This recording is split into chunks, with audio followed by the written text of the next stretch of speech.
God, I'm yawning hard.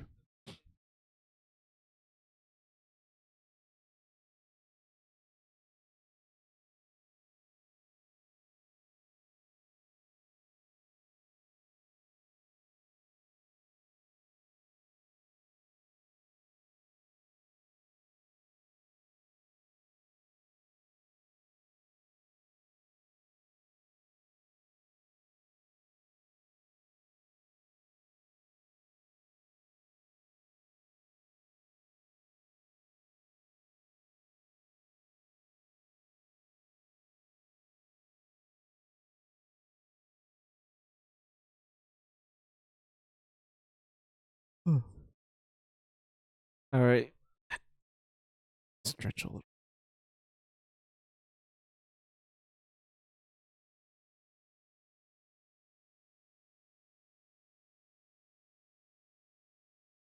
All right. Hey, it's me, Fine Mizu. I'm back. We're just gonna do another short stream today. We're gonna do some Etrian Odyssey, more specifically the HD remaster on my Switch. Oh fuck, I'm running out of batteries on my controller. Hold on, I need to get the charger.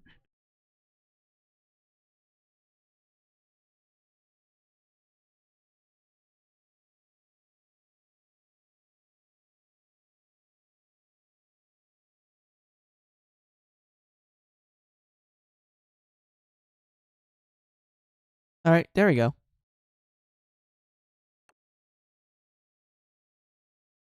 Yeah, we're just gonna do a little bit of Etrian Odyssey 1. Maybe like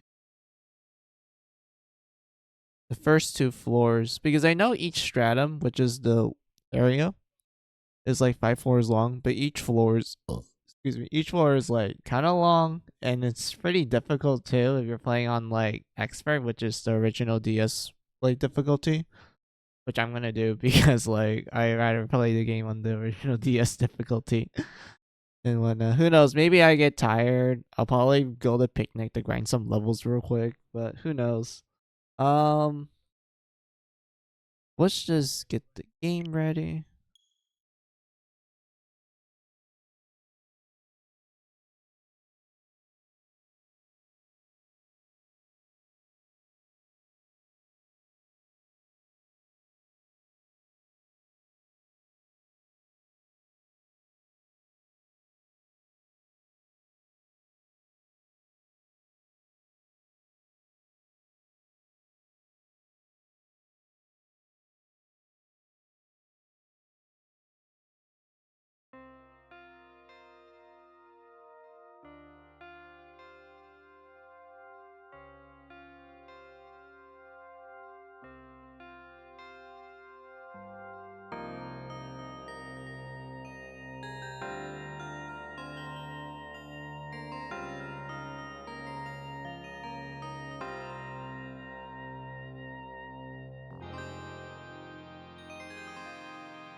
Oh,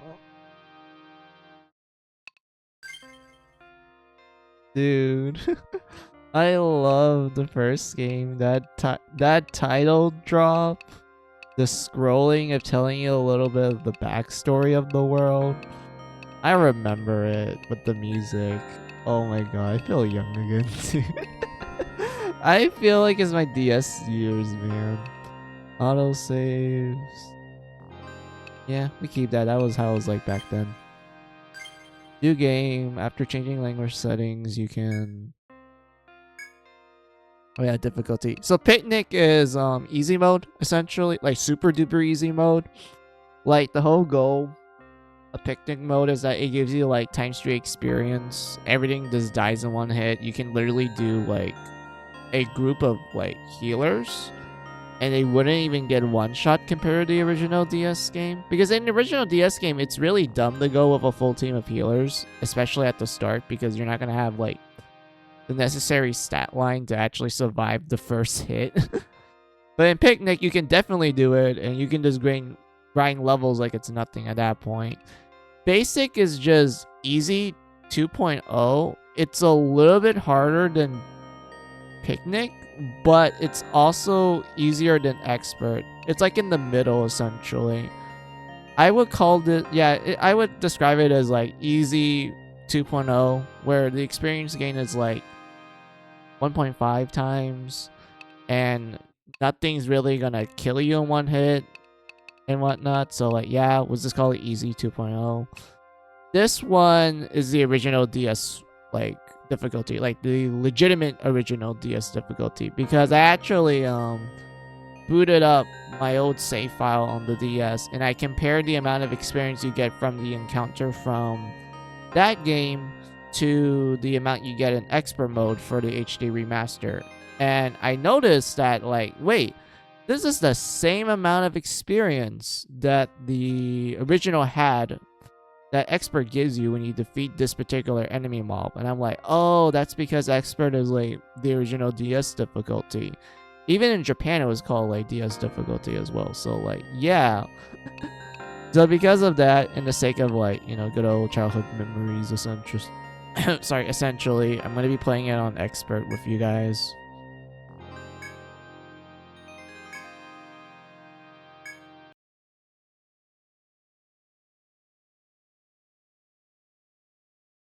One day in the small, isolated town of Etria, an underground forest was discovered. The Radha, I think that's how it's pronounced, Radha. The Radha, governors of Etria, issue a proclamation throughout the continent. Any able-bodied adventurer was invited to investigate the forest and explore its depths. But no matter how many came to investigate the dungeon, none gained the renown they sought for. As many adventurers tried and failed to conquer it, it came to be known by a new name, the Yijadril Labyrinth. You are the latest adventurer to journey to Etria in response to the Ranhal's proclamation. You have but one goal: explore the forest to win fame and fortune. Etria is at hand.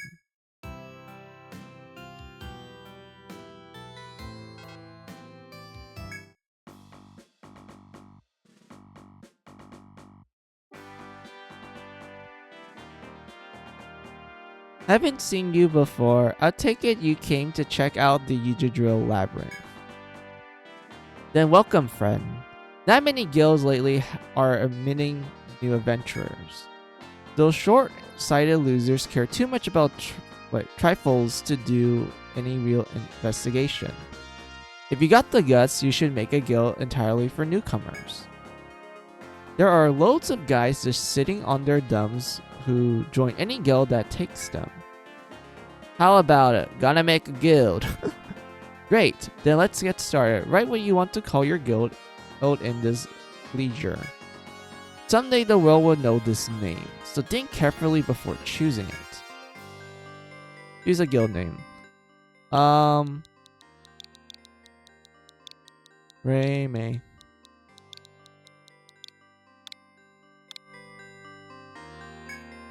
Raymay, huh? Not a bad name. Now that you got a guild, you'll need adventurers to fill it in. Of course, you can go into the labyrinth yourself, but if you got the stones, then register your own name as a member. Register your own name as a member. Many adventurer means many opportunities open to you and less of a chance of dying down there. Think about it for a while, and make sure you register a variety of classes into your guild.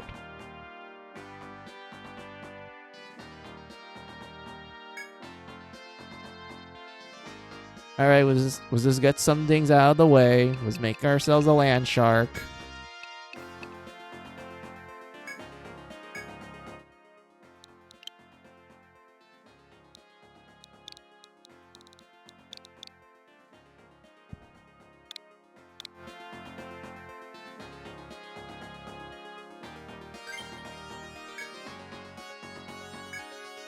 Alright, next. Okay, I know for a fact that if you just want to have an easy time with the first game and not have too many like problems with like some of the more tougher encounters later on, it's better to have a protector and medic with you. Like once you have protector and medic, then you can just go with whatever build you want to go with at that point, or you can just ditch both of them and like do something paradoxical if you want, but it's not a bad option. So yeah, if you want to have a more smoother experience, have a protector or medic, and then at that point you can just go wherever. At that point, but yeah, we need a protector.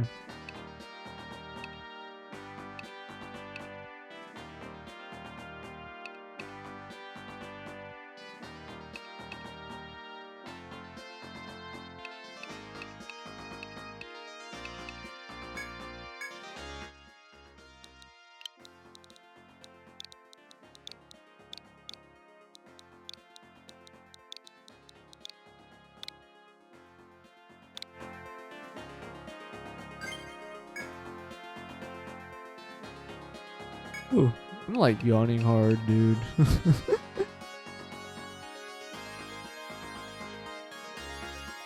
I'm just a little sleepy today. I also been like working on other things as well. And also I had like a lot of stuff happening in my personal life. Yeah, and then we need a medic.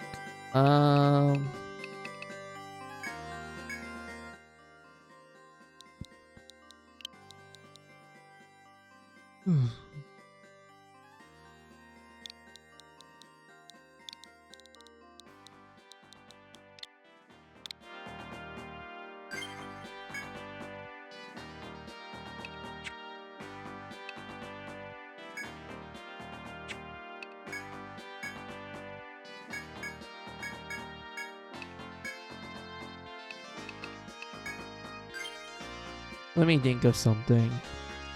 I always want to have a land shark because land sharks are just great in general. I could go with like, let me think hard. I could go either 2 in the front and then 3 in the back, so we can have like an alchemist and then a survivalist. And I would say that format's not that bad. Like your land shark and your protector need to be like fully decked out with defense, while your land shark will also do most of the damage output, while your protector is just focusing on guarding. While everyone else in the back, like your survivalists and your alchemists, they will be doing their respectable damages, and then your medic would just do healing. Yeah, we could do something like that. It'd be interesting. I mean, I do like Dark Hunter a lot. Like, if you want like another person on the front row, you can go with a Dark Hunter and then a Land Shark of a Protector. And at the back, you can either go Medic or Troubadour. So, in other words, you make your frontliners the damage dealers, while your Troubadour and your Medic will do all the supporting, essentially.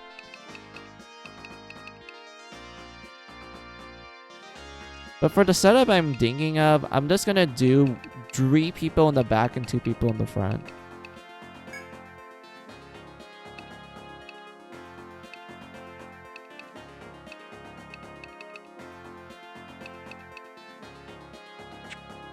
Hold on. Do I want to make an alchemist first or a survivalist? I feel like I am gonna do like a survivalist team as well to do like early grinding and such. So like, let's just get my well, oops, let me look at what we have. So yeah, we have 3 people at the moment, so 2 more. And then we could do like a survivalist team. And after that, I guess everything else would just be whoever in chat wants to be an adventurer. Yeah, that works. That sounds like it works.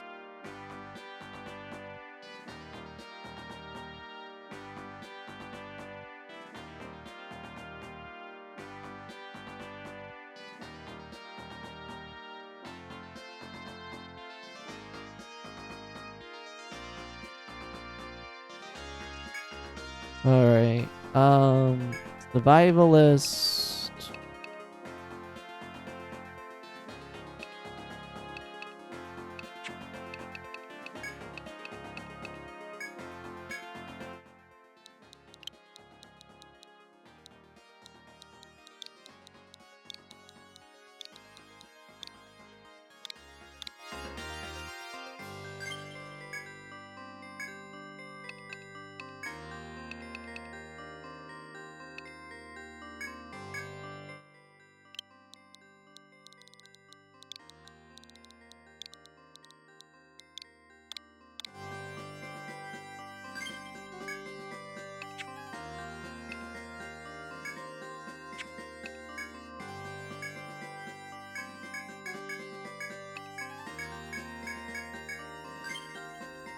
Yeah, this is what the party set will look like. 2 frontliners, 3 people in the back.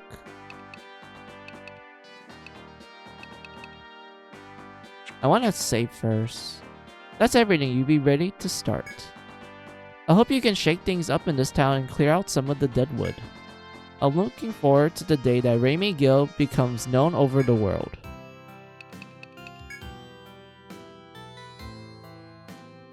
Welcome to the Rooster Inn. We cater to adventurers who explore the forest. Please make yourself at home.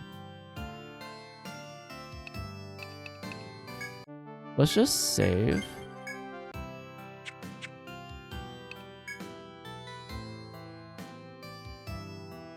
Welcome to Etrian. You stand in the town's apothecary, where we heal the wounded and fallen. We also offer medicine to take with you, and an ounce of prevention is worth a pound of cure. If you're wounded in the forest, then come back here. We'll do everything we can for you. Yeah, we could buy like maybe this much.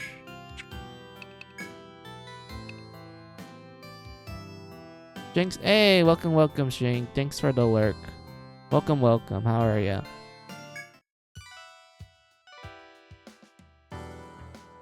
Hello. Need items, weapons, equipment? I'm your girl. Oh, it's the famous shopkeeper in the first game. Like, people really love her a lot. To the point where she makes like a cameo in like Foreign Nexus. And the moment she did, everyone was just screaming on the top of their lungs. Like, they really love this shopkeeper a lot. I mean, I get it too. I do like her as well. Mostly because like some of the dialogue you get from her, later on is like, it's pretty hilarious. And I can see why she's a quite charming shopkeeper that people like to interact with. Are you the guild I heard about with only new folks? Adventurers like you are my best customers. I look forward doing business with ya. You can sell items and you can sell items and some of the items you can sell her. She will unlock new wares as well. At the moment, we can just leave her. And then we need to talk to the pub owner and then the government people and go to the forest entrance to do like the beginning of the game, essentially. Welcome. Don't think I've seen your face in here before. You're new in town? If you're going down in the labyrinth, you should visit the Radha first. Every adventurer got to go through the Radha Hall before they are officially recognized. Sorry, hun, but my hands are tied. I can't give you any work until then. Once you're legit, come and see me again, alright? I'll be looking forward to it. Better finish that mission from the Radha before you talk to me, kiddos. I know mapping the forest is hard, but everyone has to start somewhere. Good luck out there. What do you mean? That's the fun of Etrian Odyssey. You actually have to draw the fucking map. That's the best thing about it. Have you heard of Google Play forcing Azure Lane to take off 5 skins recently? Yeah, I remember people were like actually going on an uproar because the 5 skins that they told the Azure Lane devs to take away, they were like old skins that had been in there for like since the start of the game, essentially. And now Google Play is like, oh, you can't have these because, like, you know, this is an anime game. We can't show this to kids despite the game being aimed for, like, I don't know, fucking teenagers. Maybe, like, young adults around that range. Like, they can't handle the anime, like, girl tits, apparently. Like, I don't know. It's weird. Like, I don't know why Google Play is doing this. Since, like, they never had a problem with those skins to begin with. Like, it's been there for a very long time. Like, ever since the game came out. And now they have a problem with it. Like, I don't know what led to them to suddenly make that decision.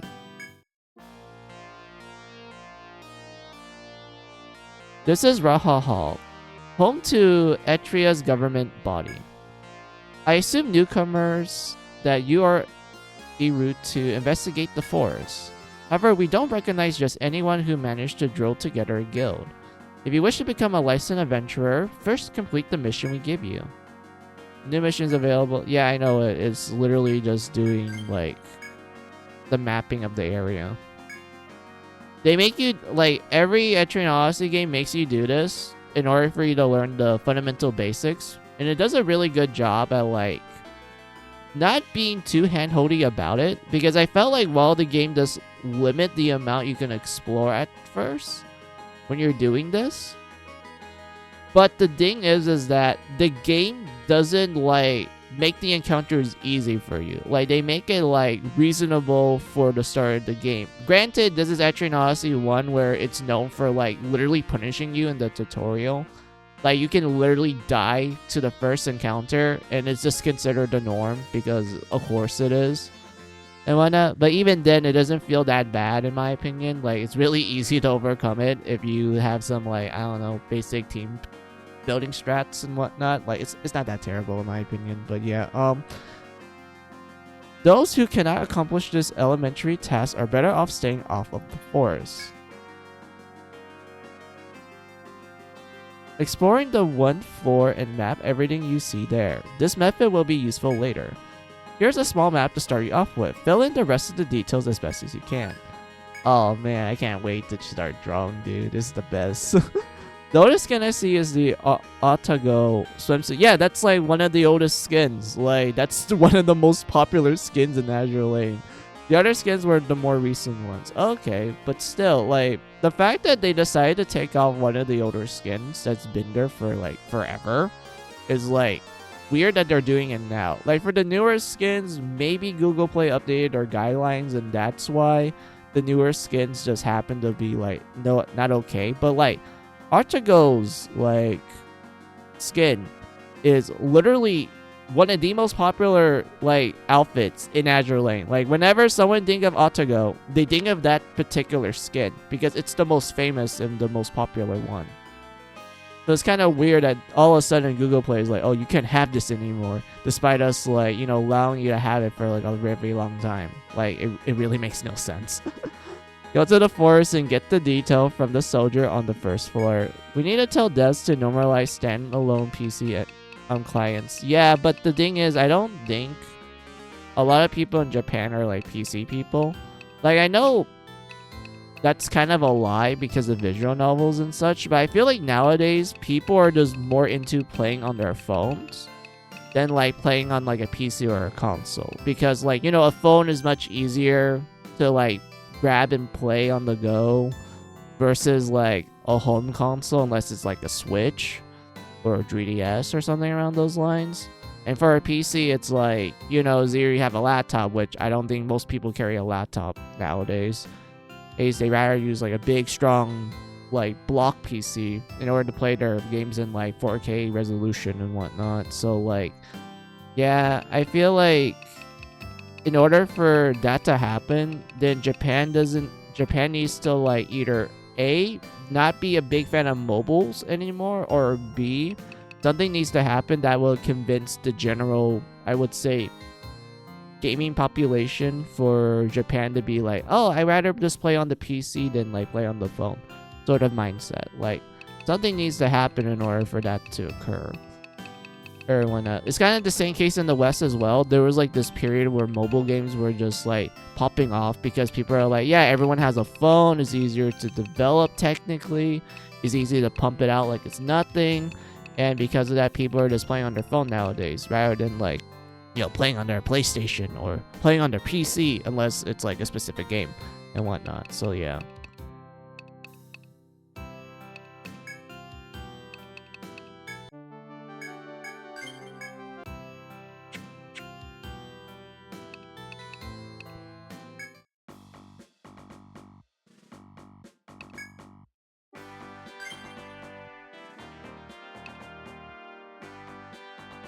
Wait, hold on. Land Shark, Protector, Medic, Alchemist, Survivalist.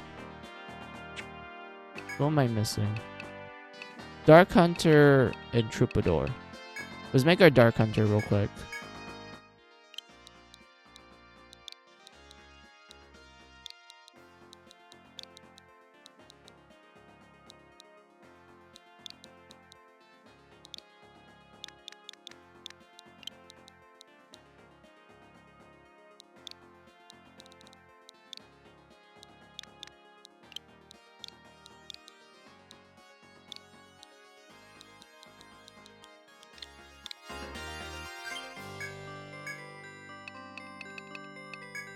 And then our troubadour will be... I haven't made a male troubadour, so we'll just make a guy one. Because I always make girl ones. Let's just make one guy for now.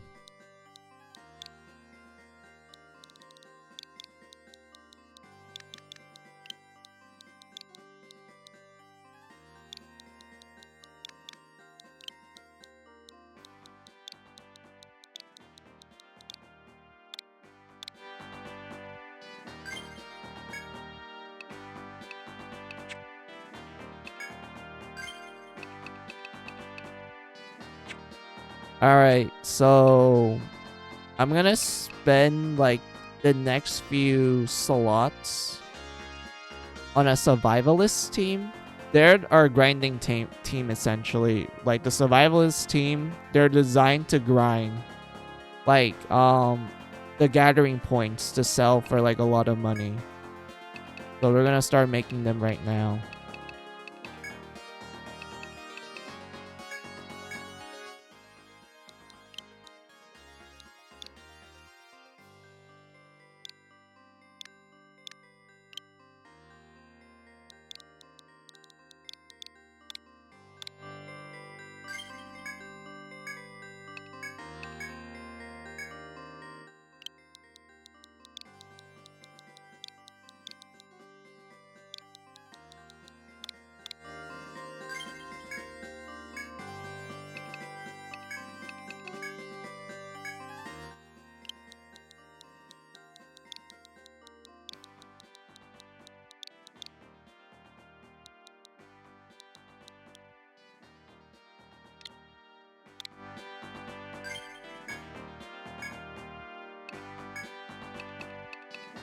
Let's see, or even standalone APK or IPAs. Yeah, that too.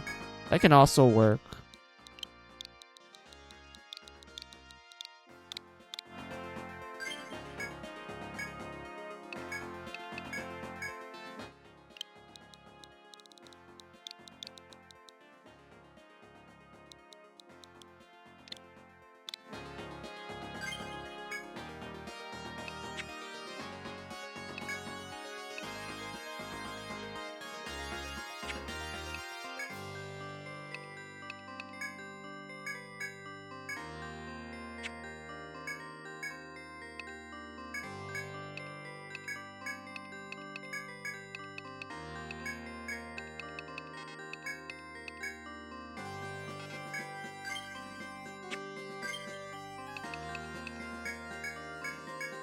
Yes, I know. So how we're gonna build our survivalist team is like this.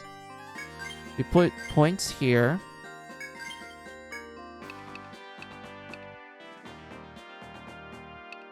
We put points in ambush. Yeah, we put 3 points in ambush. And then we go to stalker.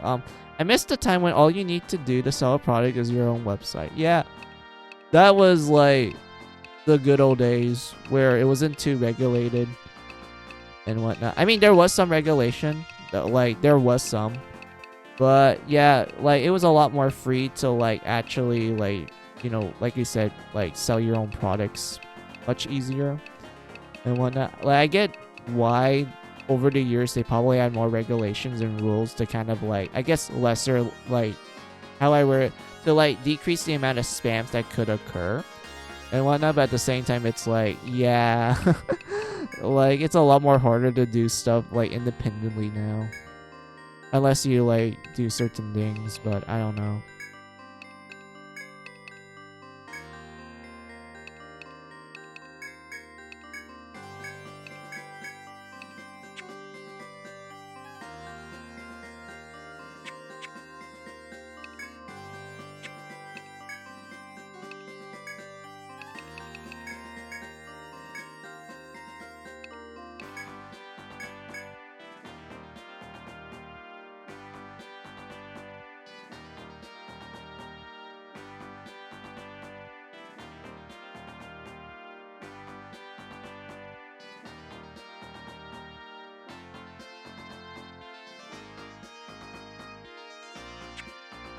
Wait, I need to double check something. Hold on.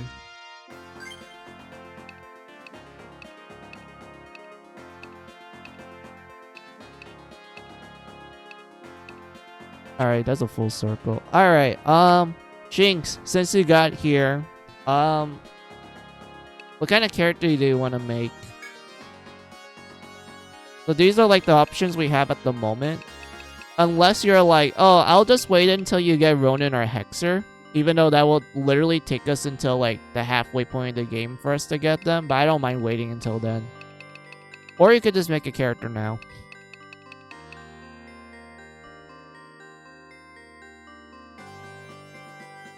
And whatnot. So, how I word this is either you can make a character now, or if you're like, oh, I want Ronin and Hexer, then you can make your character later.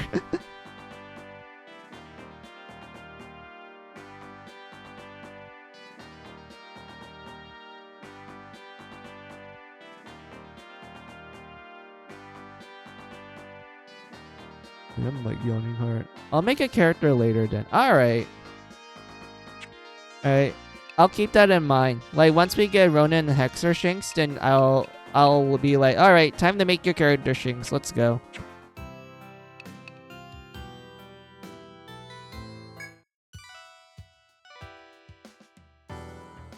So yeah, let's just buy some equipment so we can survive. I don't need to get a knife. Well, not a knife. I don't need to get this because you're gonna get one in a chest at the top right of the first floor, and we can just like speed run and like go grab it there. Same case of our protector, but our protector needs a shield because I'm gonna put points. Yeah, I'm gonna put points in his shield skills so he can be a tank.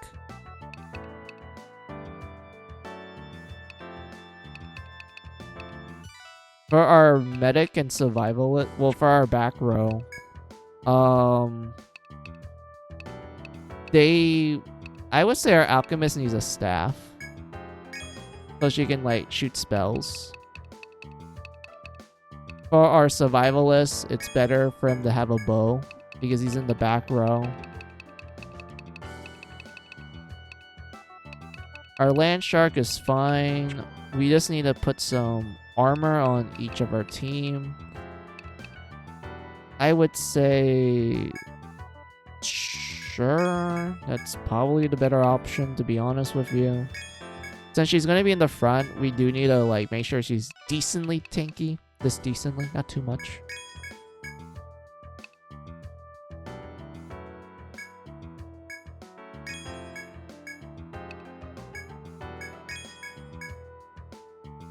Alright. This works. I already bought some healing items too. So we're fine. This is due to Google's takedown request. Either someone failed to report AI directly or compilation reported. Okay, gotcha. So we're gonna focus on all slash because if I'm gonna be honest with you, I rather make my land shark use sword skills more often for like what I'm gonna do with this current team setup. I could make my land shark use axes, like I could do like a mixed build, but I'll probably save that for like another land shark because I feel like this particular one I'm like gonna use often. I want her to like kill all enemy encounters really quickly. So it's better for me to put points to learn all slash. This is our go-to butter skill to kill like random enemy encounters really easily. For our tank, we need to learn defender and put points in here to like max. And then after that, we need to learn these wall skills for the more tougher battles later on. So we put one, yeah, we put 1 point here, 1 point here, and 1 point here. This is good. Happy our medic, we're gonna make her learn immunize. Excuse me. Yeah, we need her to learn this. This is the Broken God skill of Etrian Odyssey 1. And then after that, we're gonna learn Healing Touch. for like quick healing so we can last longer in the dungeons. And then after that, I'll put points in TP and learn TP regen. Or I could do something funny like go attack up and then learn this, which is the god skill for healers. Like, my fucking god. Not healing spell. It's like the god tier attack skill for healers for some reason. Like, your healer will become an absolute god with this skill here. It gets even more broken in the later games, but yeah, let's just put 2 points in. Yeah, that's fine. And then we need this to be level 3. And we can learn immune. Yeah, level 3, 1 point here, 3 points here, and then 1 point here.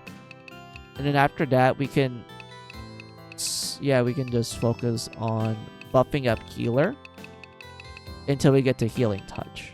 And then I can like focus on either cure or salve.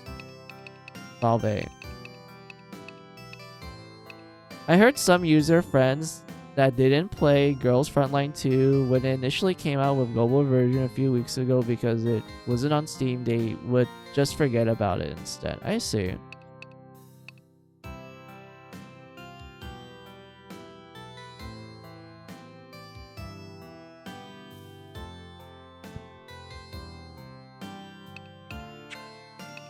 Oh, that's interesting.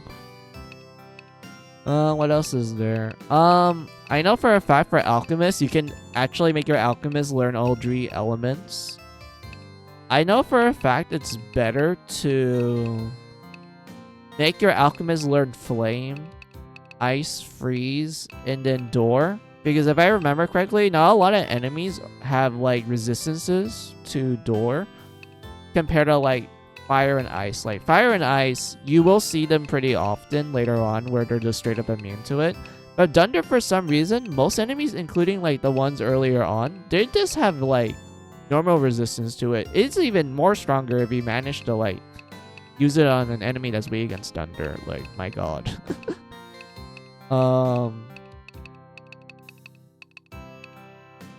And then we need to learn, TP up, and then learn TP regen to make our Alchemist even more broken. But at the moment, we're at the level we're at right now, it's better to invest in Fire, and then make our way to Thunder, and then round it up in Ice.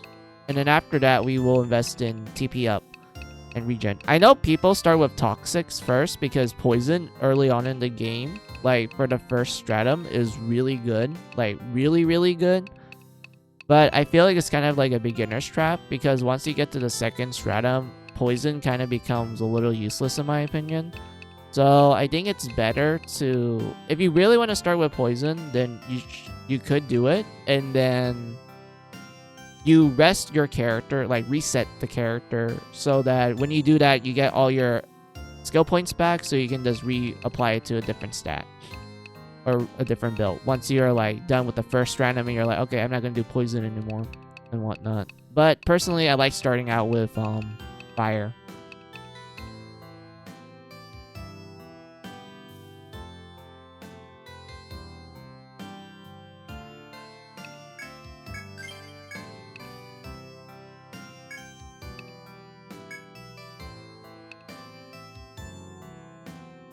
And then you have Survivalists. Survivalists, they're just good, period. They're just great because of these 2 skills here. So it's better to invest in that. I would say you should put at least 1 point in Agility, because technically Agility affects affects your speed slightly, but more specifically, it affects your accuracy. And since this game was like, hey, if you miss, it's just the most painful feeling in the world, you should at least put like 1 point in accuracy, so that you won't miss too often, especially when you're playing on the more harder difficulty. So our stat line will look like something like this. It will be like this. And then we're gonna invest in bows until we get to like multi-hit, and then I'll invest in bows more until we get a pull-in. And once we get that, I'll be investing in these 2 for like for a while, until they like max out. And then at that point, I Sorry, at that point, I could just either go like the ambush approach or the cloak approach, but I don't think cloak is that useful. So yeah, we could just go these two skills. Maybe learn ambush and stalker. Ambush and aware and stalker a bit, and then invest in like HP and tech up. Wait, sorry, TP up. Yeah, that sounds like a good plan.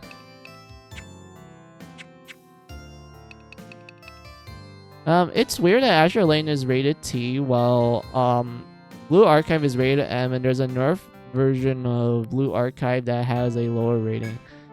I mean, I don't know, man. Like, rating systems make literally no sense. Like, they really make no sense. Like, some things that we might consider as rated M, someone in the board is like, oh no, I think this is appropriate for rated T. And then something that's like, you know, most people would say rated E. They're like, nah, I think this is too intense for like rated E fans. This has to be a rated M game. And why not? It's just, I don't know. It's just, it is what it is at that point. It really is just what it is at that point.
Let's see. The YouTube Drill Labyrinth.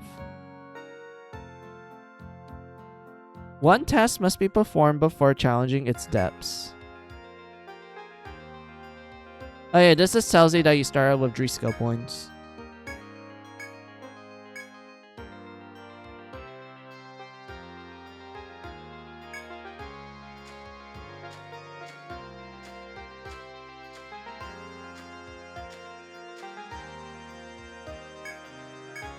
Oh yeah, we had to talk to the soldier guy. He's up here.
I need to do a quick BRB. Hold on. Sorry if I've like kept you on red strings. I need to do a quick BRB. Enjoy the big Booba Ronin for the BRB screen. Just enjoy her. I'm gonna go see what my family needs.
Alright, I'm back. So my folks asked me like, hey, why is the freezer not working? And I had to like go check out what happened. And what happened was that it just short-circuited. So we had to like flicker with the power outlet, and now it's working. Like it was just a simple like plug and replug essentially. Like my folks were just like going, oh, the freezer's not working, the food's gonna go bad. I'm like, I'm pretty sure it's like a simple solution, and I had to like, you know, look around and then like flip on and off the power circuit, and then all of a sudden, hey, it works now. So I was under the assumption like, okay, maybe like it short-circuited. That's why it was like off for a bit. Oh yeah.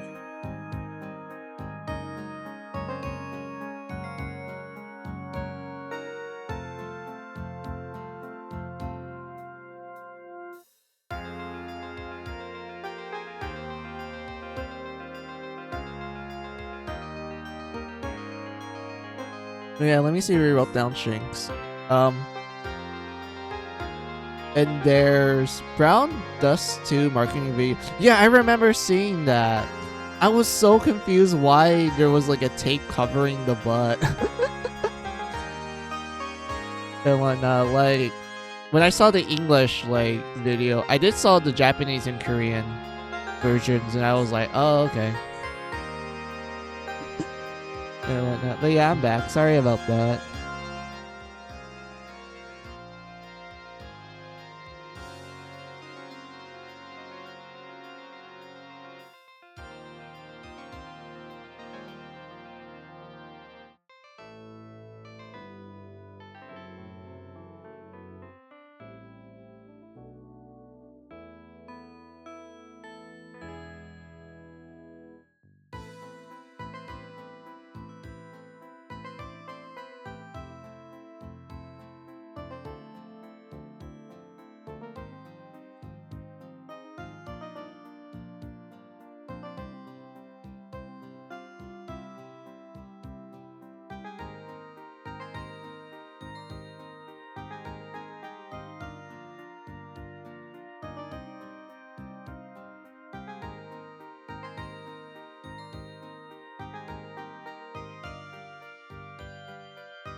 Wait, let's see.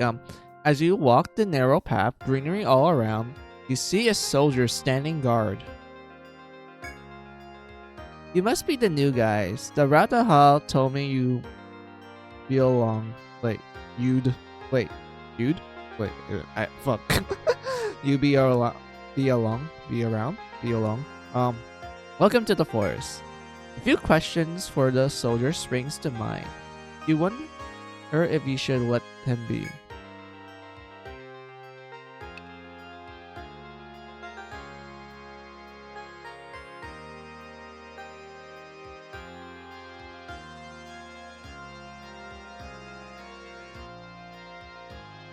Let's ask what he's doing here.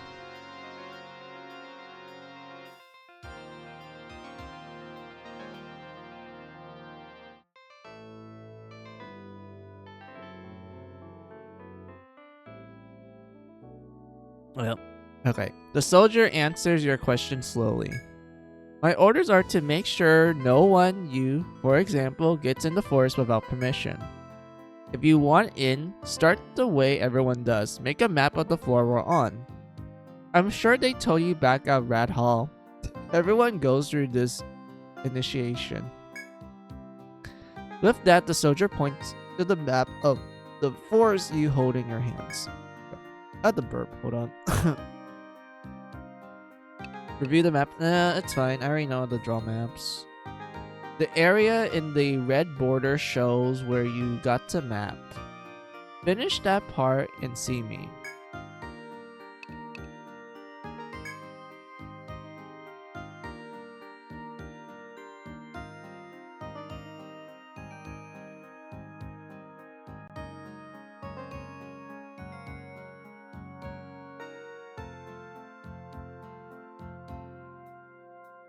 The soldier looks around him before answering. We called this the Yijidro Labyrinth. It's a pretty strange place. The ecology here is is completely different than the one in the world above where we live. It goes down so deep that no one has seen the Lord Sanctum. I mean, yeah, for good reason.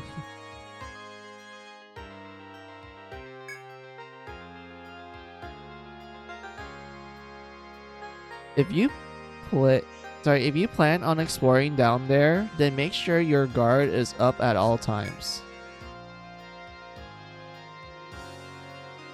His speech delivered, the soldier loses interest in you and returns to his post.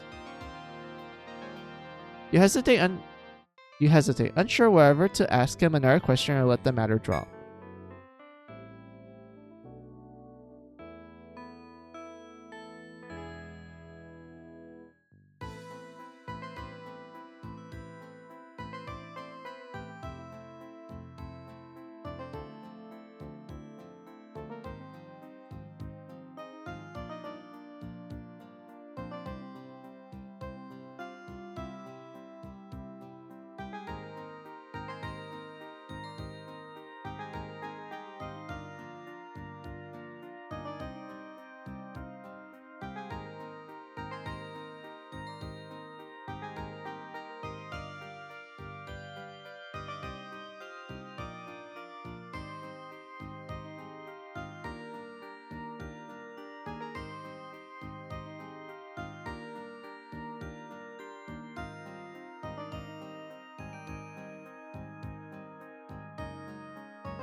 Let's see.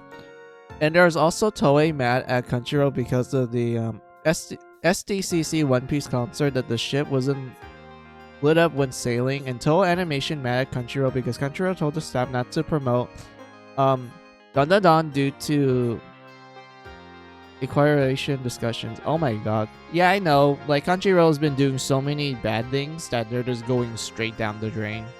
And it's leading to like a lot of like Japanese like studios just to completely abandon Crunchyroll.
Fuck! I got ambushed!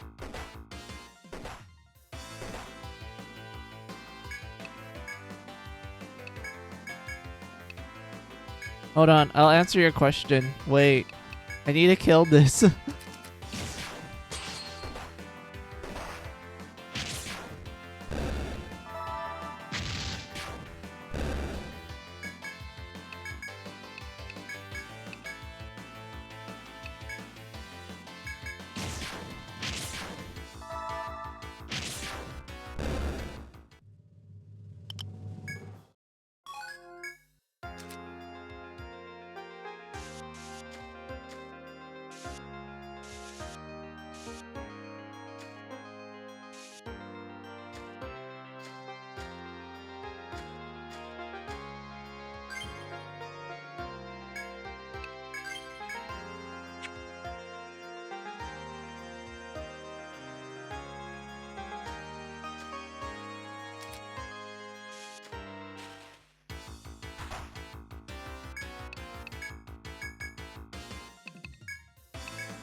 Let's see. Have Mizu seen the trailer for Anat?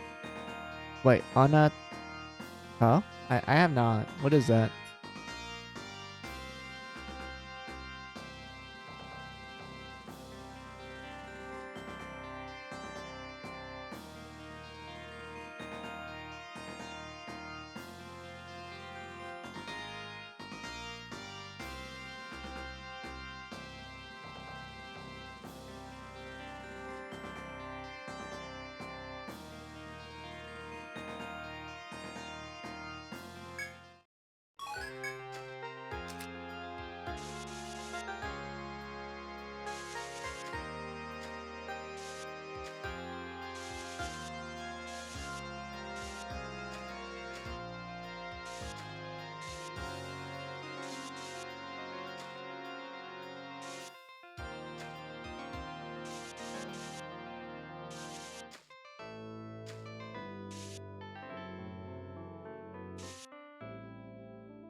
Fuck. Wait. No, I can do this. We can do this. We just have to do this.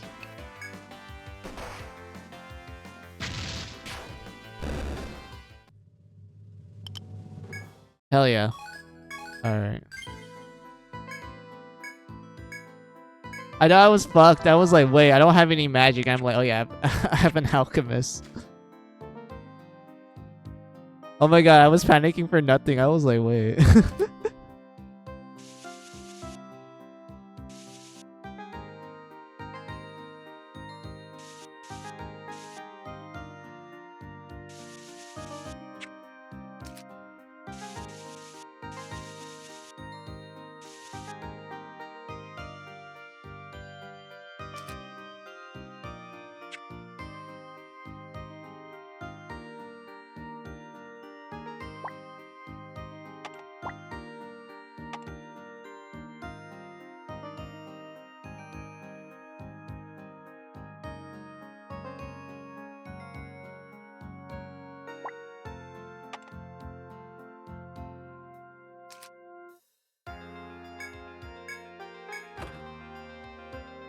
Yeah, see, this is what I was talking about.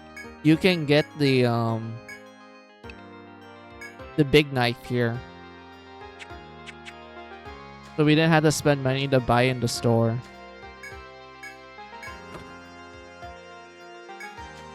Media 2? That's not bad. Because we don't have access to Media 2 until we sell like a couple more stuff.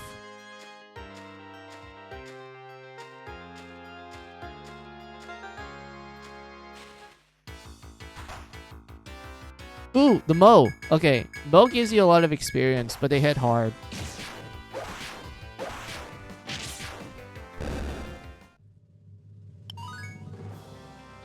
Yeah, we got 1 level. Sweet. Let's make our way to...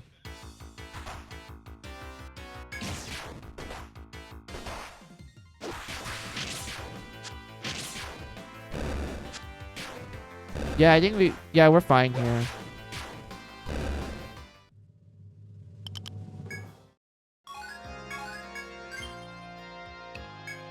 Wait, let's see. There's an upcoming gacha game that's a anime/Genshin style GTA under the codename Project Mugen for phones, PC, and PS5. Oh, that's cool. Anime GTA. That actually sounds cool. It reminds me of like those GTA mods that people will do with anime characters. I think it's better for me to leave and like sell some stuff. I know my desire to grind is like ever so strong because the recommended level for you to like leave the first floor to get to the second floor is like around level 5. And we're like level 2 right now.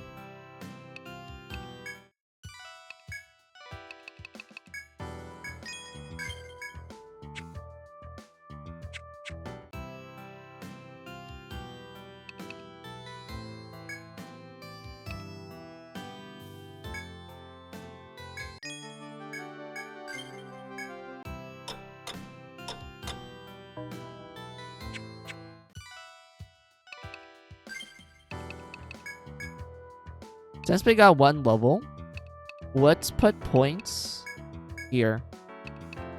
And once we get to level 5 sword, I'll probably put 1 point and 2 hit. Well, no, not 2 hit. Yeah, maybe 1 point and 2 hit. So we can start doing that. And then put the rest in axe to level 5. And then do hit 2. And then get all slash. This one, I feel like I'm getting hit by the front more often, so it's better to do this first and then put points here and then go here. And then after that, I'll probably invest in Defender for a while until I max this out, and then we go grab the wall skills.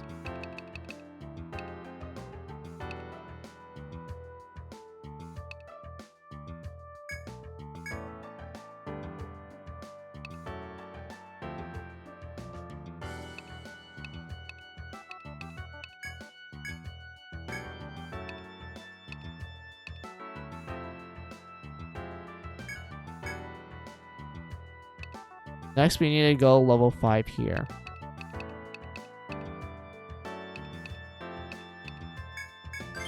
The points here. And then we invest in these two here.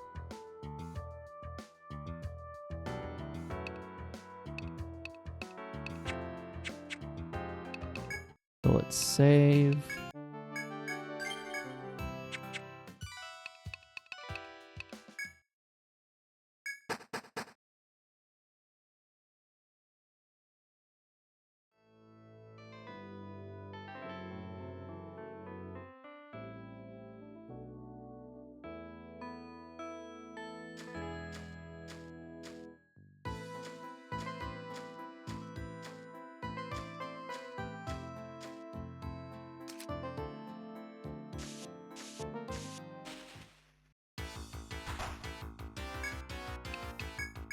Yeah, focus on that. Defend.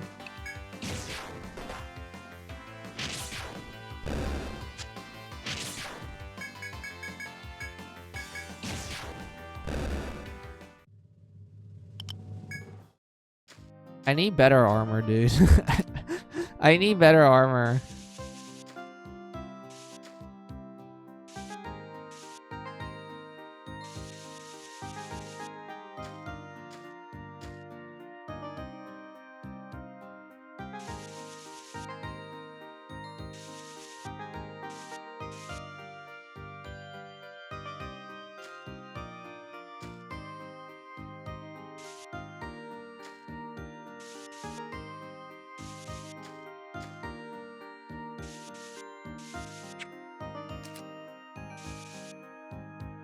Was the first of Nong Hong Tae admitted that doing action scene artwork in style of Blade artwork posted on official Twitter was his cup of tea, and whoever ran the style of Blade account at the time picked that artwork that people were harsh on him just because he worked on Naughty Dog. Yeah.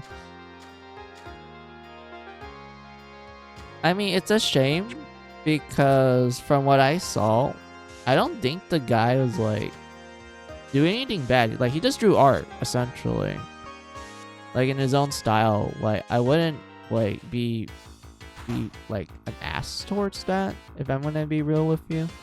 Like, you can draw however you want to draw, because I'm judging by like how the artist drew it.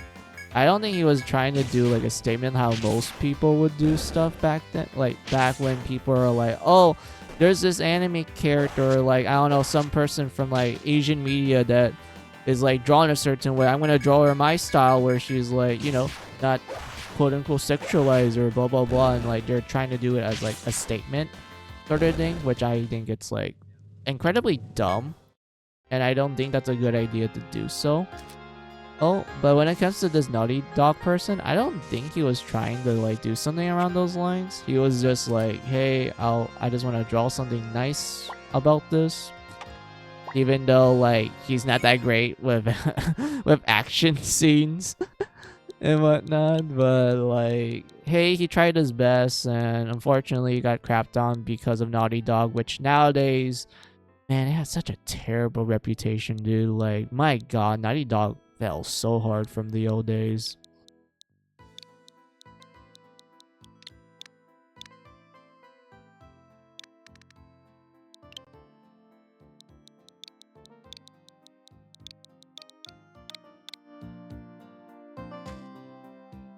Yeah, I know this one. This is the water.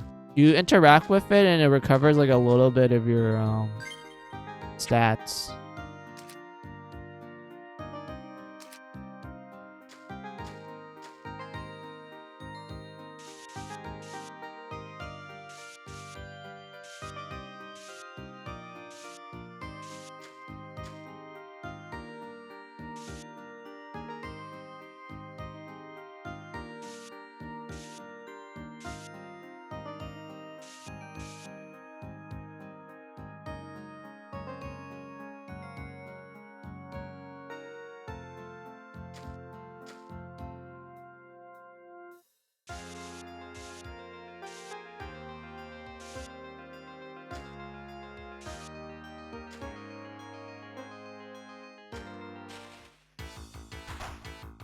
Oh fuck. Hold on. Defend. Defend. Defend. Fire.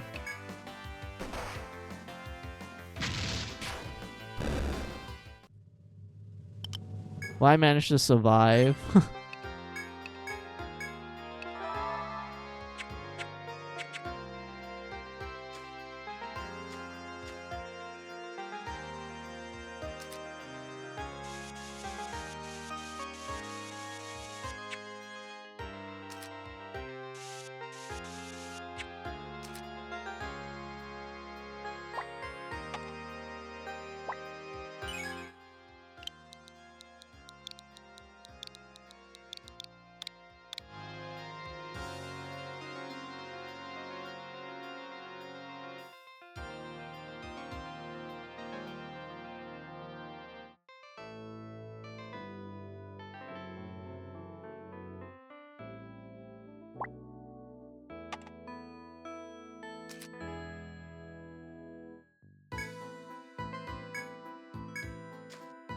There we go. We found the shortcut. This is the early game way of grinding money. So you make your survivalist team. You find the shortcut. You put points in your gathering skills. And then you make your survivalist, you know, just go there in and out every day.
Wait, second shift up gifted each employee $3,400 end of year bonus and a PS5 Pro.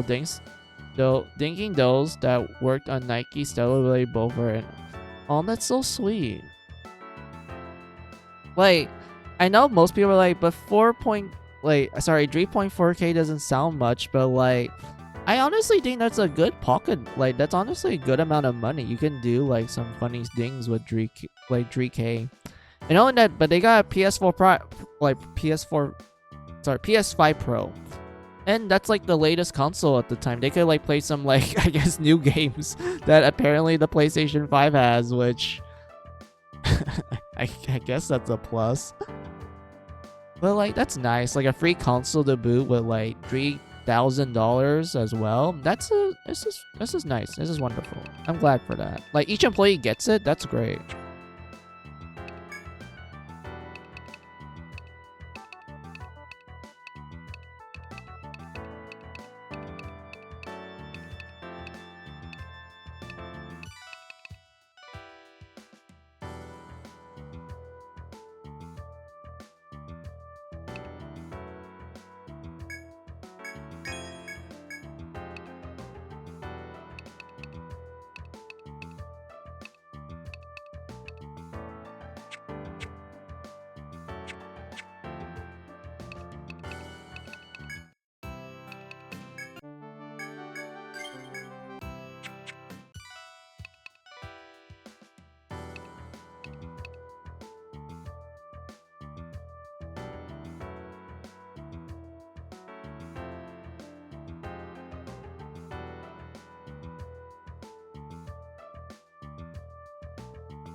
Ugh.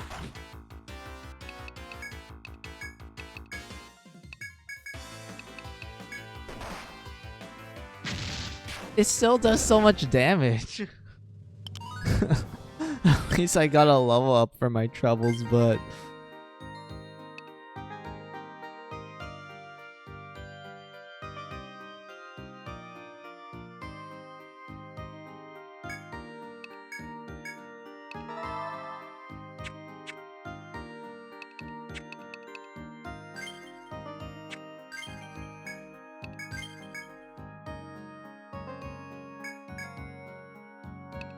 Alright. There we go. +5 here.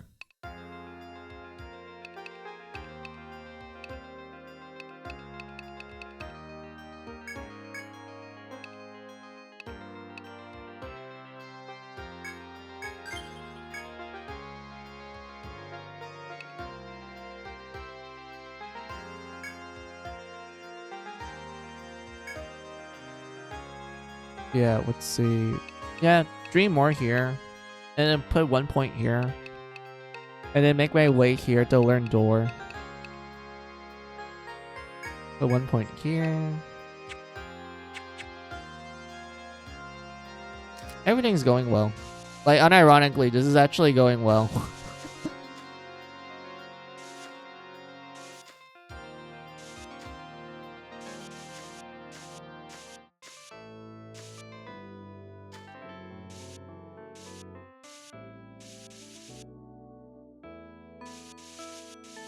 There we go.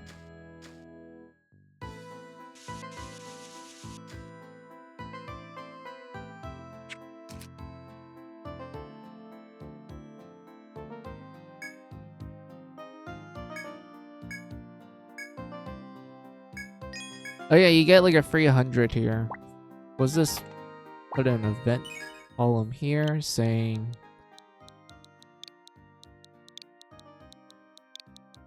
money?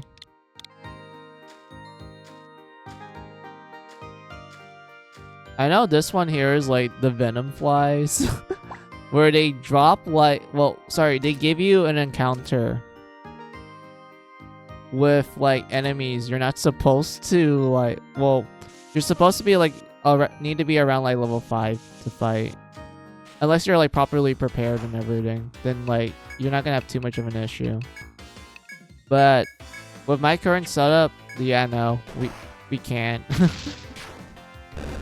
I need to grind like at least 1 more level, and maybe we might be strong enough to like kill the venom flies really quickly and easily.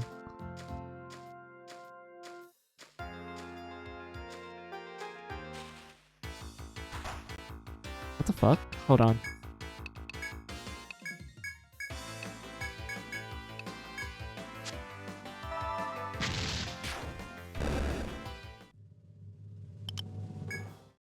Let's see. I would have wished for works that take inspiration from Golden Boy or Cutie Honey, because I'm just seeing too much of the works, especially in the West, are inspired by Cowboy Bebop, Trigun, Akira, or Ghost in the Shell. I mean, it's because they're like they're very stylistic. But I'm not gonna lie, I do like those animes as well. Like, it's very clear they're very influential anime where there's like, you know, reference to it like multiple times. And it happens to be a lot of people's favorites, especially when they get slightly older and whatnot. Like, I completely get it. But to be honest with you, I do feel like it has gotten to a point where most people who probably never watch any of those animes only know about it because of the references that people make nowadays. Which is a shame, because I do wish people would actually try out like these animes and just like, you know, watch it and have fun with it. Like, sure, maybe not be their cup of tea, but like it's nice enough to try. Especially with like when you list down like Golden Boy and Cutie Honey. Like, Golden Boy is absolutely hilarious. It is one of the most legitimately hilarious animes of all time. And it does help in a sense that, like the name implies, it does take inspiration from the Japanese folktale Golden Boy. Granted, it's a more like modern version of it, and that it's only takes inspiration from it. It's not like a direct like retelling of the Golden Boy folktale, but you can tell that it took inspiration from it. Kind of like how Dragon Ball is like inspired by Journey to the West. Like, there's some elements that makes you go like, yeah, that's from Journey to the West, but it's still like its own like thing essentially.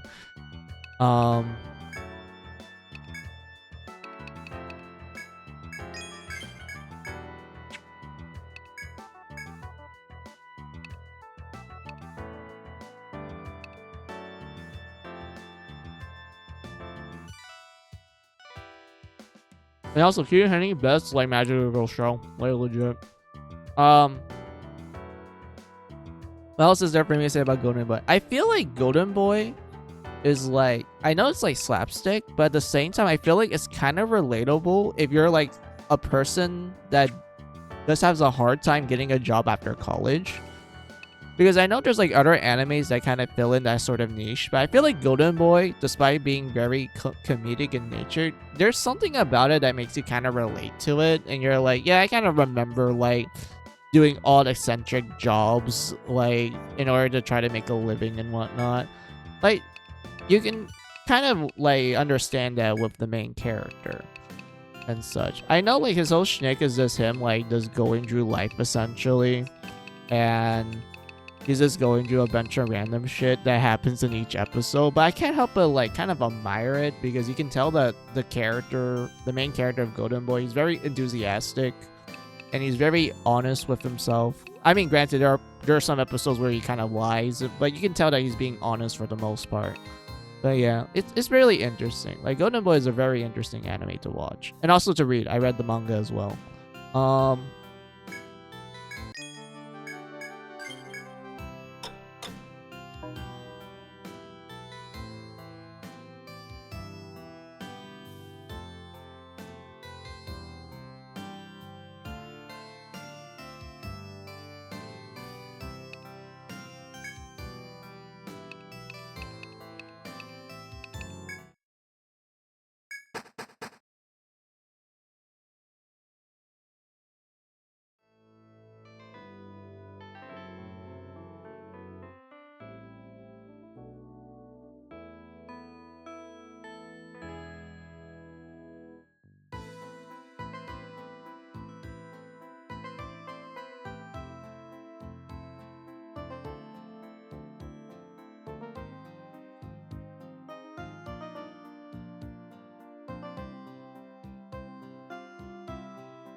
I know down here you get a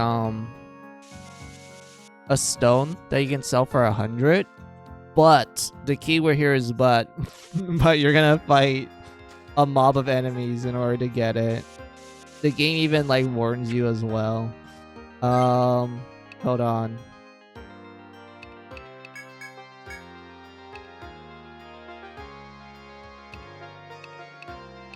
Yeah, I think our stats are fine enough to take a hit or two. You say Cutie Honey is better than Madoka, Nanoha, and Gushing. I would say Cutie Honey is very, like, it's very stylistic. Like, it wears itself on the sleeve.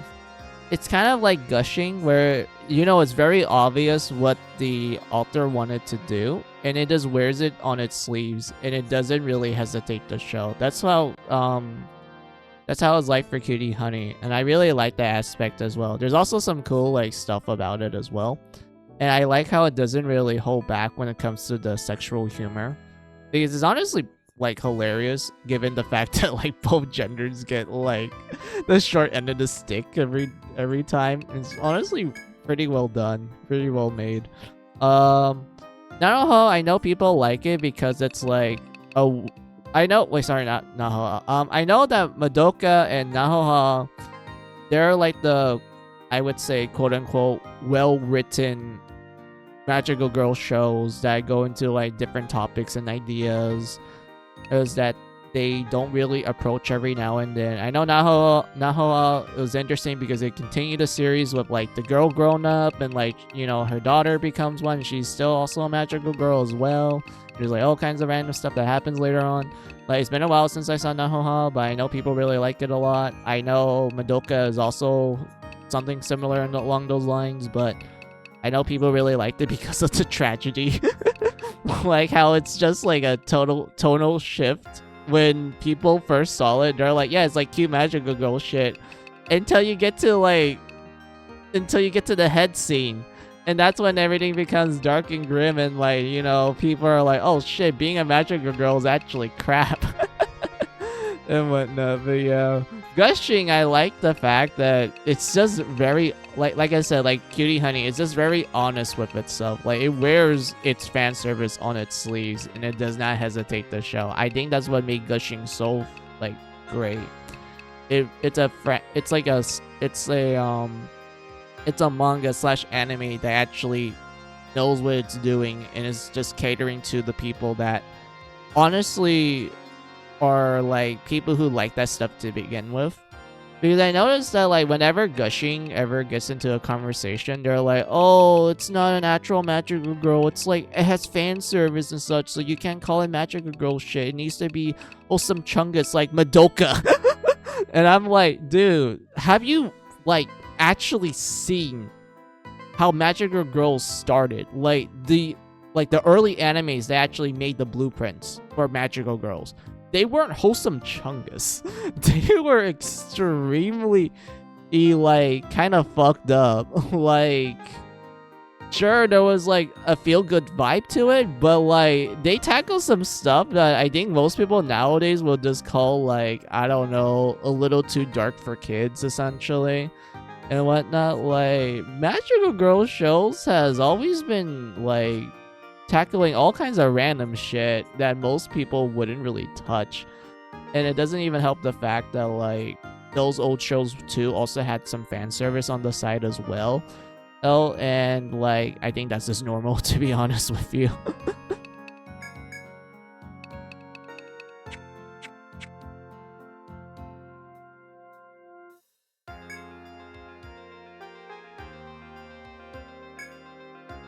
Let's see. Initially thinking it's a creature, you lower your guard upon realizing it's a boot. Excuse me.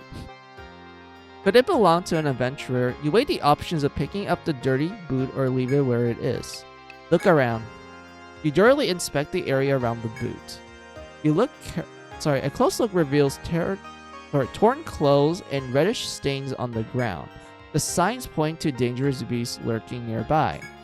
Eyeing the boot, you wonder whether picking it up is worth whatever danger is in store. Yeah, let's pick it up. I need the money. You gingerly pick up the dirty boot. It's rather heavy due to the ivory color stones its previous owner hid inside. A white stone. Yeah, we can sell for like 100. As you marvel at the stones, the ground begins to shift unnaturally. The dreadful monsters who likely killed the boot's owner ambushes you. They say they ambush us, but this is just a normal encounter. It's just 3 moles, and they give you like a good amount of experience at this point. So like, yeah, it's not a problem. We can just one-shot these moles.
Know how it used to have pretty and lewd illustrations in times when Lolly was considered the most beautiful anime girls around the era that was not a side dish? Yeah, I remember there was a time when lollies was just considered like the norm when it comes to like, you know, popularity votes and whatnot. I do remember it too. I didn't really question it at the time because I just thought like, okay, so the girl is just flat as like a chessboard. I guess people really like flat girls. Like, That was literally just my thoughts about it. It's just like me going like, yeah, people just like flat people, I guess. Like, hey, good on them. Like, personally, when it comes to my anime girls, I just like legs more. I don't really give a shit if they have big boobs or not. Because to me, the best boob is under boobs.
Wait, hold on.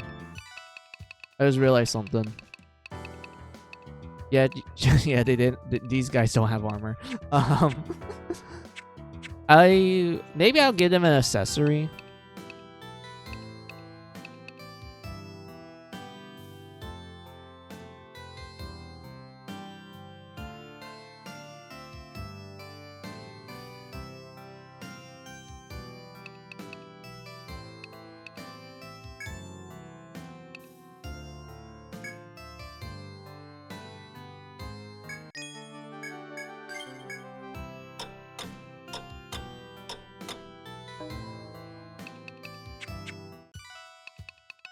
All right, let's go grind.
I feel like Etrian Odyssey music is inspired by the PC 98 music. Yeah, you're correct, because the composer, he really likes the PC 98 soundboard along with the Sega Genesis slash Master Drive wait, not Master Drive, Mega Drive soundboard as well. So when making this game, he's like, well, I know people are using like modern instruments nowadays, but I ain't gonna do that. I'm gonna use what I tend to do the most, which is the PC 98 and Sega Genesis soundboard, to make the entire soundtrack for the first 3 Etrian Odyssey games. Like, he absolutely loves it. And I have to agree with this man. I love the soundtrack for Etrian Odyssey. Like, the first 3 games, fucking great, dude. Like, I love the music. Like you said, it was inspired by the PC 98 and also Sega Genesis soundboards. And it just works. It works for this game. It sounds even cooler on the DS because of the little small crunch that's in the microphones. Granted, I'm playing on the Switch, which is like, you know, they don't have the little crunch anymore, and it has like the HD like speakers and whatnot, unfortunately, but it still sounds good. Like, my god, it sounds great. Like, Strings, just wait until we get to like, I guess, Etrian Odyssey Dree. I feel like Dree is where the guy fine-tune his experience with the soundboard to the point where he made some really impressive tracks that really pushed the hardware. Like, it really pushed the hardware of the soundboard. Like, it's just amazing and whatnot.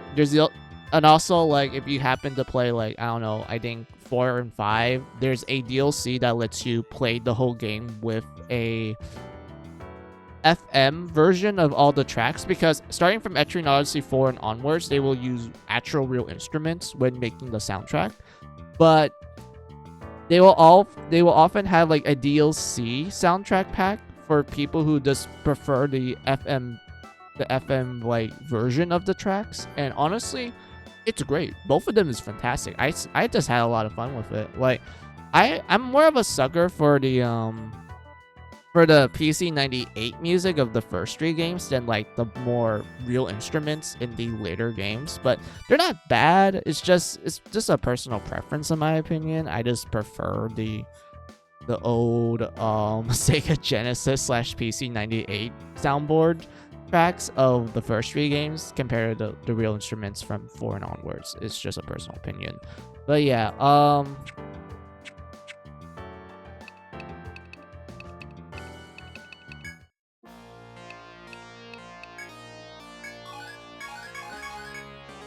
alright, we need to go tell the mayor that we found a rat.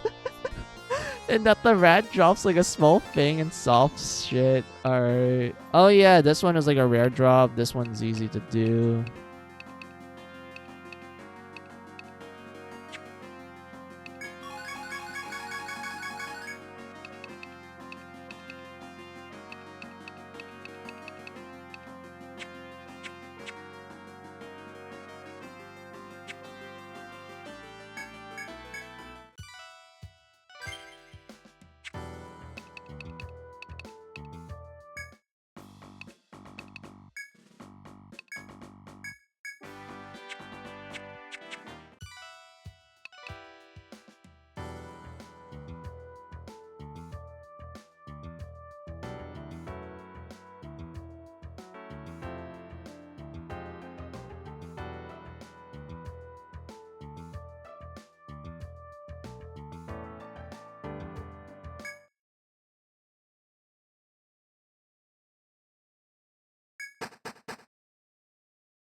Yeah, we go down here.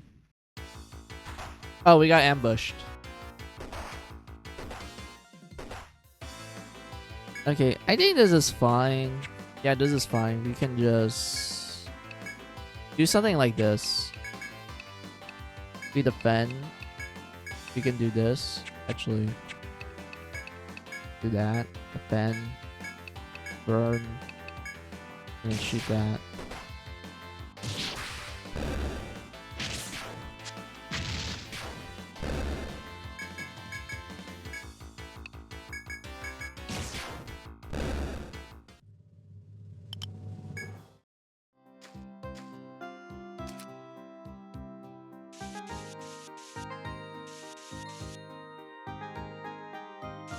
There we go.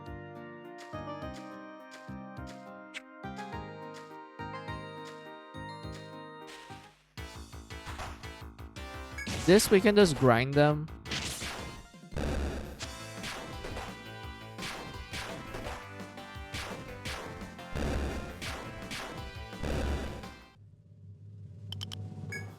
Alright. We just need to get, like...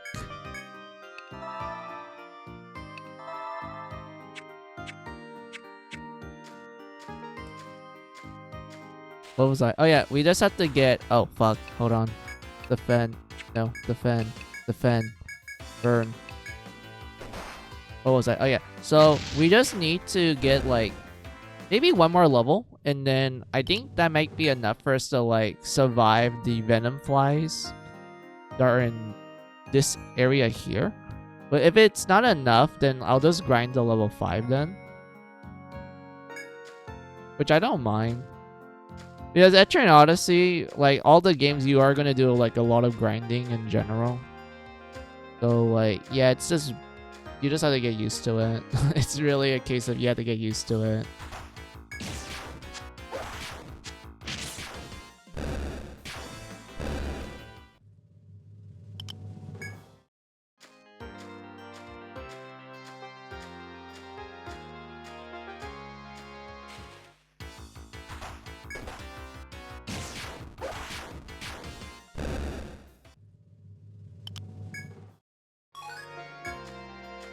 Oh, we got a beast bone. Sweet. That's like the rare drop for the mole.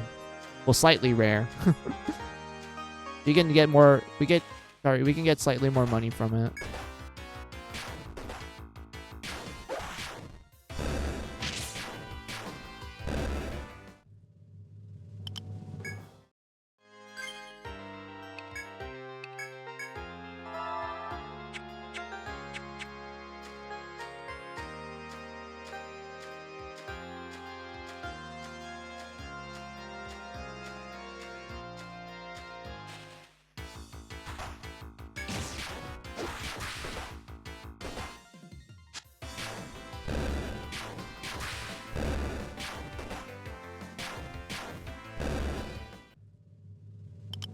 Oh, come on.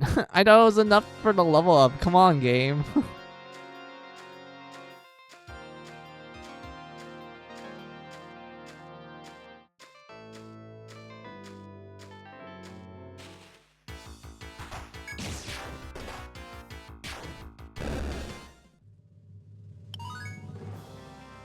There we go. We got a level up. Sweet. All right. Let's make our way back to town.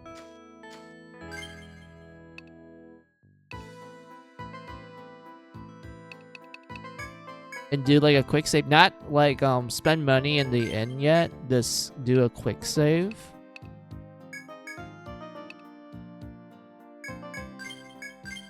Sweet. Alright, we just need to put 3 points here, unlock immune rise. And then invest in here every now and then while also investing in immune rise.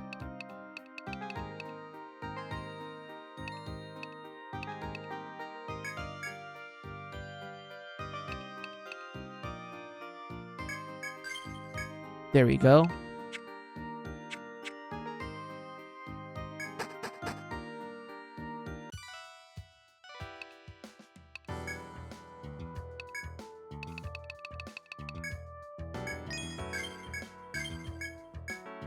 Oh, bone staffs.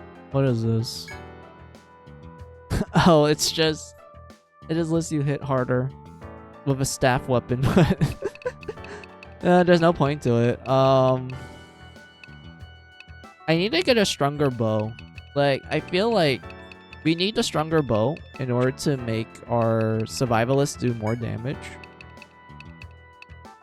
And then we need, like, you know, vines for this. But I know there's, like, another armor set that you could technically get that requires you to kill, the bunny enemies in the second floor, because you need to get their tails and you need to sell like a certain amount of it in order to unlock like a pretty decent armor for not only the backline group but also for the other classes that are not protector to have some decent like we call it like decent defenses. Let's see, do you know that MiHoYo is releasing a physical edition of Cultural? Wait, what? Wait, why would they? Wait, what? That? Why would they do that? That makes no sense to me. Why would they do something like that? Like, what's the point? Like honestly, like, what's the point of doing that for a mobile gacha game? I know you could technically, like, you could just download it. Like, why do you need a physical copy for a online game? Like, that makes no sense to me.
Have Mizu heard of Slitterhead yet? Huh. It sounds familiar. Is it a game or is it a or is it like a show, like an animation? Or a meme? I don't know. Like Slitterhead, this sounds to me like something like someone made a creepypasta of, or maybe it's like a video game or something around those lines. Like I don't know. Like kind of sounds familiar to me because I think I remember hearing about it.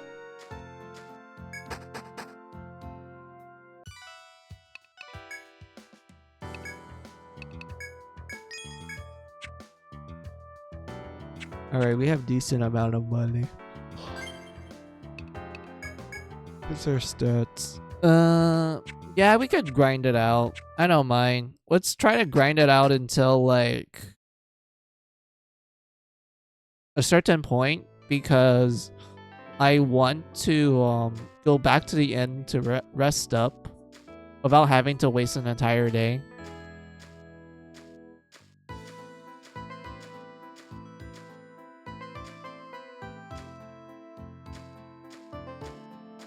It's a horror action game made by Boken, Boket? Game studio led by Kerichiro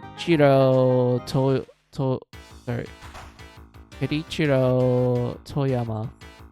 Silent Hill, Siren, and Gravity Rush. Oh, okay, it's made by him. That's sweet. I love those horror games. Wait, no. The first two are horror games. Gravity Rush was a really cool, I would call it an adventure game. Yeah, it was a pretty cool adventure game with a unique gimmick for the PS Vita. I know it got like an HD remaster, and they did a decent job from translating the gimmick of the original PS Vita version to the remastered. Like they actually did a decent job. It's unfortunate that the series ended. And like the studio that made it like shut down because of course it's Sony. Outside of my my personal gripe with them, yeah, dude made some good games. I agree.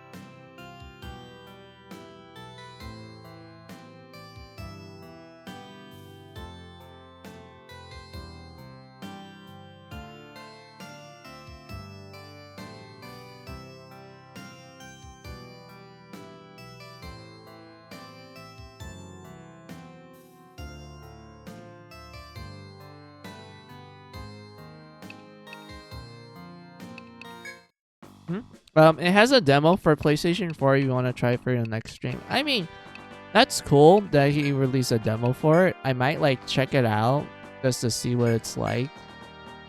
Even though it's been a while since I actually played a horror game. But it'd be a unique experience for you guys to see me play a horror game. It'd be cool.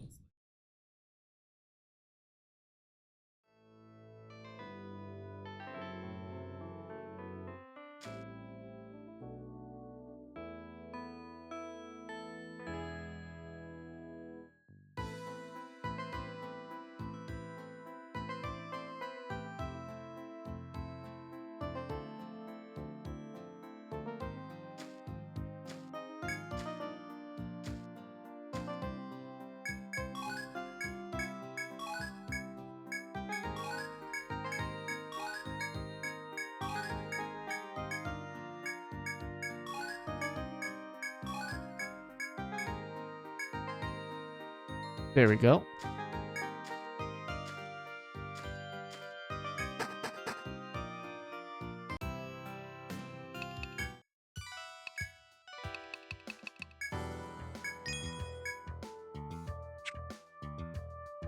I really need to get like levels for this team. Hold on. Should I grind them? I don't feel like doing it yet because, like... Okay, maybe this. I'll try to, get the team, like, my land shark to learn all slash. And then, once we get to that point, I'll start training the survivalist team.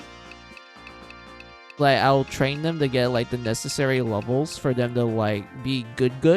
And at that point, like, they're just gonna do a good job with grinding, period. Like, doing, like, gathering points and whatnot. So, yeah, at the moment was just... do this. I noticed like, 2 hours has passed, and I usually do, like, a BRB break. Once, like, an hour or 30 minutes pass. But I gotta do it, so let's do, like, a BRB break.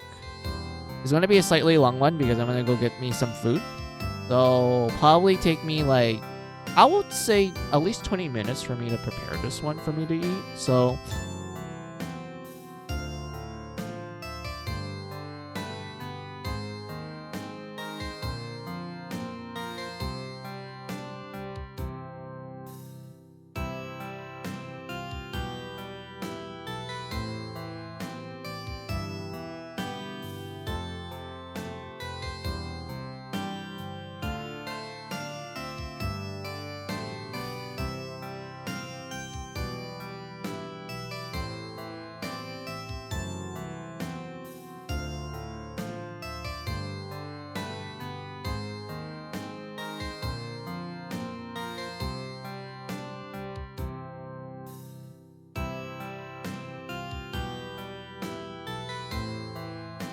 yeah, BRB.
Alright, I'm back.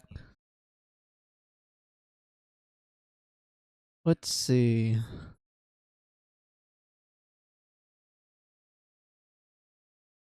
Unpin.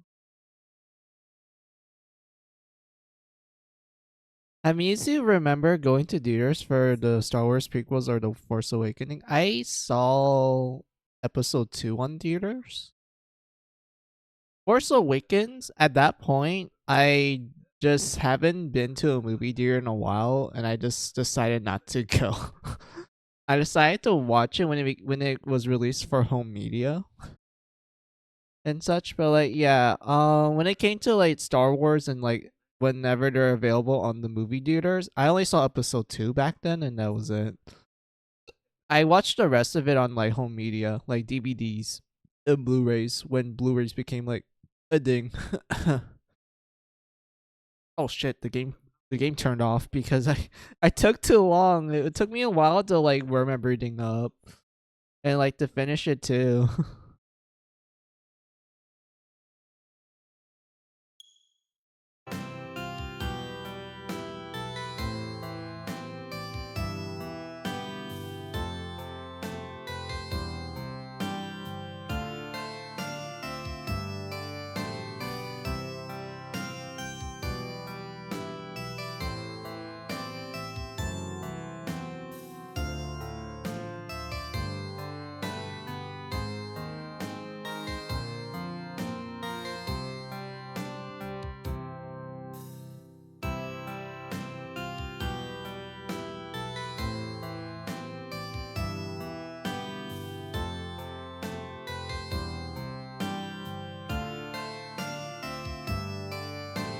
Alright.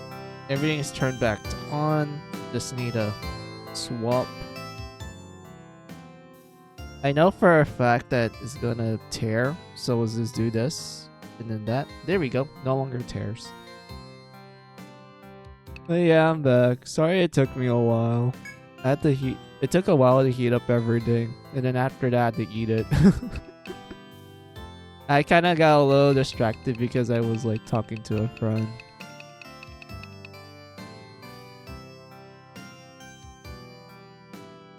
That's fine. Where are we? Yeah, we're level 4. I think this is enough. Kind of. Question mark, I guess. I think it's enough. We just have to go to this spot here. Yeah, we're gonna go to this spot here to fill this area out. And then that should be enough for this guard here. And he's gonna be like, okay, congratulations, you beat the tutorial. Go back to town and like report to the mayor. And like tell him that you did a good job. Oh yeah, you can also where's the button? Oh yeah, you can also press the X button to see the full screen. Like you're playing on like the 3DS. I know this is technically a DS game, so it doesn't have this resolution, but for the HD remaster, they did a decent job to make this look like they did a good job at like I guess scaling a DS screen to fit more into like I guess a modern screen. But I feel like looking at this makes me think more like a 3DS screen, if anything. And I don't mind that at all. I love the portable systems the most when it comes to my gaming life. Like, I love playing on portable systems, man. Like, yes, I did grow up with like home consoles like PlayStation 1 and like PS2 and then like Wii. And I think, yeah, I did have a Game Boy. Wait, not Game Boy, GameCube at one point. And eventually like the other home consoles and such. But I spend most of my time on my Game Boy Advance, PSP, and DS. And then eventually like PS Vita and 3DS and such. Like I spend most of my time like playing portable systems because I tend to when I was younger I tend to go out pretty often, so because of that I just brought my portable systems and I just spent a lot of time with it. So I have a lot more fond memories of portable systems compared to like home consoles, but I did play my fair share of them. It's just I feel more in tune with a portable system compared to a home console. And the Switch just happens to be both, and it's been like the dream since.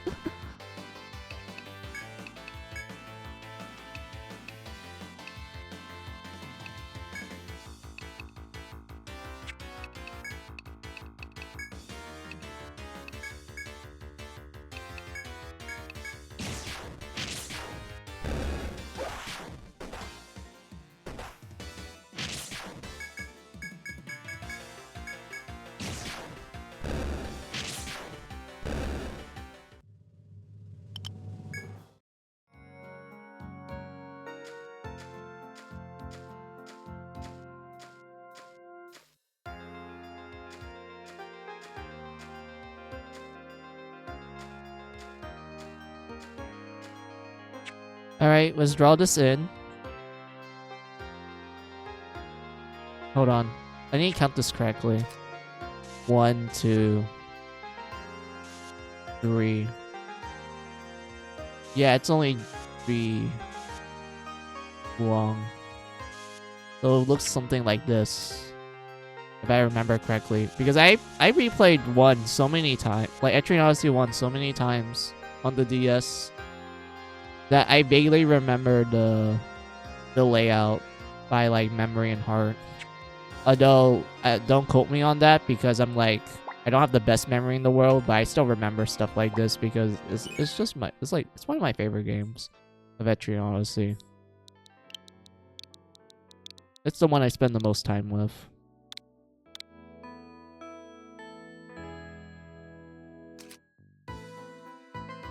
Alright, let's do this. I think we're strong enough to fight the venom flies here.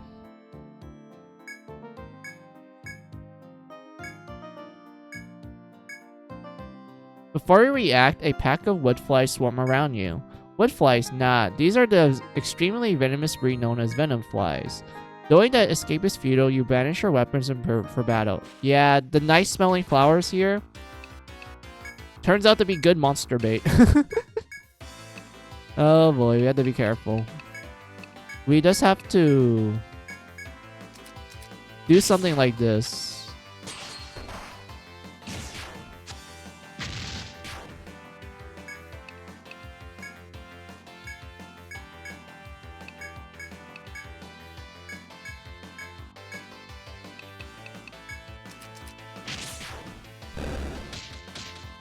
Oh fuck! I got poisoned. No, this is not good.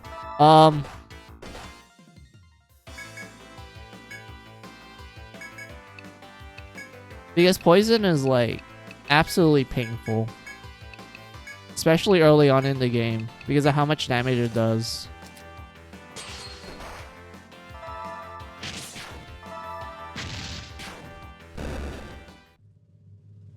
There we go, we did it. Nice amount of experience as well. Oh yeah, we can't chop anything because we don't have gathering skills. But that's fine in my opinion. And we're done. We have beat the tutorial. Oh, ooh. We got ambushed by a bunch of moles, but they're easy to kill compared to the venom flies, which actually requires preparation. So this, we can just go brain dead essentially. We don't have to ding too much. Maybe I might heal up my protector, but honestly, I don't think it's not going to be too much of an issue.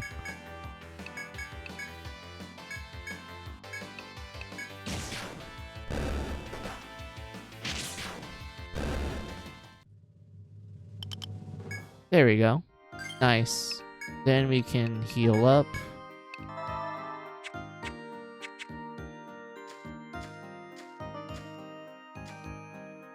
Moving down. There's no shortcuts from this point. There's only a shortcut here, which is fine. So we're just gonna use that one. So yeah, we'll just talk to the soldier. Oh, yeah, preempt the strike. Ooh, we got a bone. We can sell that for extra money. But anyway, just make our way here, activate the shortcut, move up here to talk to the soldier dude, and then after that, we can go back to town.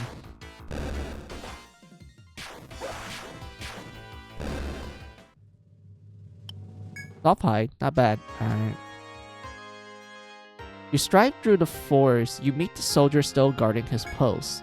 Once he knows your presence, he hails you cheerfully. Got your map all in order, have you? In case, you have my permission to proceed. The soldier stands to one side and waves you drew, as if passing the torch to you. You ought to report your success to the Radha. But the thought of going deeper is also tempting. The game will roadblock you from continuing onwards to the second floor because you can only take like one step into the floor before the game's like, oh, you need to go back to town to report to the government. to the mayor and whatnot. So it's just better to go straight back to town. And then you just sell stuff here. Ooh, we got some new items. Sweet. We can like, yeah, we can give this to our land shark and like to everyone in the main party so they can be more tankier. Except for our medic and alchemist. For them, we need to get bunny tails. We need to get the material bunny tails to make a specific armor that these two can actually equip and whatnot. So yeah, let's just focus on giving it to our two frontliners and then selling the old equipment.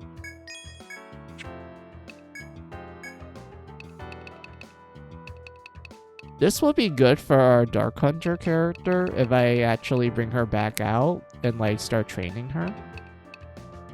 But at the moment, we're not using her. So with this team setup, I think we're good.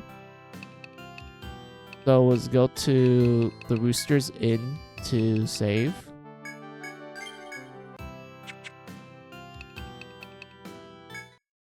And then we talk to the government guy. Oh yeah, we should fill this in. Yeah, talk to the government guy. Tell him like, hey, we beat the quest.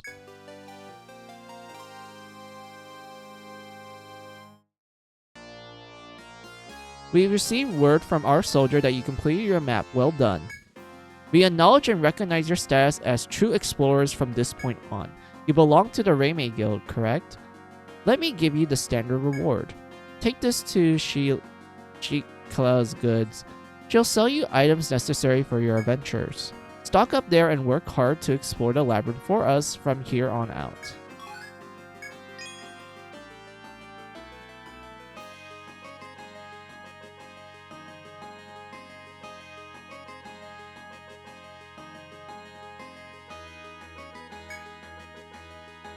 Oh, we got 500.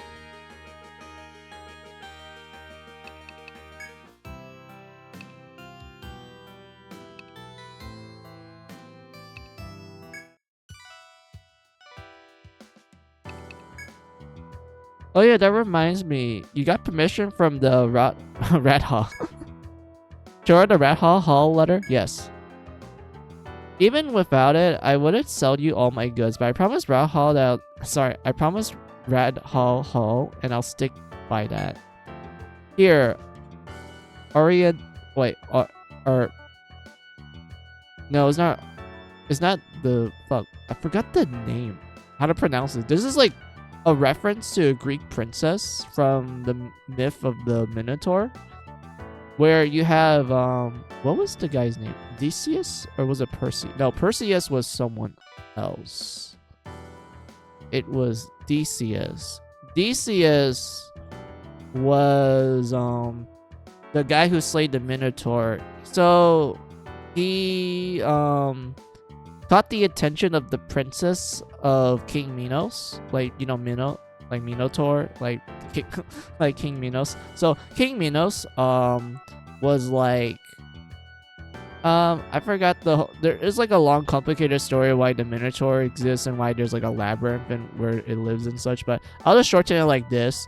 So the king's daughter, her name, which is what this dread is a reference to. So the daughter was in love with Theseus. She's like, oh, I don't want this guy to die, so I'm gonna give this guy a bar of yarn so he can use it to like act as a marker for him to explore the labyrinth and whatnot. And this yarn actually helped him really greatly, to the point where he didn't even get lost, and he managed to find like the center where the Minotaur was, and then he managed to kill it. And if I remember correctly, after that he did agree to marry her after he like won and such, but he went back to his town to like tell his dad like, hey dad, I'm alive, I killed the Minotaur and such, and blah blah blah. And that was like a gist of the story. Granted, I'm like paraphrasing it because like the story does have like a tragic end to it, but I'm just focusing on like the important details. But yeah, this is what this item is a reference to, the princess that give the ball of yarn to Decius for him to explore the labyrinth, which, I mean, makes sense given that this game is literally about you going through like a labyrinth to just explore it. And what the item does is that it lets you get out of the labyrinth anytime you want. I do suggest buying like a couple of them because you're going to be using them often, like literally you're going to be using these these ball of yarns often, because oh boy, this game will make you go back and forth from the town to the labyrinths really often. Like there's no like sugarcoating it. You're going to do it a lot and it's going to be normal. Back safe from the mission, I see. Well done, Remake kiddos. I'm starting to hear about you from the off-duty soldiers. Everyone's pretty excited. So am I right in thinking it's time to talk business? Here at the Golden Deer, I hear all sorts of problems that only adventurers can solve. Gathering materials, wiping out monsters, you name it. I hear someone sobbing about it. And when I do, I pass the request on kids like you. You're welcome to take them on. Adventurers can oh yeah, there's this you learning that you can do side quests here. This one, you just need 7 soft hides. You just have to kill the monsters in the first floor. That's what we've been doing. This one is pretty easy. You just have to find a specific location where this guy is like, hey, I'm like thirsty as fuck, dude. I need some water and whatnot. And then this one's also pretty easy too. The shopkeeper does tell you what material she needs in order to craft said axe, and the material you need to get it's pretty easy to find too. So like these are pretty good like starting like quests that give you like good rewards and everything. So like yeah, we'll start with this guy here because we need the money. We need money. Money is important. Decided to take the request, have you? Good. I've been hoping someone would. This request is from an artisan right here in Etrian. High goods are in high demand and his supply is running low. You shouldn't have a problem getting some soft hides from the forest critters. Good luck. Yeah, those are easy. This one's pretty easy too. Decide to take on the quest, have you? Well, alright, she repeats the first one. Okay. An ex-explorer. I guess you'll say,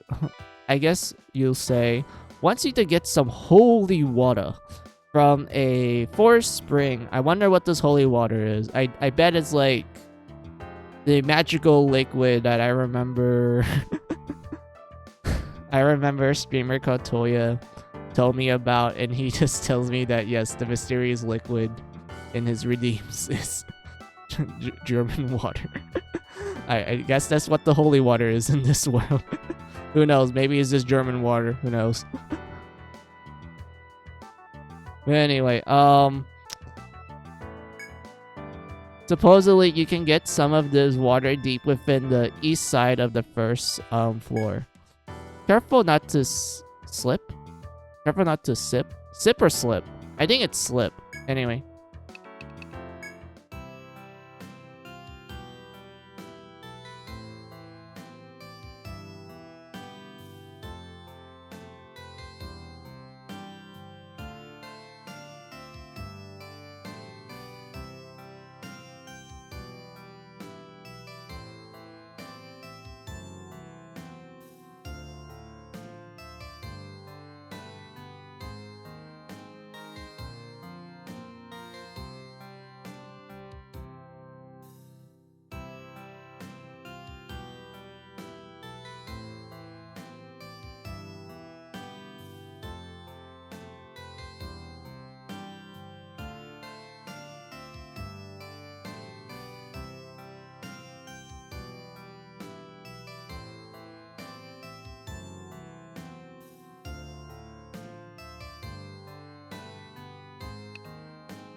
Alright, so we're just gonna stay here for a while until we get the necessary soft hides for the quest.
Let's see, you walk the narrow path, you see, sorry, glisten, fuck, I can't talk because I ate something greasy, so my throat's killing me.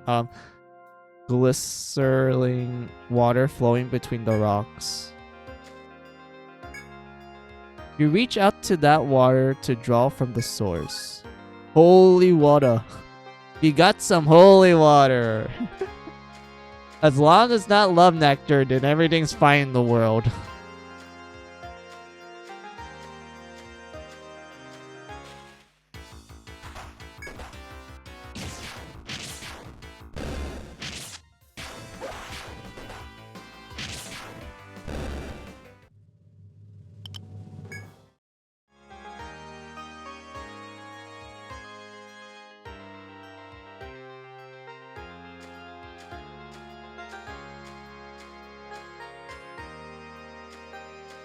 Wait, how many do I have at the moment?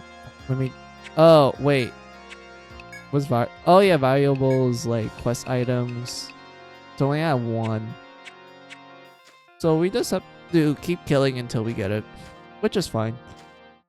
Excuse me. I'm just hoping that the encounters we get are, like... Yeah, maybe, like, the rats or, like, a group of moles. Since the moles give you, like, a good amount of experience. So that will... Yeah, it would give us a good amount of experience for us to, like, you know, grind a couple, like, points into.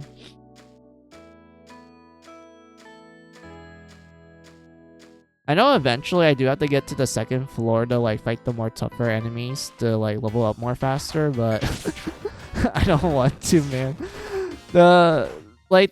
I'm low level technically for the 2nd floor. You need to be, like, I don't know, level 5-ish range to, like, have a surviving chance. Like right now, yeah, we have a we can survive a bit now.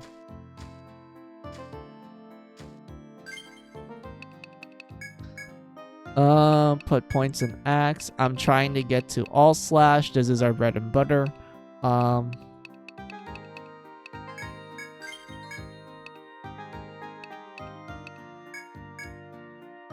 Yeah, 2 more points here. Grab this. And then once we do that, I'll start training to get healing touch. This is our, like, I would say, good skill to have if we're doing long, like, trips to the dungeon without having to go back to town. This one, yeah, I get to level 5. We learn this. And then we start putting points into Volt to learn Door. And then after that, we'll round it up with Ice for the encounters in the, I think the encounters in the 2nd... No, not 2nd central. No, it's the 4th Ender where Ice is pretty useful for the encounters there. I could be wrong. But I do remember Ice as being really decent for, like, the encounters later on in the game. Although I would say Dunder is, like, the king when it comes to it, because there are, like, monsters in the post-game dungeon that it's better to use the electricity on them, because that's literally the only way you're gonna kill them.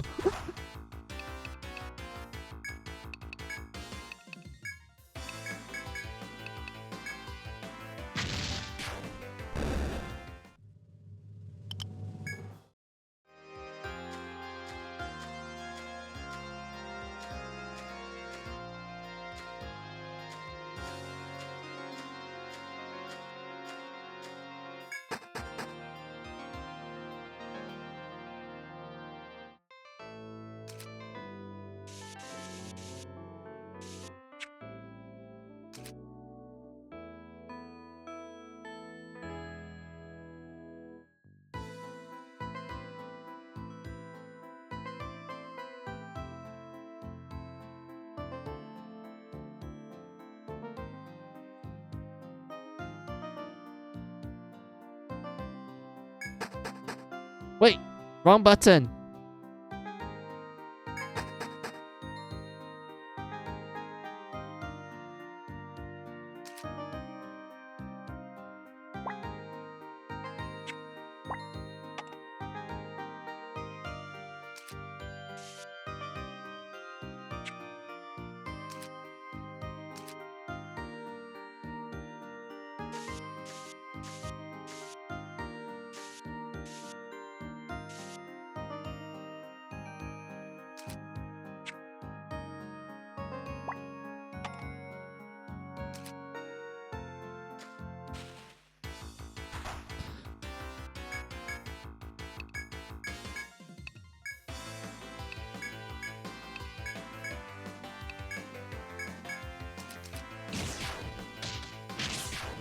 Fuck. No, the poison.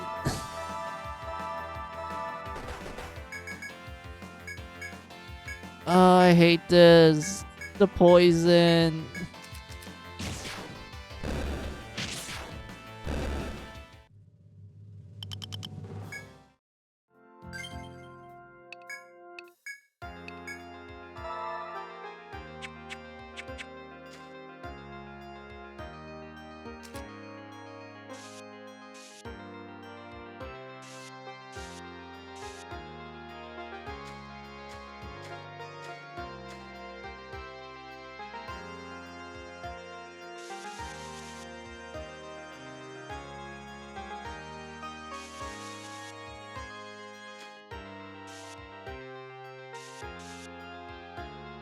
Wait, I fucked that up.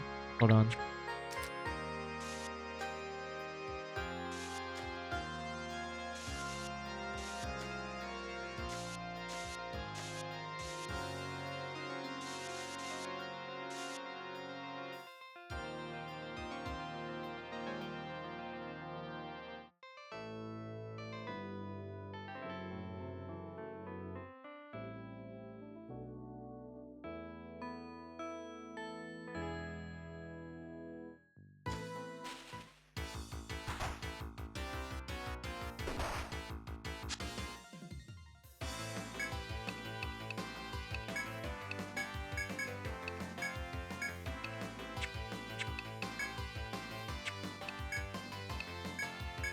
Yeah, burn. Do some damage here.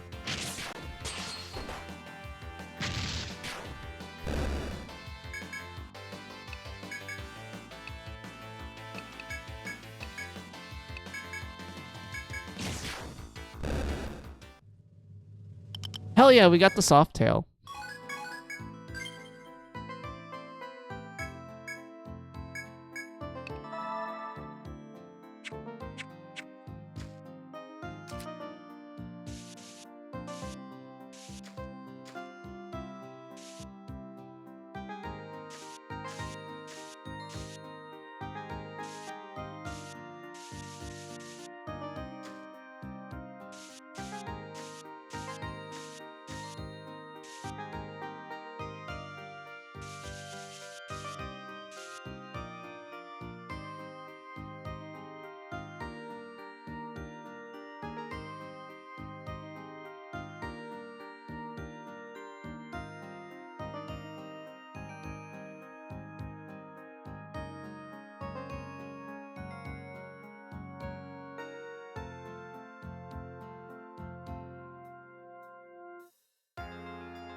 Yeah, I'm slowly getting used to like drawing the map with a stick. I'm way more used to like using like a stylus with a touchscreen.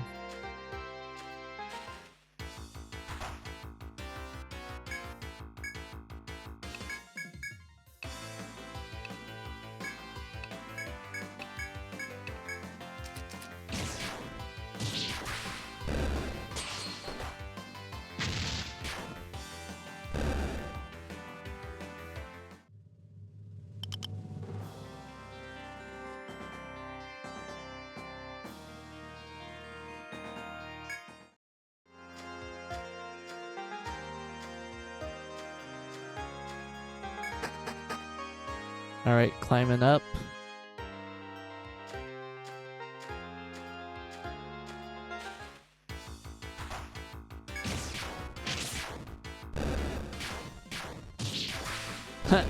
Let's go. Alright.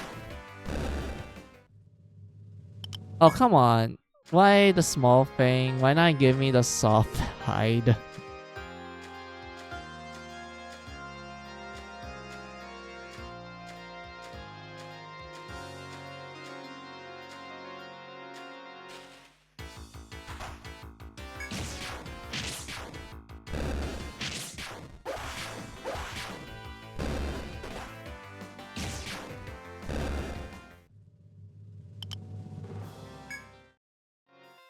Oh, come on.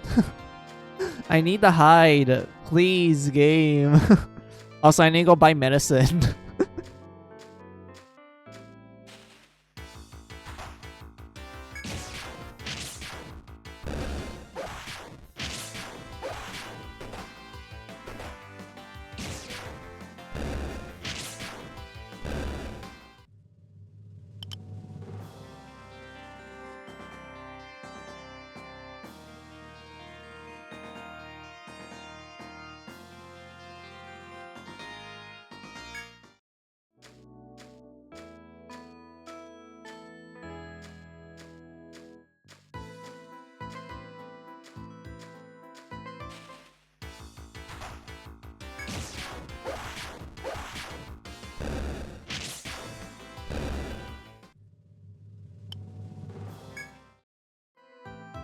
Oh, come on. Why can't I get the letter? Oh, sorry. Hide. Soft hide.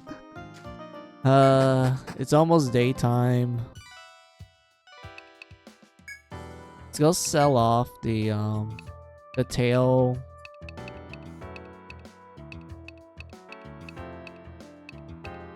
Yeah, we have to be careful not to sell the hide.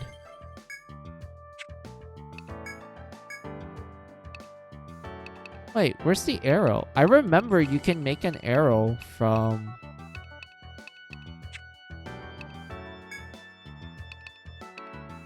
Yeah, this is what... No, wait, no, this isn't it. Wait, is this it? I think this was it. Yeah, like you have to... Yeah, you have to like... No, this is not it. I remember there was something else. It was an... Was it an accessory? I don't think it was. I remember you could do something with the bunny tail. Like, it makes a... certain equipment. Huh, weird. Anyway. Let's go rest in the end.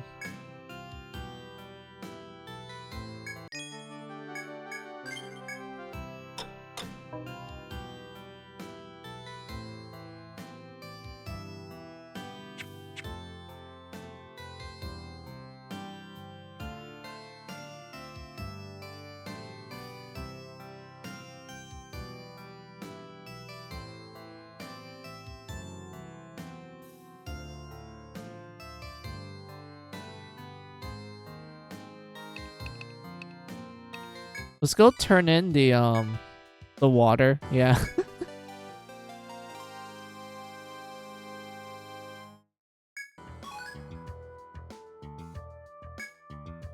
Welcome back, kids. Glad you were able to get your hands on that holy water. The client said her grandpa discovered this stuff back when he was an adventurer. He was on the verge of death when he found it and thought it was his last meal. But it happened. His body suddenly felt revitalized and safely made it all the way to town. Looks like every day well watered to me, but it saved him. No wonder he thought it was holy. I bet that girl will be thrilled to hear you found it. Thanks, everyone. I mean, I also drank it too. Like, you can drink it before you even know about this quest. And it did help. Like, it actually recovers your HP and TP as well. So, like, I guess it's, like, holy. Like, it's cool. You can only do it once, though. Think there really is some mysterious power in this stuff? Huh. Nah, can't be. I don't know, man. Never knock it until you try it.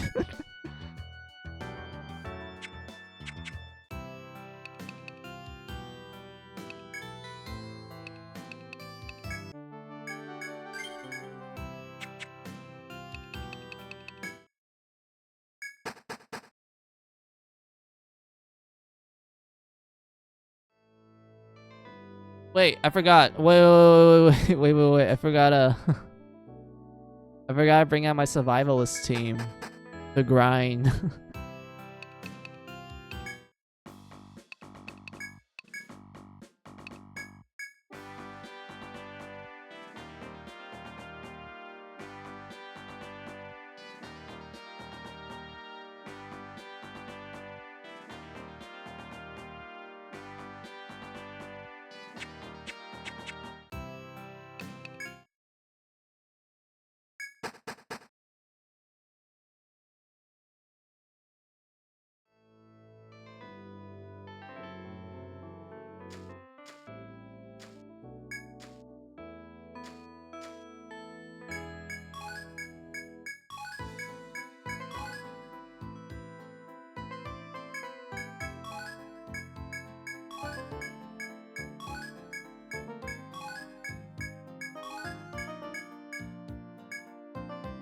Alright, got all our stuff. Oh yeah, there's like 2 pieces of dialogue if you manage to get all the materials for the hand axe. Before and like after you accept the quest, like this is the dialogue that plays like after you make it with, like you make it for her. Oh, oops, hold on.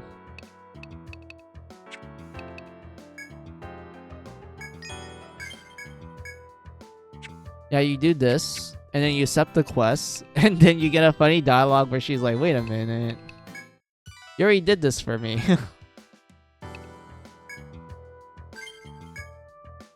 Decided to take on the request, have you? Good. I've been hoping someone would. Jinka's Goods is the only place in Etrian to get weapons and armor.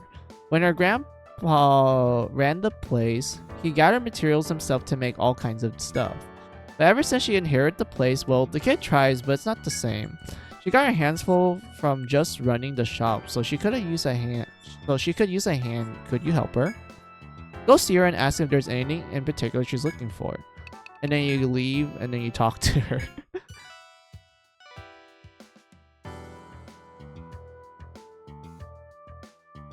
What's this now? Request about hand axe? You all gathered materials for that one. I forgot I made that request. But don't fry, I'll still pay the reward. Go see... Go, Marie? And pick it up from her, okay? Like, yes, this is the dialogue where she's like, wait a minute. You already did this for me. I completely forgot I had this as a request. Oops.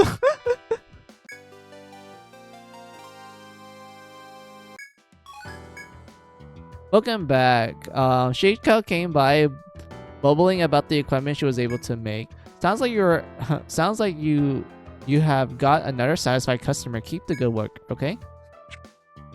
And then we can like go reload the save.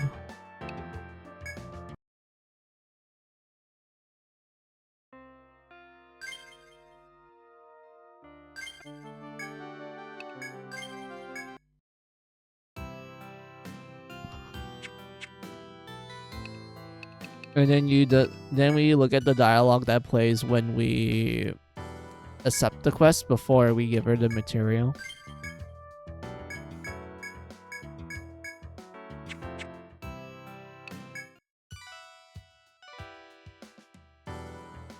Say what? Request about the hand axe? Oh, now I see. You're the ones who accepted it. Let me see.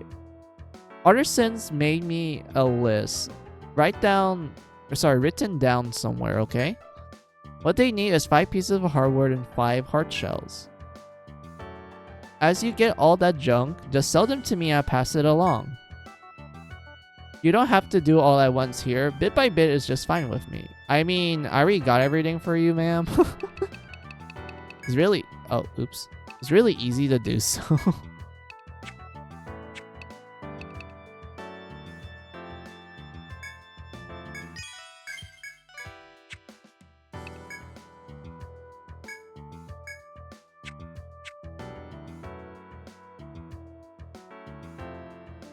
Alright, from now on, I gotta have the hand axe for sale. It came out pretty well, I think. Very light, but easy to use, you see.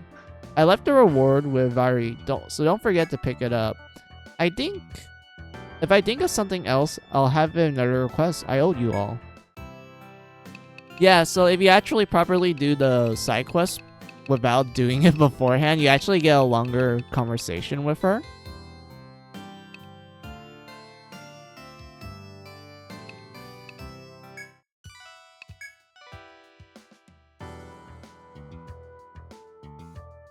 Some of the recent purchases I got is Neptune U Action. Yeah, I remember that. That's the hack and slap. That's the Musou game. With like the clothes breaking mechanics of Senran Kagura. I remember that Neptune game. Neptune versus Zombies, I remember that game. Four Goddesses Online. Yeah, I play that as well. Mega Dimension Neptunia 7R. Yeah, I have that as well. The Sky of 5 complete. Oh, that's nice. The Sky of 5... That's a fun game. I didn't really think too much of it. It was fun.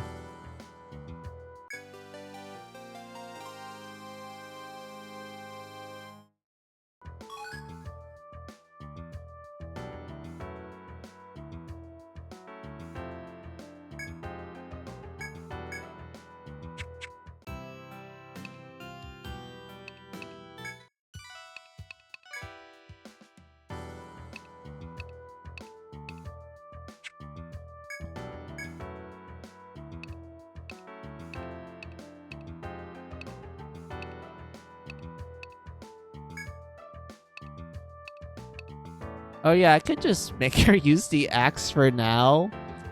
Because of like... Well, I'm not gonna get all slash yet until I grind the necessary levels. If I remember correctly, you do get a stronger sword later on in the first stratum, so I think that's fine. We can just switch to an axe for now.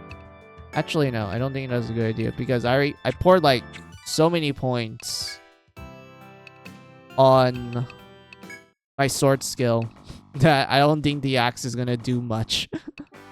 But who knows? We'll just give it a try to see if it makes a difference. If it does, oh my.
Wait, hold on. I mean, I could just... Yeah, I could buy it for my medic and my alchemist for the moment because I do really need them to have a lot of TP to do their like more funnier skills. When it comes to like these hide rings and belts, I don't think it's that great to be honest. So I think it's better for me to grab the red charm for both my medic and alchemist, so they can benefit from like the +1 defense and also +5 TP.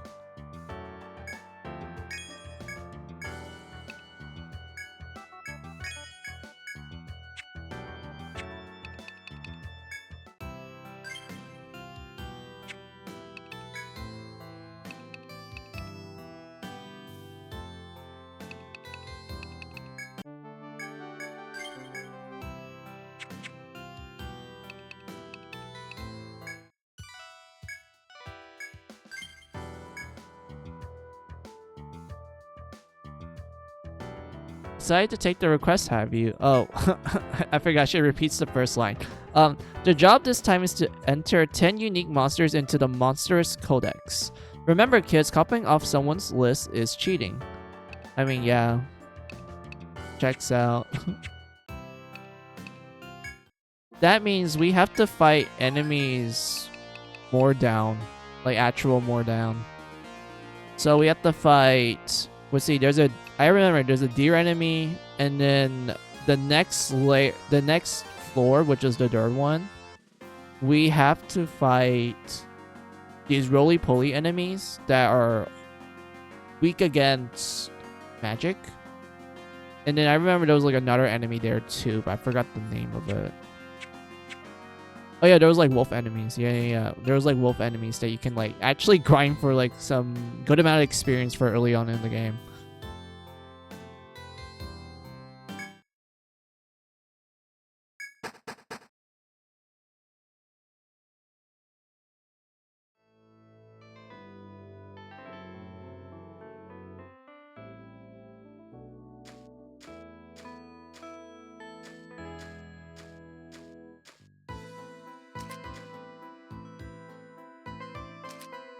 I'm kind of curious about... Wait.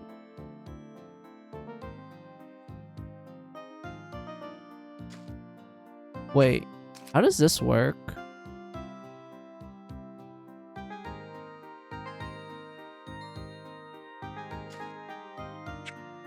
How does this work again?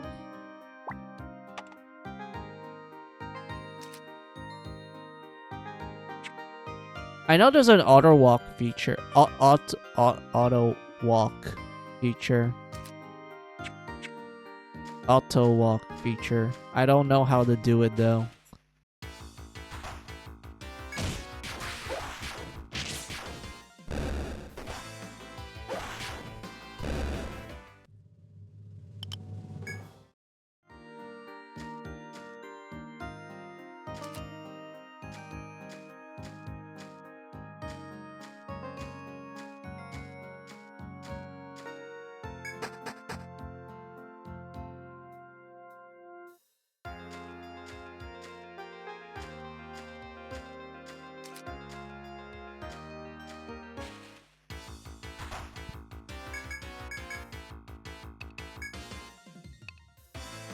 Why am I forced to fight the butterflies again, dude?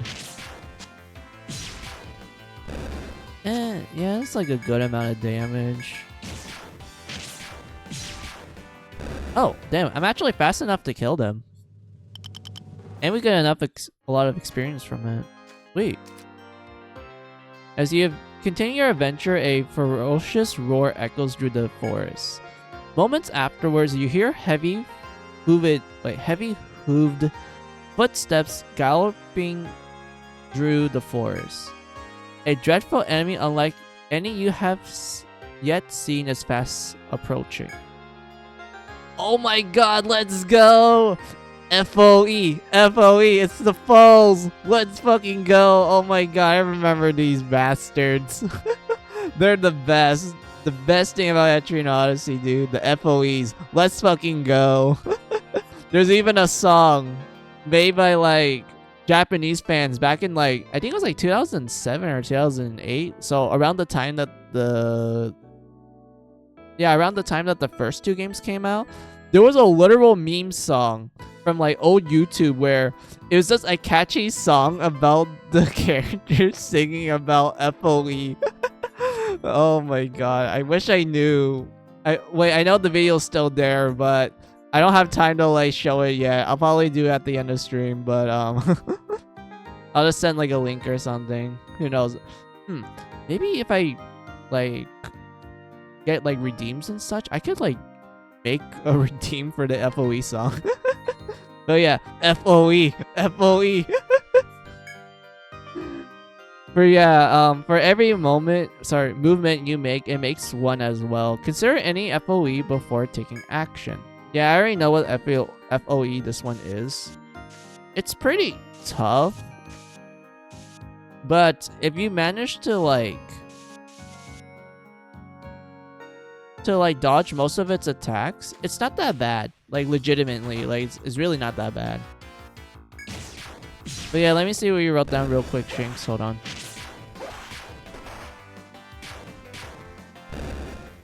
Other games I got is Forward to the Sky, Good Night Pan Pan, Suzaku Games. Oh, sorry, that's the company. Let's see. Sense a Cyberpunk Ghost Story. Oh, no, that's the company that made it. My bad. Kuroku Days, Neko Miko, Zombie Shooting Star. Oh, how nice. Oh, I should be doing the side quest. Oops, hold on.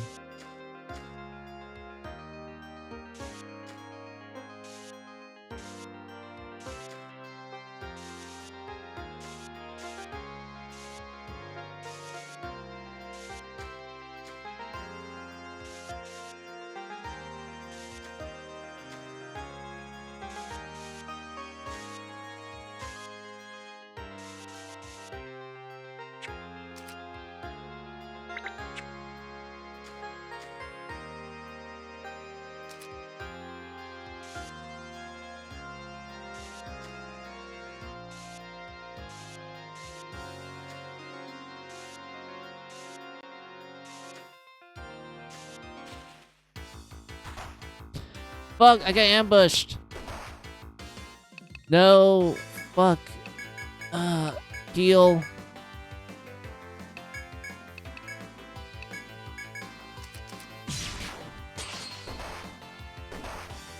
No! My tank. I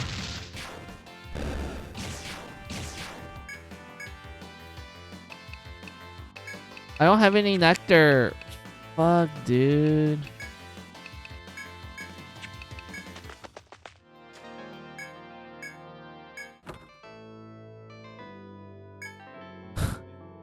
Well, well, thank you, game. I get the message. We're gonna go back and revive our tank because we really need them. Like, if I want to survive, we need the tank. Hold on. Put it here. Build this in. There we go.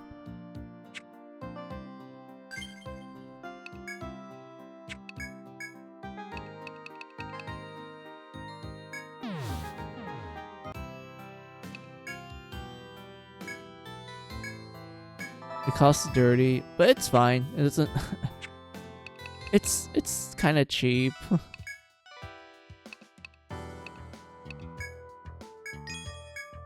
There we go. Let's do a quick save.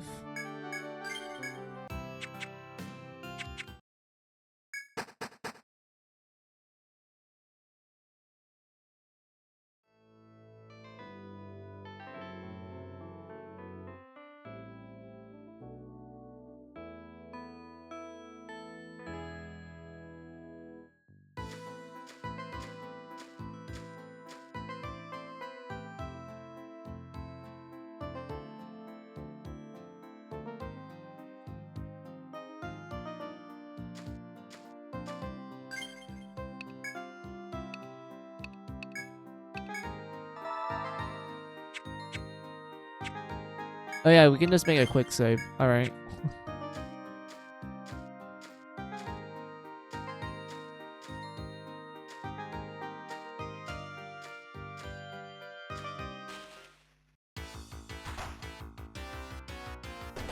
Yeah, this is fine. Unironically, this is fine. I can handle this.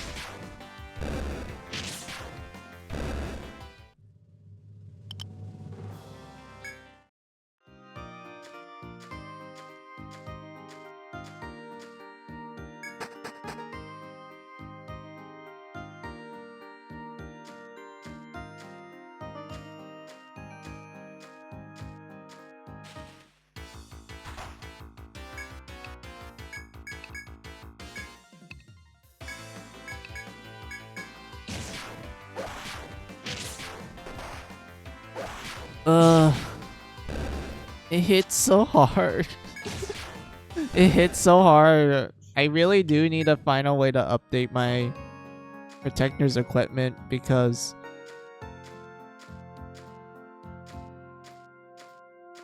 I had to heal often, dude.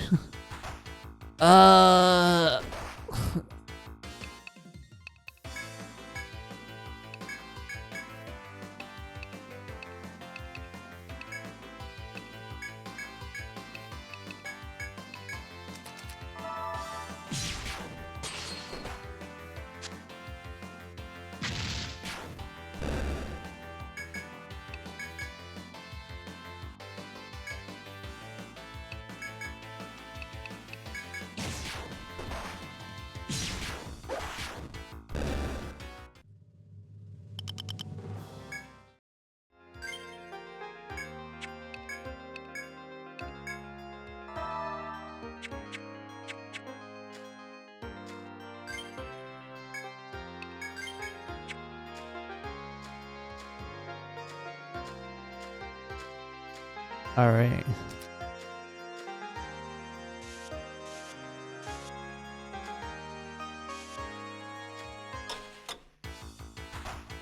Oh, yeah, we need to kill one of these.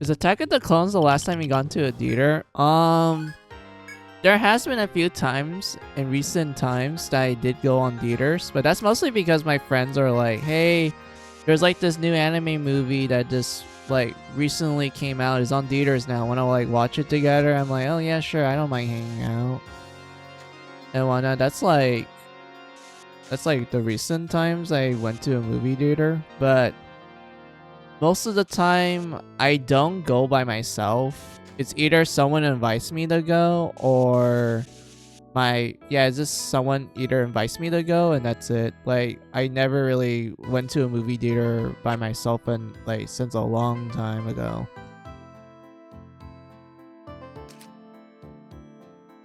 The more I talk about it, the more old I get.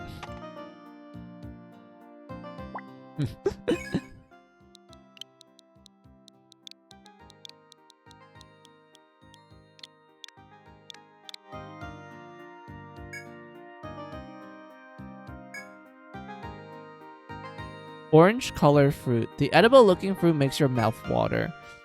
It could be no trouble to take the fruit and eat it. Eat the fruit. The fruit's delicious looking exterior proven to be a sham, as Aoi discovered. I lost teeth.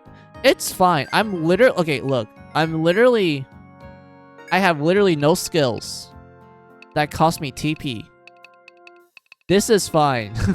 If it was like my medic or my alchemist, I would have been so mad. I will like unironically be incredibly mad. But because it's my land shark that ate the fruit, everything is fine in the world.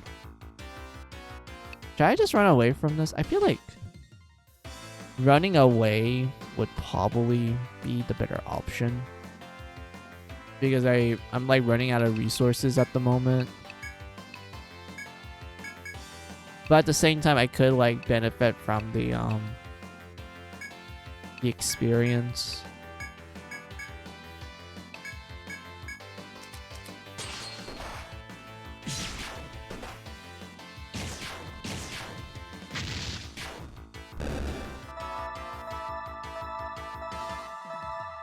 Does this include seeing Wuthering with You with friends?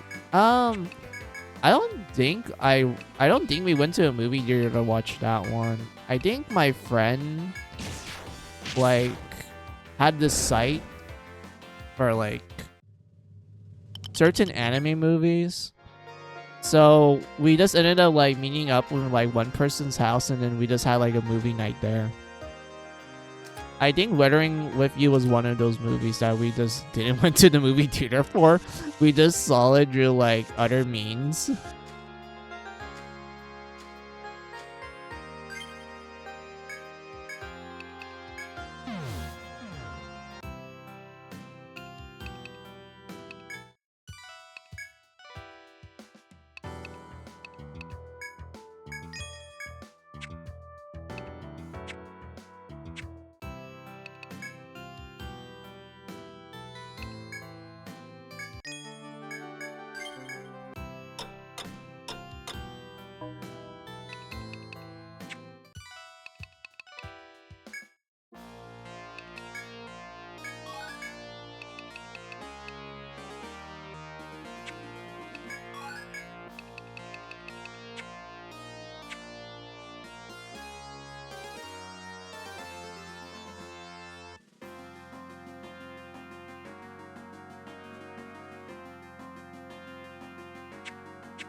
Hell yeah, level 6 time, baby. Alright,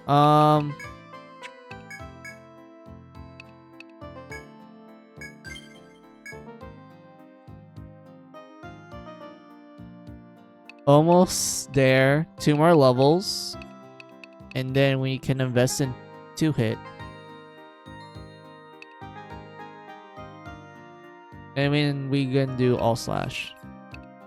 Do you remember any anime or movies you saw last time you went on a deer? No, I don't have the best memory in the world. So there's times when I just literally like blank out and forget.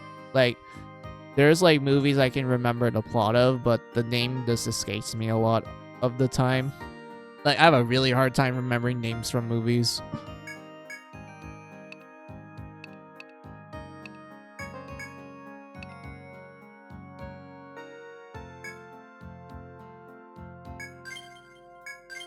Let's go! I did it. We unlocked flame, baby. We have our powerful flame spell. We could learn Inferno as well, but not really worth it at the moment. It's better to focus on flame. So yeah, put 1 point here, and then we're gonna invest in Volt to get door. And this will be our like bread and butter for random encounters. Like we're gonna be killing a fuck ton of random encounters at that point. And then we can invest in like TP up until we get to TP regain. And then we make our way to ice up.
What? Why did it took a while just to kill the hare?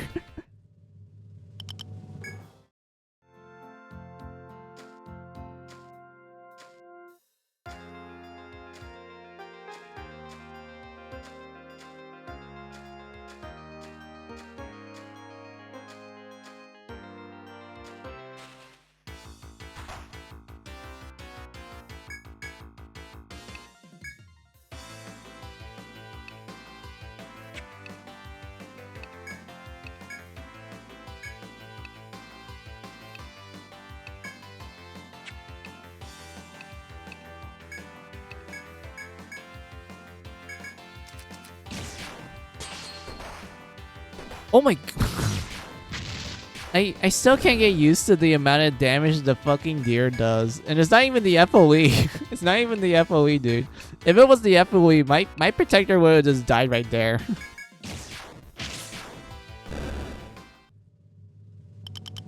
Oh, we got a horn.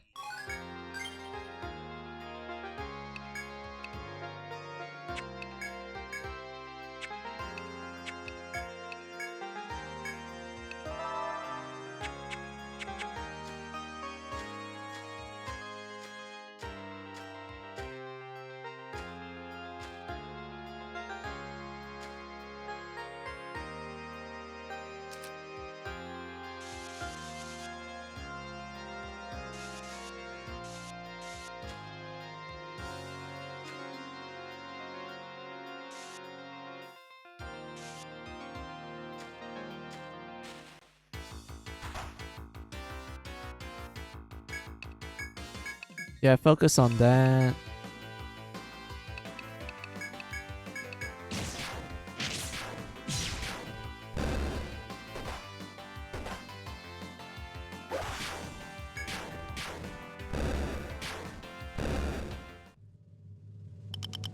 There we go. Sweet.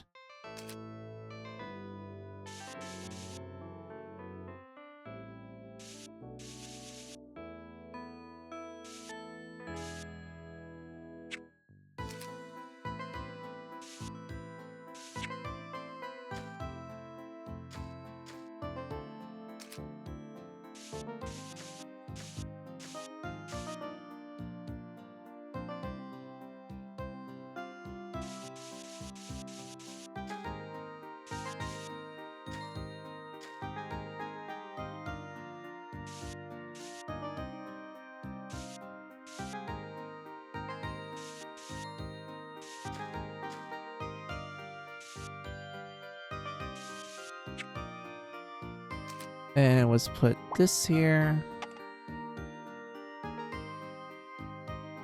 I don't remember what this one is. Hold on. Let's see. On the tree standing on the end of the narrow trail, you find a shivering green fruit. Judging by its color and shape, it doesn't look edible. Do you really wish you can pluck the fruit and eat it? Yes, let's eat the green. Appearance to the contrary. The fruit was fresh and juicy. Oh. Oh.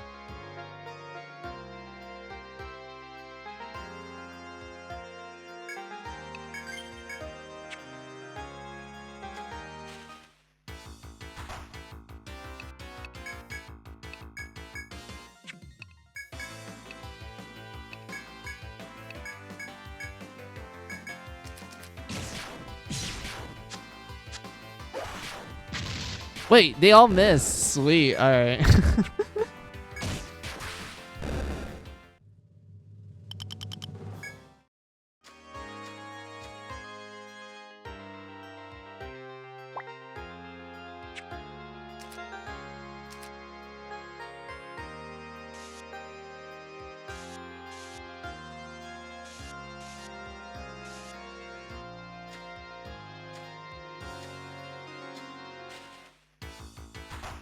Again? Alright.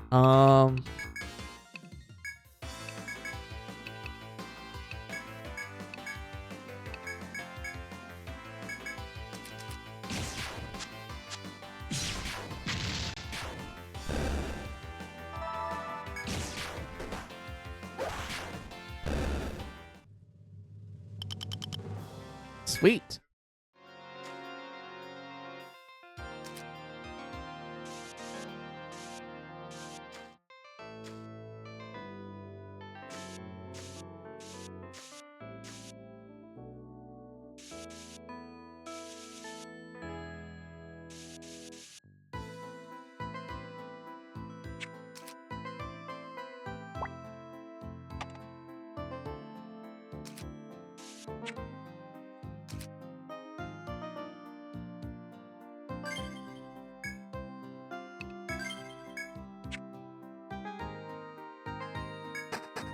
There we go. Dirt floor, baby. As you descend into a new floor, a free motion of bloodshed sends a chill down your spine. Even new adventurers as yourself can clearly feel the overwhelming sensation. It is the specter of death looming over you as you prepare to face unknown dangers. Take heed. Beasts of red of tooth and claw run amok here. Fleeing from these creatures is no shameful thing. In these depths, survival is paramount. Yeah, so basically, there's a special FOE right there. They're red FOEs. They're really aggressive. They're different from the the sun color ones. These ones are red. Like, you can kind of see it right there. We can look at them like a lot better if I start moving. Hold on.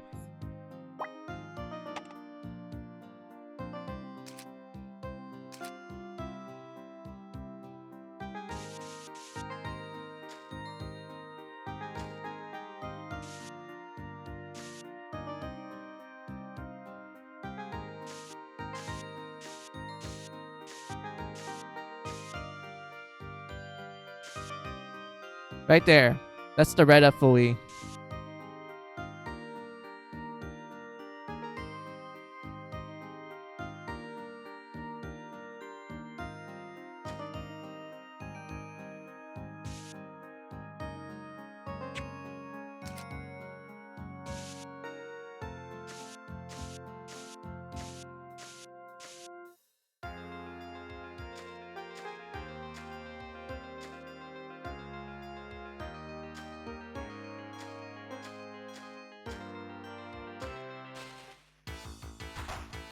Fuck.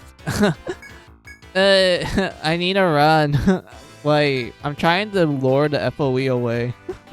FOE. Sorry, my 2000s brain is showing. Dude, I was singing it too when I saw the FOE. Also, hey Ruto, how are you? Welcome. I'm just playing a little bit of Etrian Odyssey 1. My favorite Etrian Odyssey game. This is my personal favorite one. When it comes to the DS trilogy. Like, I love the first game the most. I know most people will be like, but isn't it the one that's the most punishing no matter what? I'm like, yeah. It's the one that actually made me feel like I'm an adventurer compared to, like, the later games. Because I felt like... I won't go into too much detail, Ruto. I just want to welcome you. Hey, welcome, Ruto. How are ya? I'll just put it like this. I just feel Etrian Odyssey 2 is like an expansion of the first game. It's not that it's a terrible game. I like the new changes they added to it, but I just felt like it was just an expansion pack and that was it. 3 is like the fan favorite and well-loved one. Like, people really love Etrian Odyssey 3. Like, legitimately. They just love that game. Like, even in Japan, it's like the most fan favorite one. And I understand why. It's a really great game from like start to finish and whatnot, but I don't know. I feel like when it comes to the DS trilogy, I just love the first game. And I think it's because of how minimalistic the story is. And I'm just able to like kind of roleplay and just kind of put my own like, I guess, 2 cents with the minimal lore dumps that they give you in the first game. It makes it like more fun to like engage with it because like it's kind of like a giant coloring book. I would describe the first game, Ruto. It's like, yeah, here's like a coloring book, here's some like general guidelines, but you can just color it however you like.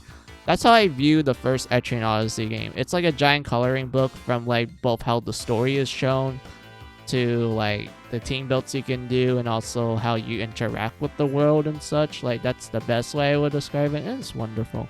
But yeah, hey Ruto, how are you? Welcome. Let's see, they played... Hey, you played Tekken 8. Nice, how is it?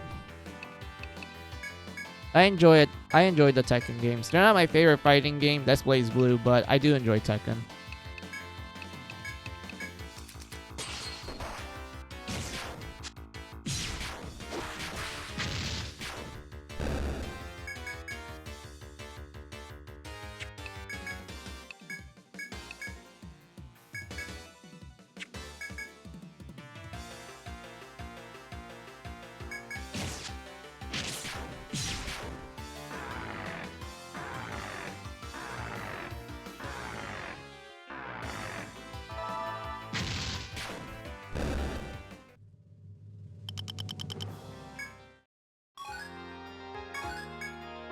Let's see, how am I doing? I'm fine. They just started. Oh, hold on a second. I might need to do something. Okay, no problems.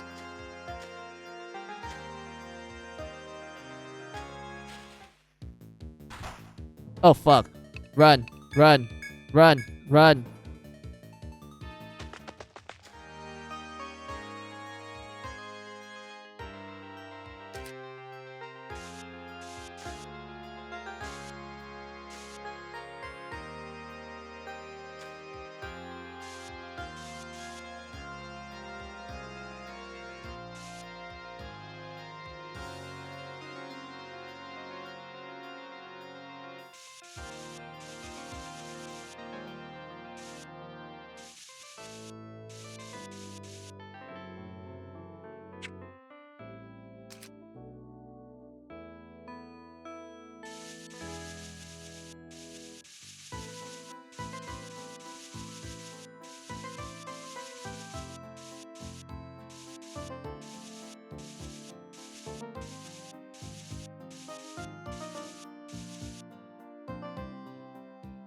fuck?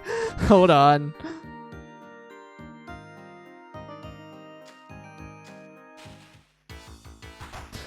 Oh, this is the enemy. I'm talking about what the material I need. The rollers. So we're gonna try our best to keep ourselves alive.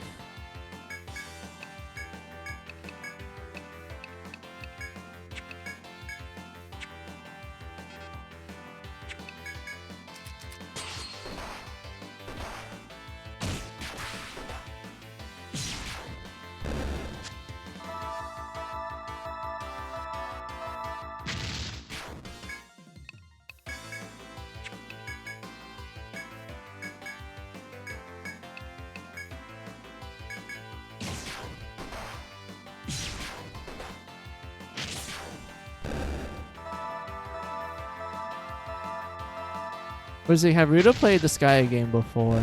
I don't know. Let's see. Insert mental image of Kiara attempting to do the electric wind god fist on a 24K carry statue of Martyr here. Oh, that's a funny image. Oh wait, I'm at a TP. I can't spam magic. We just have to kill this thing the old-fashioned way. Smack it to death.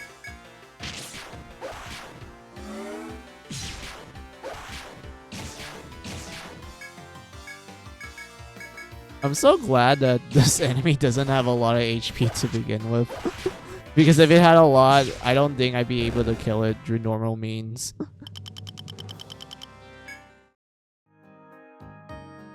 Oh, sweet.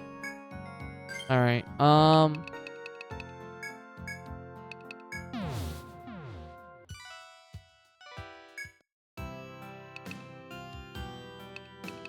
just need to go save.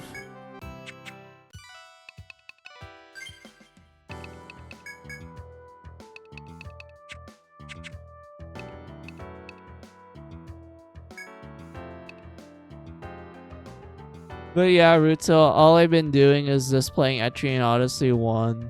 Just reliving some memories of my DS years. I went with a okay setup. I have a Land Shark, a Protector, a Medic, an Alchemist, and a Survivalist. I was debating between keeping the Survivalist or Alchemist. Because I was like, I kind of want another person in the front, like a Dark Hunter, or maybe like a Troubadour to like learn Bravery and just have everyone in the front do so much physical damage that everyone else doesn't really need to do much other than support. But I'm like debating about it, but for the setup I'm doing right now, it's not bad. 2 frontliners. Our main physical damage dealer, backup damage dealer / tank, our healer, nuker, and our backup DPS.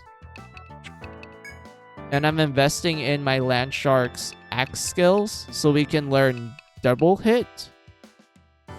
And once we get that to level 3, we will learn all slash and like swap back to sword, and then guess what? My Land Shark is gonna be our main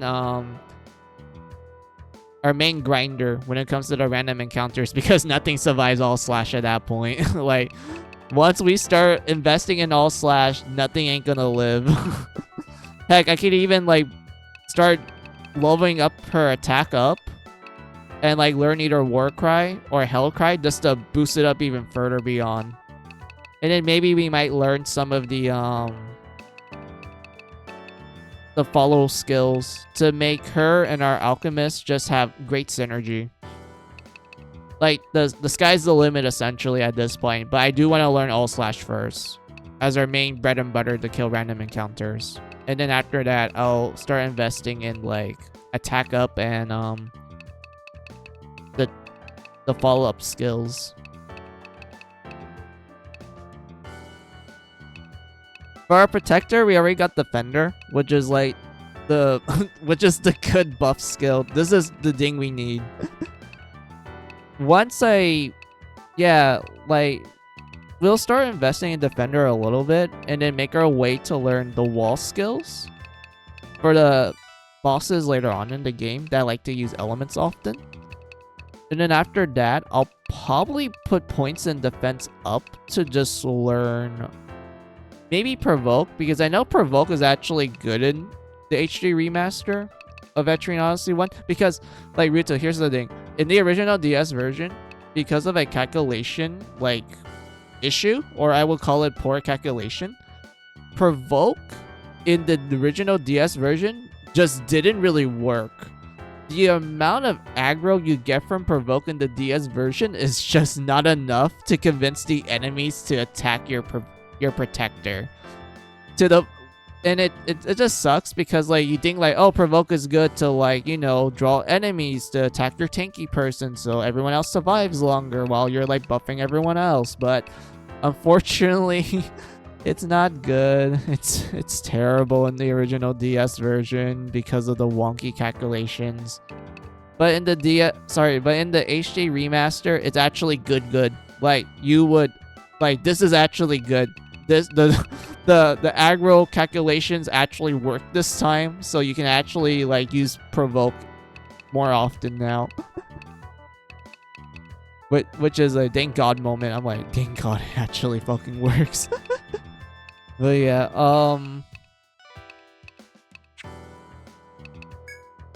our medic, we're just gonna learn this. This is the reason why medic is so good in the first game, this skill here.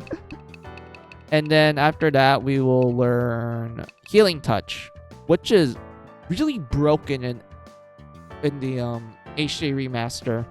Because in the original DS version, Healing Touch was just crap. There was literally no reason for you to grab it because the amount you recover from it is just piss poor. Like, even at the max level where it's like, yeah, you only spend 1 TP to use and such, but the amount you restore at that time was just only like 25% of the maximum HP for everyone, which is like not that useful. So because of that, people are like, well, we're not going to invest in Healing Touch in the original DS. We might as well just invest in Attack Up and Immunize and whatnot. But in the HD remaster, this skill got a massive buff. Like, this one is actually useful this time.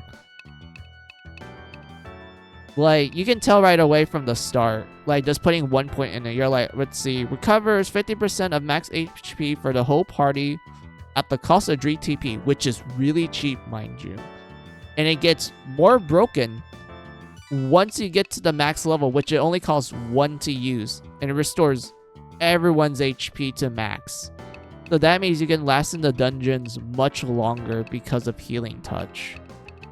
So, like, yeah, that's a good new change I liked. Like, it really made this skill from, like, the worstest thing in the world from the original DS to, like, one of the god-break skills in the HD remaster.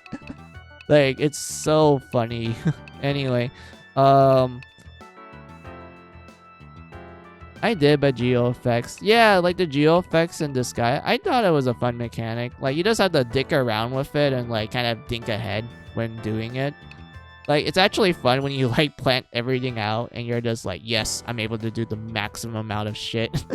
It's just cool for this guy. But yeah, what was I? Oh yeah, we have Alchemist. My Alchemist, we're gonna learn flame skills first. So right here. Once we do that, Ruto, we're gonna invest in Volt to get Door.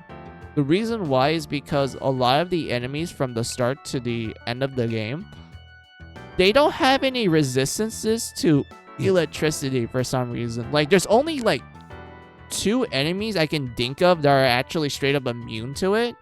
But everything else either takes normal damage from it or they're just weak against it. So because of that, yeah, Thunder, pretty good, like, pretty good spell set. I always start with Fire first because a lot of the enemies in the first 2 stratums, especially the bosses, are weak against Fire. So I just invest in Fire a little bit. And then you get to Volt Up where you just are like, when you're like, alright, I don't give a shit anymore. I'm going to kill all the random encounters as fast as I can. So that's when you invest in Door. Ice Up is good for the enemies in the later stratums because they tend to have more ice weaknesses. So yeah. So the usual plan I'm doing with my alchemist is to learn fire first, then electricity, and then grab ice. And then after I do that, I'll invest in TP up to get to TP regen, which will, you know, make our alchemist last much longer and have like an easier time restoring their TP and whatnot. So like, yeah, enough of my yapping. There's survivalist. Ruto, we're just gonna be investing in these two skills. This is literally the only skills you need for your survivalist if you're going full offense with them. Multi-hit and Apollo. Multi-hit, as the description says, it hits the enemy multiple times and it gets more and more powerful as you level it up. It's also pretty cheap to use too, especially when you get to the later parts of the game where you actually have like a lot of TP to spend. And Apollo is the same case. Like, Apollo does a fuck ton of damage when you use it. Like, yeah, it takes 3 turns for the arrow to come down after you shoot it in the air. But the amount of damage it does is just insane. Like, my god, the damage calculations for this skill is just mad crazy. And it even has a chance to stun the enemy. And stun is one of those status effects that none of the enemies have resistance towards. Like, even with bosses that are like generally immune to status effects, they can't resist stun because it's kind of like its own category sort of thing. So because of that, you could effectively like have Apollo and just hit the enemy, and there's like a small chance that it will just stunt the enemy, which just makes that turn a free turn while you can just go all at it with your multi-hit. Like, it's absolutely funny and hilarious. That's if you're going with an offensive, like, survivalist. If you're doing, like, a survivalist team, which I like to refer to as the grinding team, what you will do is, you make 5 survivalists.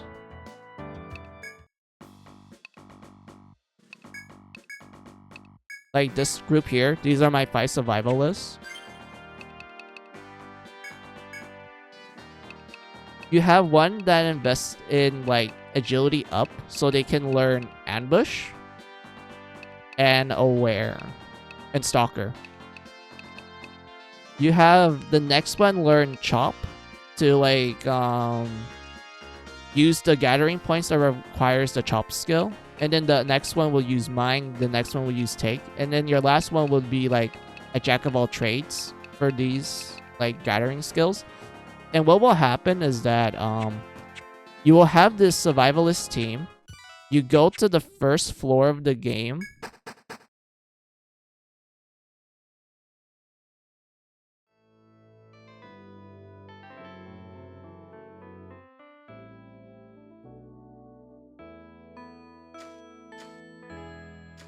You enter this shortcut here. You interact with this gathering point, and then you just repeat the cycle. Until, like, you run out of points to, like, gather up, and then you just, like, you know, fast forward the day. And then just repeat this constantly. And then sell the goods to her. And then you're just gonna be racking up in, like, a ton of money at that point.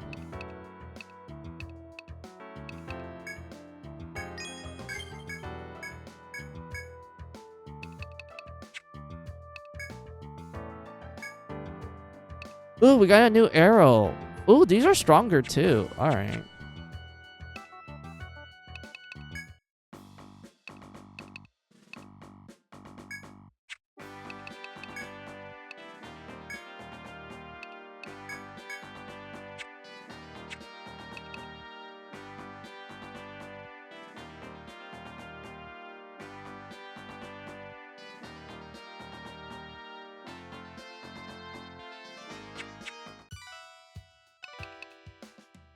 Let's see. I guess we can just rest. No, I need to turn in the quest. And then we can rest.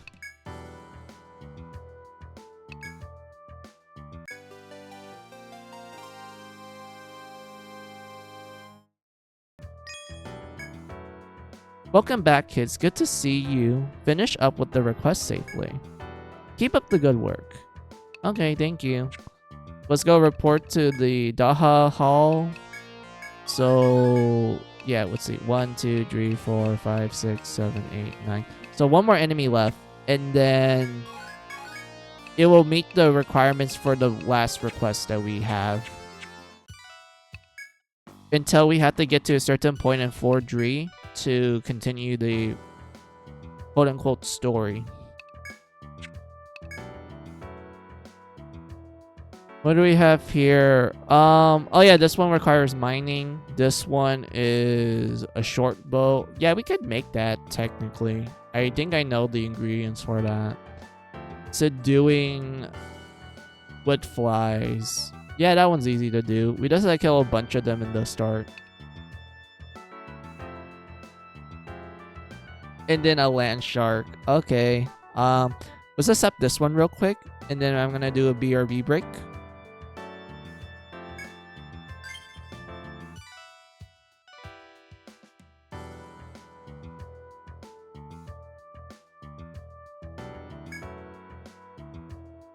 This is from a girl training at Cleves to become a medic. I say it's good for... So I say it's for a good cause. She was researching for... She was searching for herbs and a woodfly attack and forced her to come back empty-handed. Your job is to take out 7 woodflies so it's safe for students to gather herbs again. A few woodflies should be no problem for you, right? Good luck down there. Okay, so let's sleep.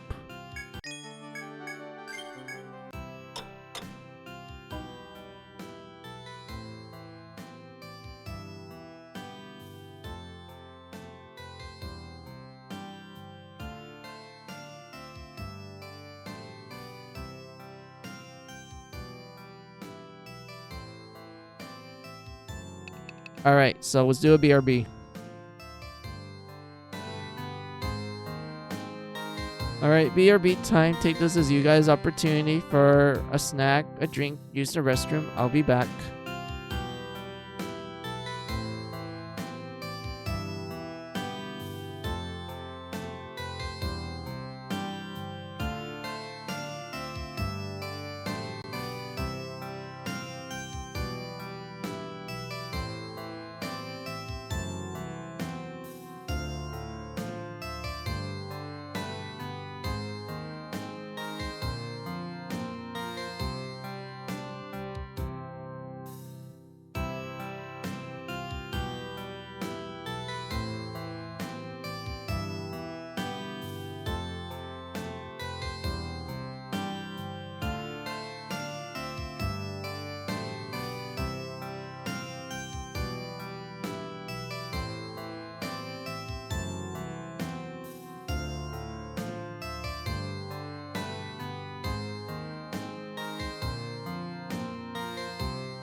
Alright, I'm back.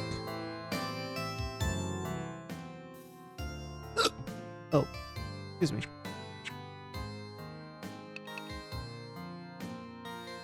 Wait, what was I doing again? Oh yeah,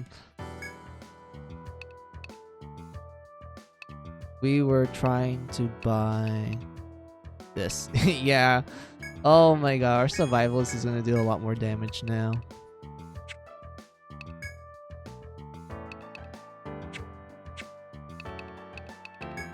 Equipped. Let's give this to... Oops, wrong button.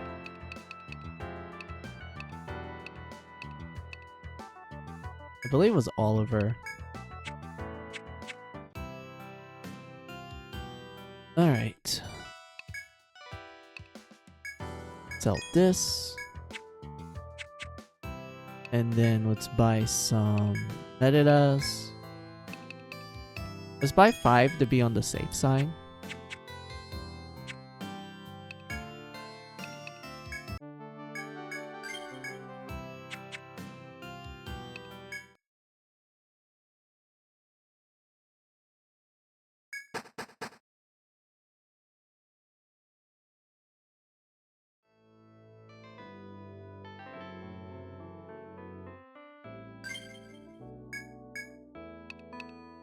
Oh yeah, I should buy like another dread. Hold on.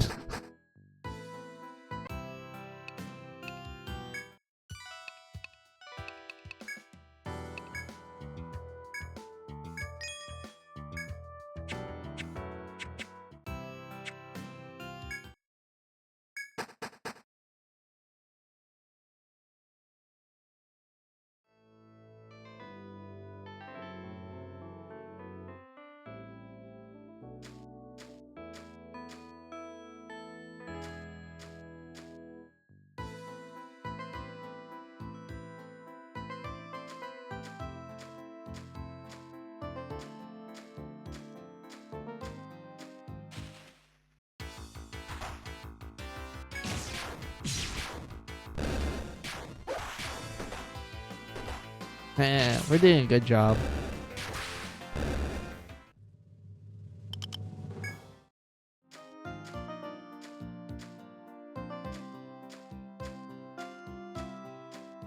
I wonder if I'm strong enough to like...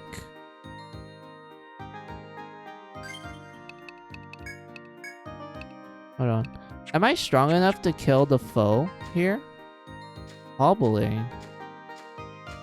Let's give it a shot.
Kind of, I guess.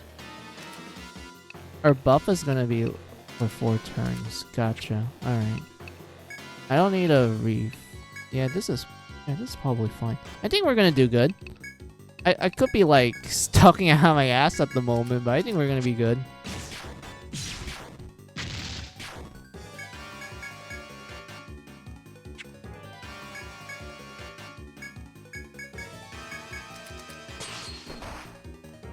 Oh fuck.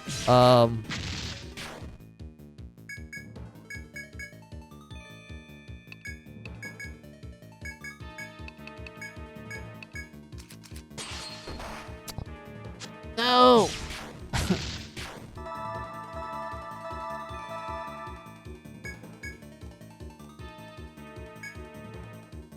I can't do anything because I'm gonna get one shot.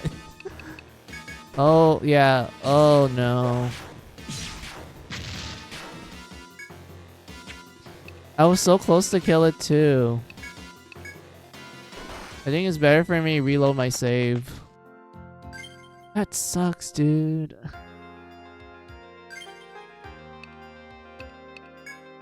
I could have killed it. That was the thing. I could have killed it. Oh my god. Do I need to invest in more like defense? Is there like a new shield I can buy? Oh yeah, I need hardwood. So that means I need to grind a little more.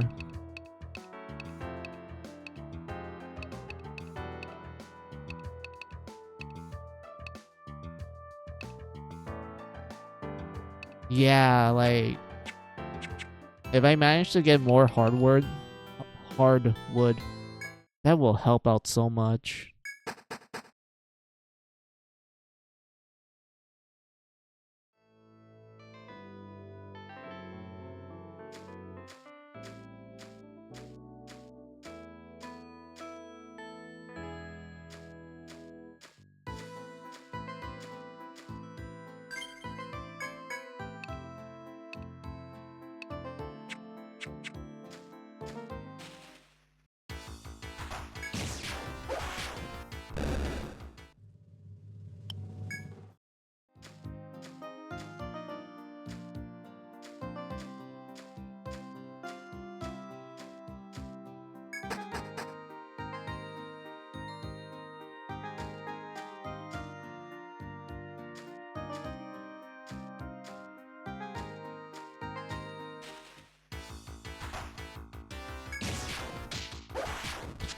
Fuck.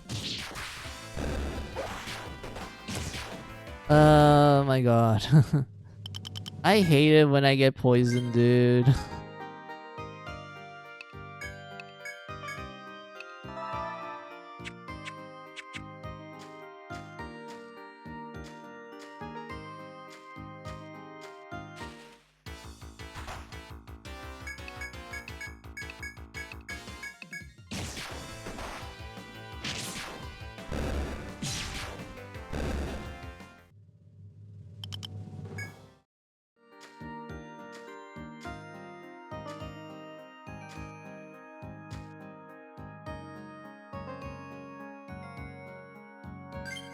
Should I try again? I mean, it's kind of worth a shot. But at the same time, I don't think I have the agility stat to outspeed the deer.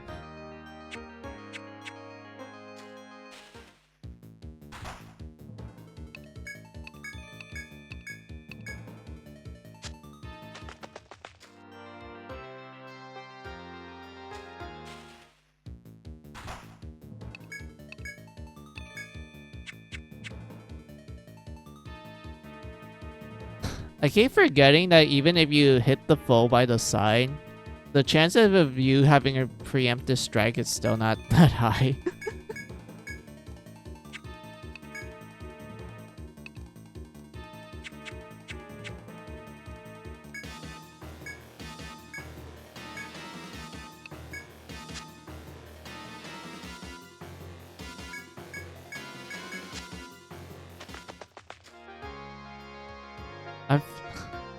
Should I really do this? You know what? Yeah, let's do it.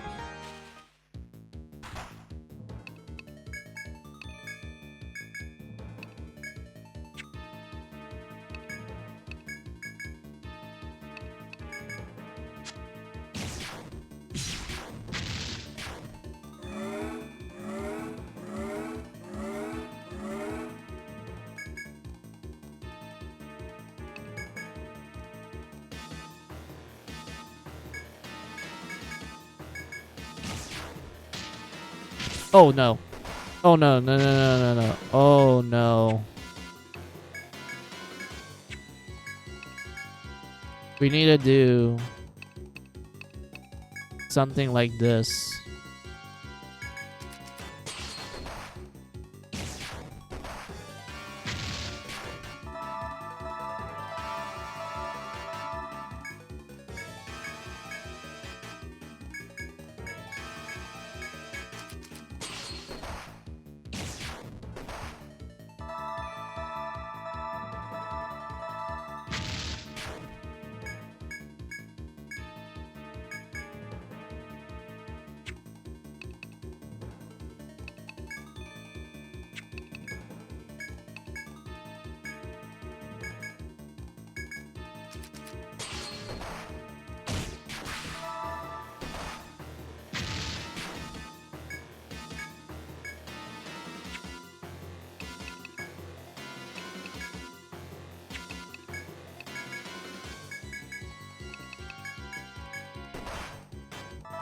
Oh my god, I almost died from that.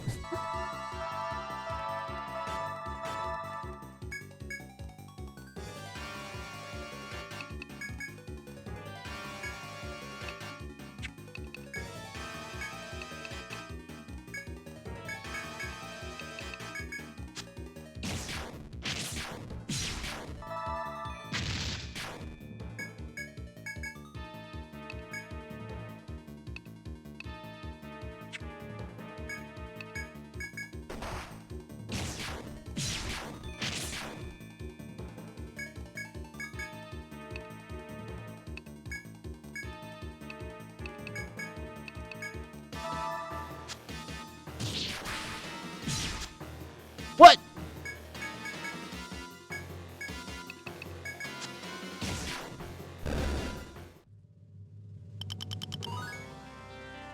Yay, we did it. We killed an FOE for the first time. Let's go.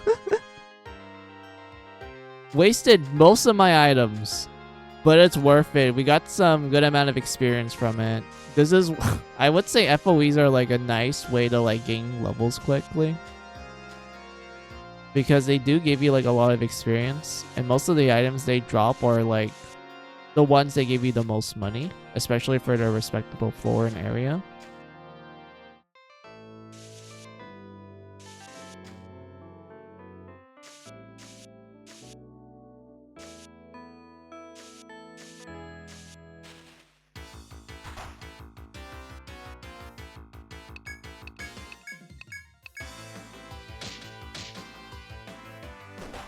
Huh?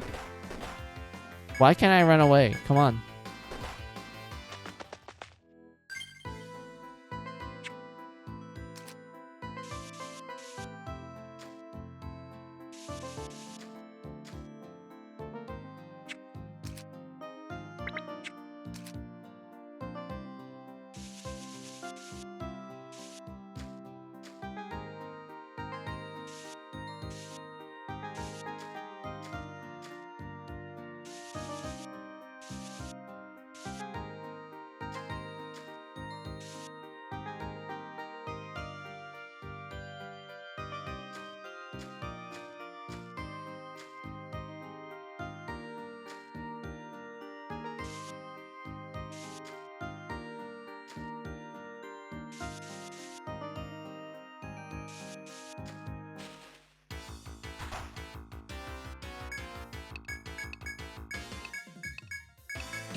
There we go.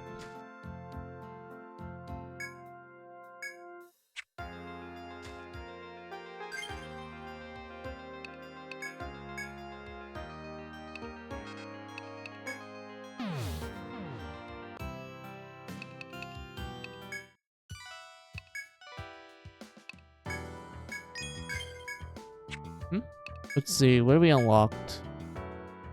Hey, a short bow. Okay, so we need 5 gum hides. So that one requires us to kill the rollers.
There we go.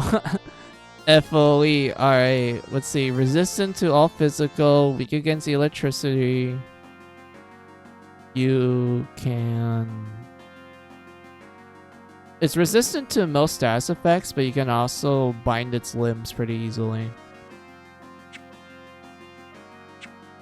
You can still inflict status effects to it. It's just more resistant towards it. It's not like immune to it.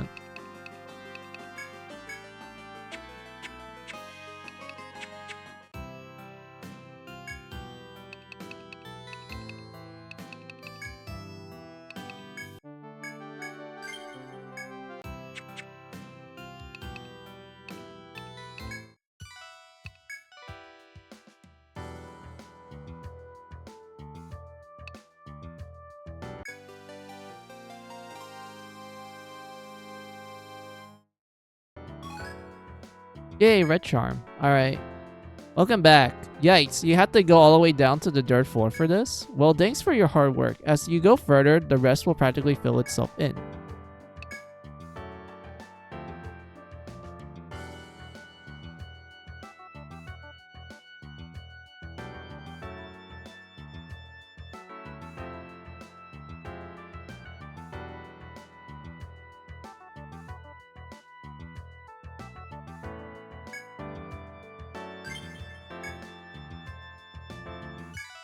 Most explorers learn harvesting skills called chop, mine, and take. You can collect all kinds of stuff inside the labyrinth by using those, including pyrocene, which our poor client needs. If you're going to keep on as adventurers, you better remember that technique.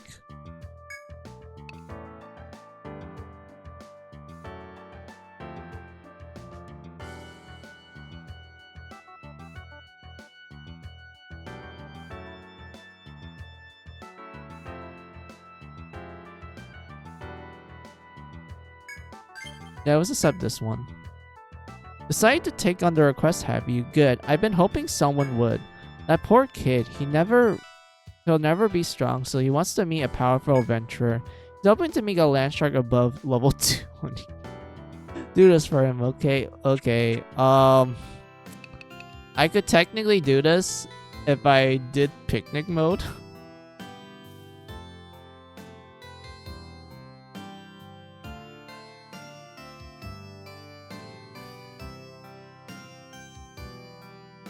What was it? Oh yeah, yeah. If we did picnic mode, it might be a lot more easier to grind a level 20 because the amount of experience you get from it. But now we're gonna play this how you usually do back on the original DS. You have to wait until like I think the second stratum to get to level 20-ish range in order to do that request.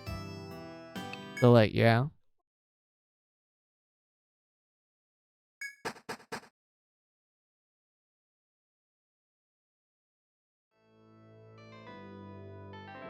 So for now, we'll just focus on killing the wood flies.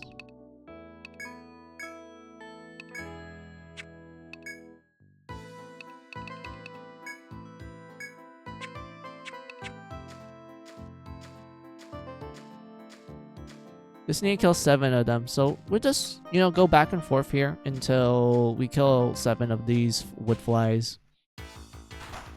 We're just getting rats though.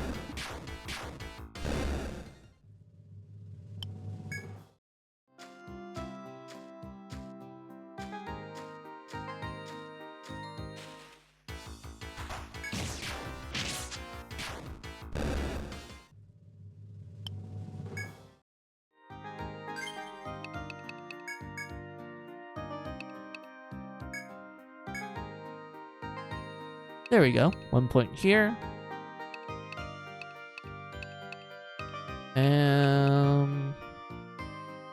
I would say let's upgrade it to level 5.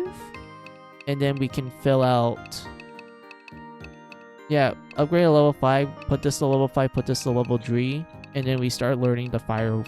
Like, we learn the elemental wall skills. So yeah, that sounds like a good idea.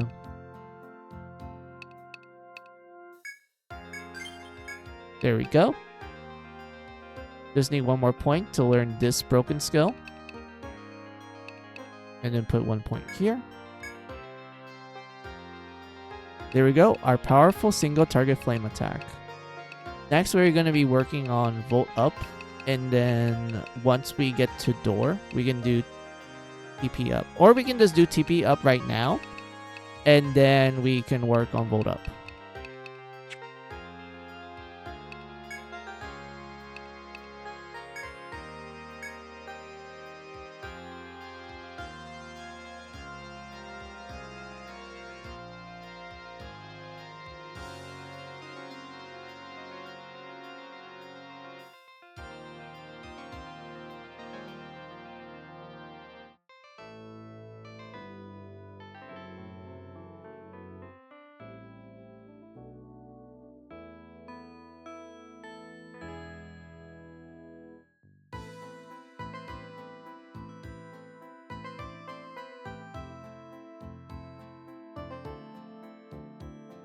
Where was I? Oh yeah, I remember. Yeah, almost to Apollo. We're almost there. Okay.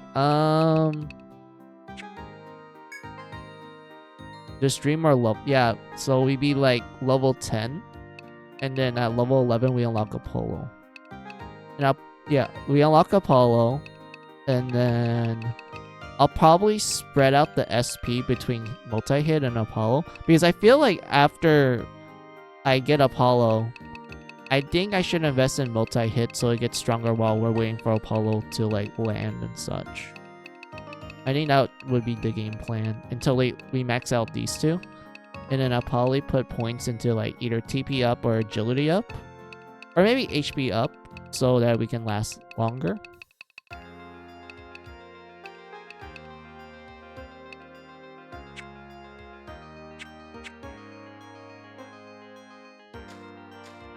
Remembers you're a stranger of Sword City tweet. Yeah, I did a lot of goofing around with Stranger of Sword City. Wait, is it one character per run? What do you mean for like Stranger of Sword City? I was just messing around with the image import option that the game has. Like if you go to like the options menu in Stranger of Sword City, there's an option where they're like, hey, you can import an image so you can use it when you create a character. So I was like, oh, okay, I can do some wacky stuff. And then I did Mary Skelter. It took me a while to make the portraits because the game requires you to make the portraits a certain size, because if you import the image and it just happens to be bigger than like what the game can handle, then the game will just bug out, like legitimately bug out. It won't it won't do anything. And because if you can have a multi-party member as a import, yeah, you can. Like Ruto, they give you 16 slots for like custom portraits. So that means you could technically use all 16 slots to like do full Mary Skelter or just compile heart. Or better yet, you can put Yakuza characters in there if you like. Or you can do some ace combat. Like you just import the airplane and you're like, yes, I want to play as an airplane in Stranger of Sword City. And whatnot. But yeah, like the game lets you import custom portraits anytime you want. You can even like change it during a run as well. All you have to do is make sure the portraits are the right size. Because if they're not, then the game will be like, well, time to glitch out.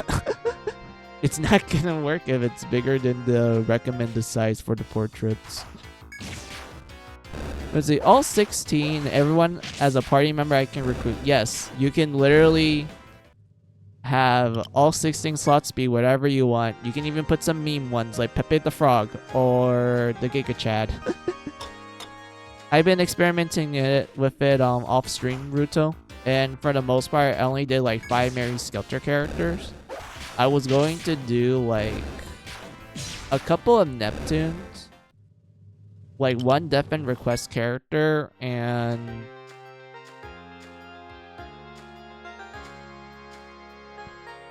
also like a meme character. I'll probably put in like a live action person there too, but I'm not sure which one I'm thinking. I'm not sure which one though.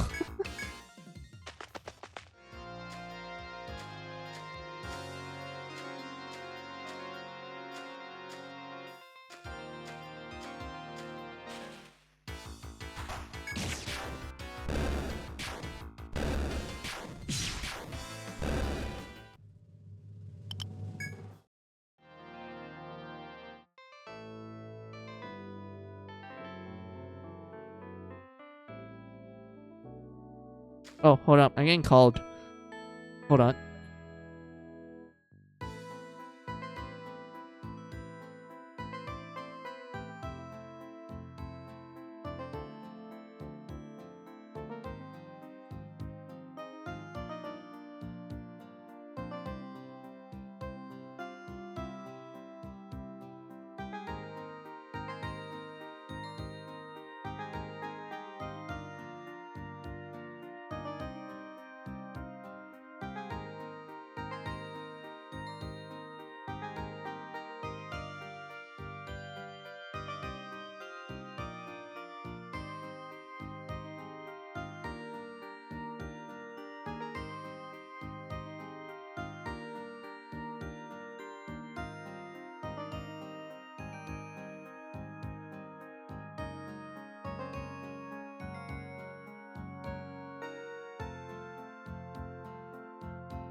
Alright, I'm back. Let's see, I think I got the mental image of Jin Jin with the katana of the other Jin. Snow White, Kohaku, and Narukami in one room as everyone else talks about their families. The only thing Jin thinks about is Jun or wanting to kill Kazuya is just... Yeah, you can completely do that, Ruto. That's the beauty of Stranger of Sword City and the fact that you can make custom portraits. You can literally do that, and it's just gonna fit because the game is like, yeah, you can do it. Ain't no one gonna stop you.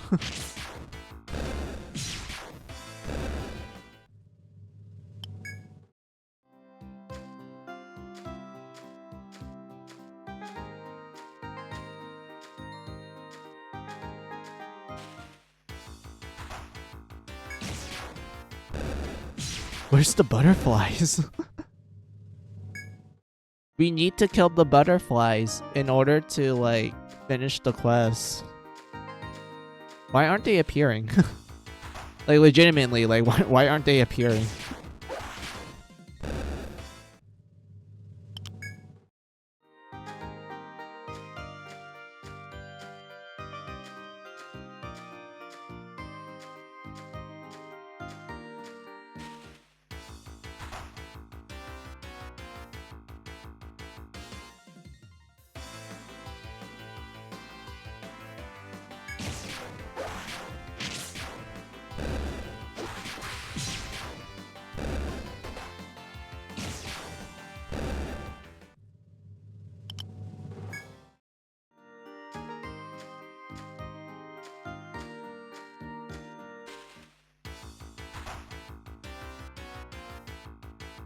Wait, I was literally blindsided? It doesn't do much though. I can just watch out everything.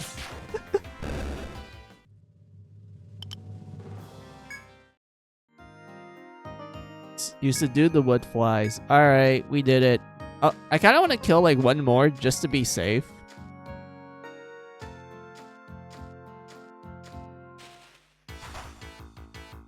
We have to strike. Let's fucking go. Alright, I feel satisfied.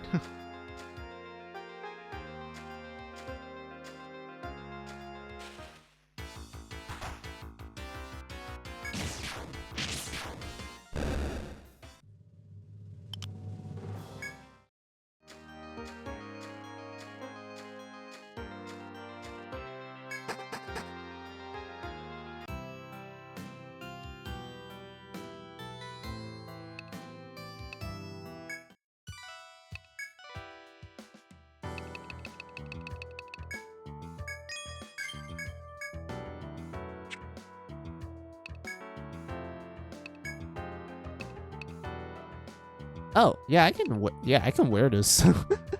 Yeah, this will make everything better. But I need hardwood though. But I think it's better to have something like this.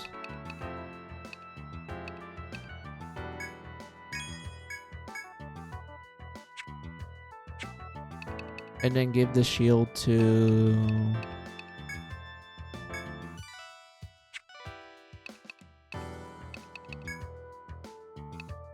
Oh wait, why do I have like an extra? Oh yeah, I have an extra red charm because of the quest. Let's give it to our troubadour. They will benefit from that greatly. Let's take a nap.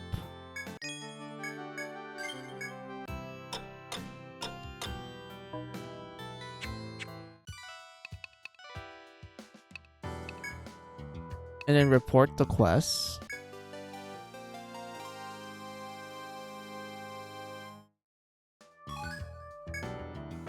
Beat all the wood flies? Good. Now the apothecary students can go in with no worries. Hehe. I hear a lot of folks complaining about all the monsters in the labyrinth, you know.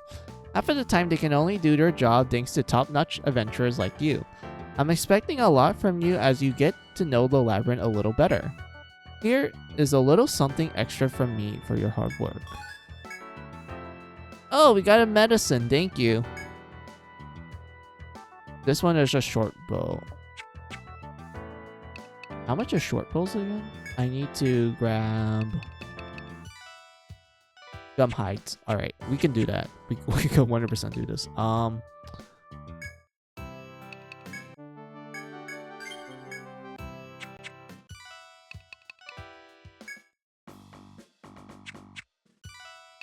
Grab this.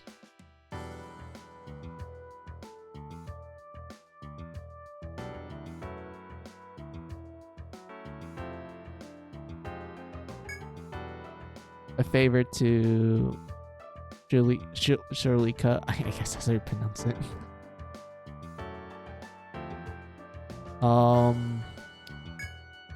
Yeah, it was accept the quest.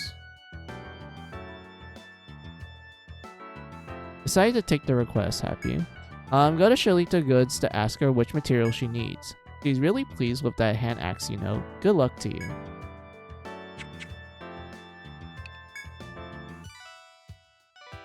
What's this now? Request about a short bow? Oh, so you guys are helping me again.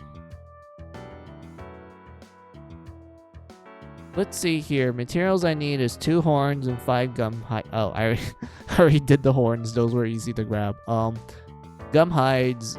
We need to defeat the roller enemies at the dirt floor. It's a good weapon for survivalists. Gather materials quick for me, okay? Alright, we can do that.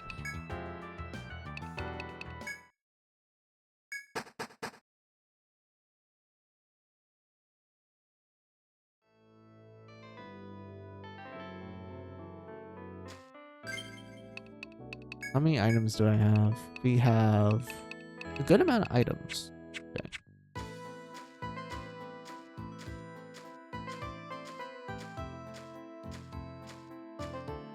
Let's go through here. Up here.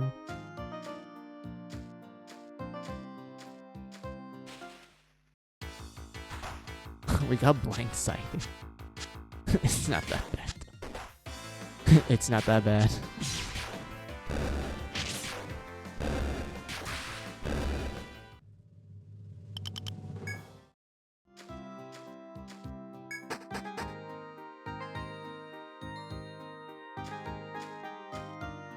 Alright, what should we... trying to read the map, hold on. There's an FOE here, and here, and also here.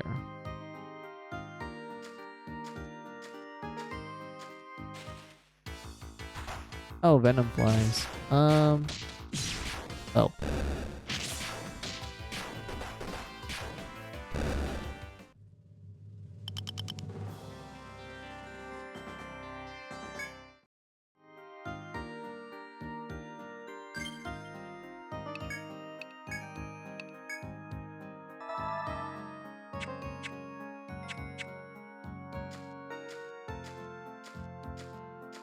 Should I try to kill the FOE? I mean, it's good enough experience. I do think we have the necessary gear to survive a couple hits from it.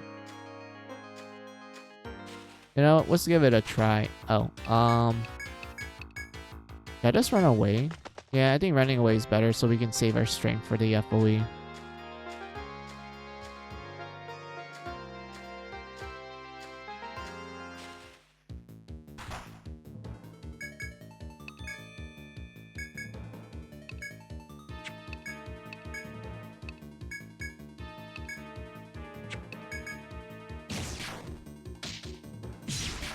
Oh no.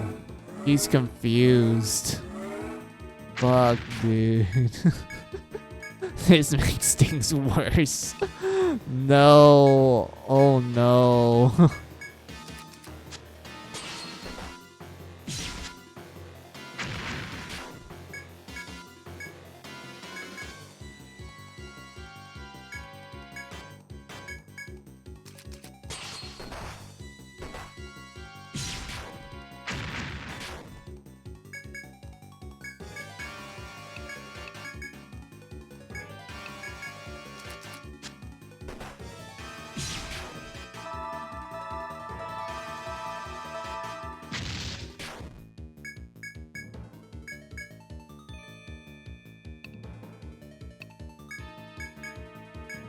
I don't have any. I don't have any. I don't have any TP left.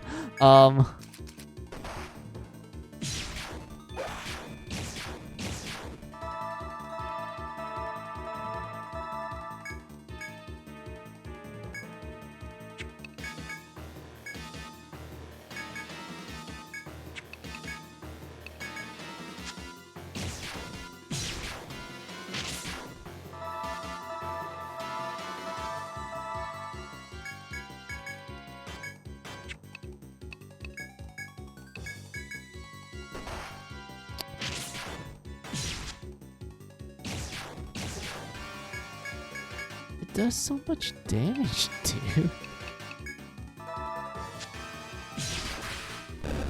Thank you. Oh my god. Thank you, Land Shark. Oh my god.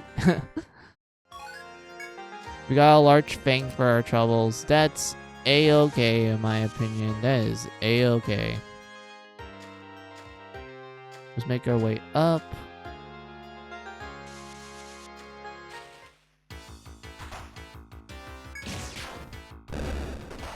At this point, I think it's fine with us just to do auto attacking.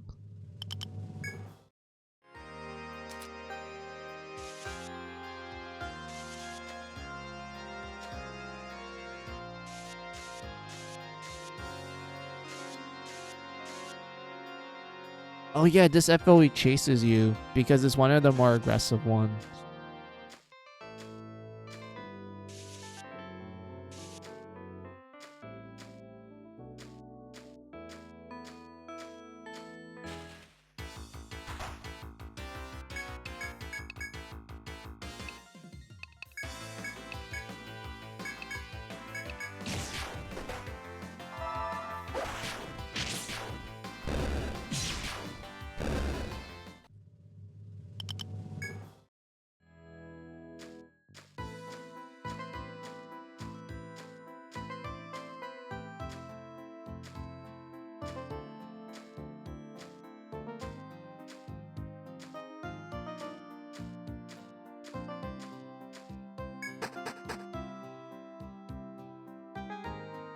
Alright, so we just had to make our way to the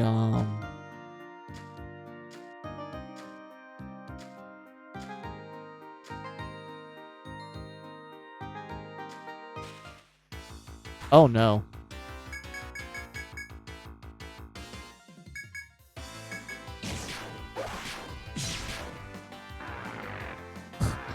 No.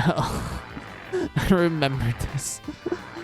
Oh no. Yeah, is this gonna keep decreasing your defenses and then they start using their whip attack? And that's gonna do a lot.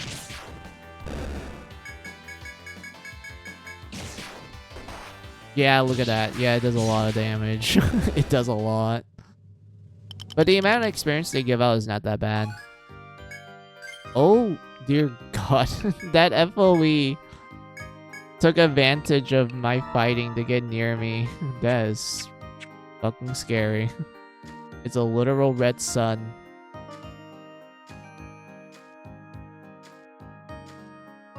Yeah, make our way down here.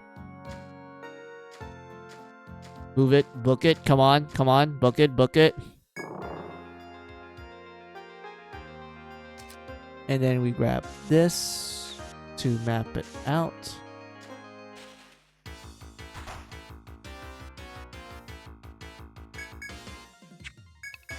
Focus on the Mandrake, because the Mandrake is the one that does the most damage out of this entire enemy group.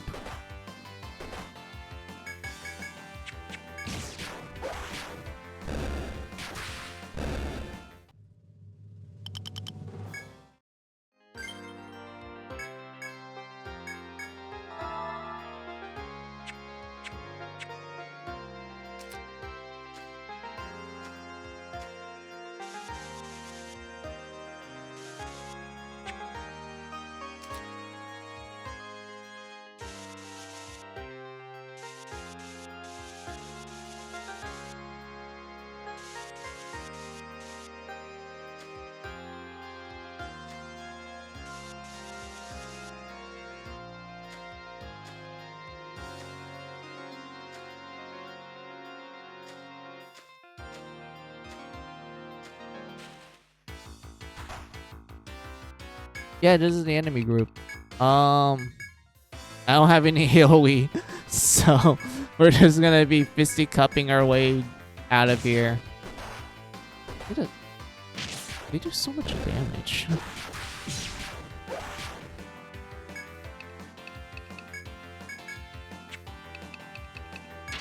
I don't even know boost is worth it at this point.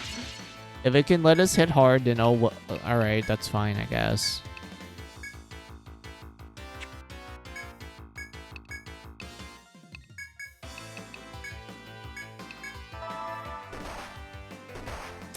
Fuck.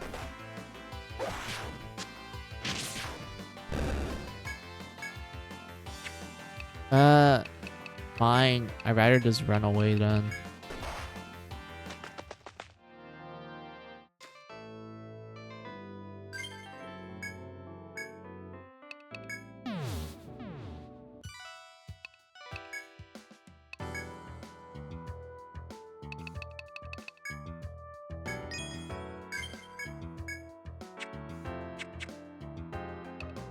Dude, that large fang gave me so much money. Holy crap.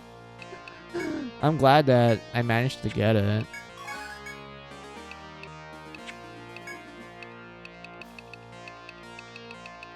Yeah, it's from the it's from the FOE. Yeah, it gives you like so much money from that. Good on me. Good on me. Oh no. it's so expensive. It's so expensive. Oh my god. Oh, that money went a little down. A little. It literally went down the drain.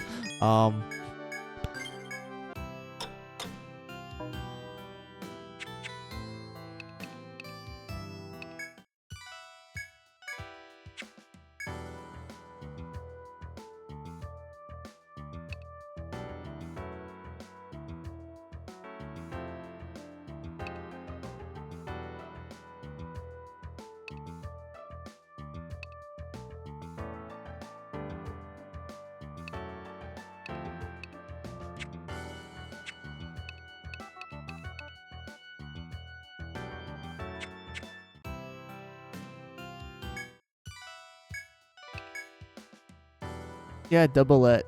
This one is good for your more squishy party members like them. And then I know that the buff coat and the leaf coat. Wait, no, not leaf coat. The buff coat is like the next best armor for.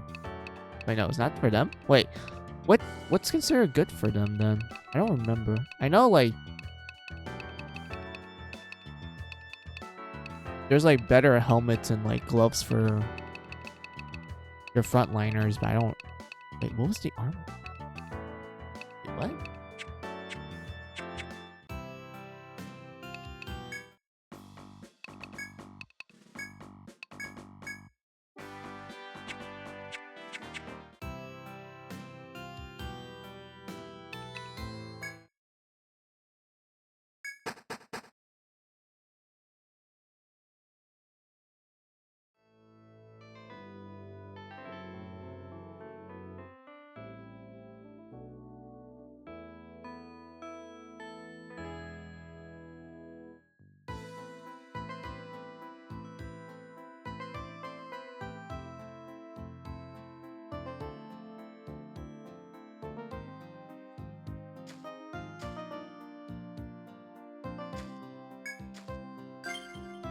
Alright, time to farm.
I wonder if I can like save up my HP and TP for the encounters in the dirt floor.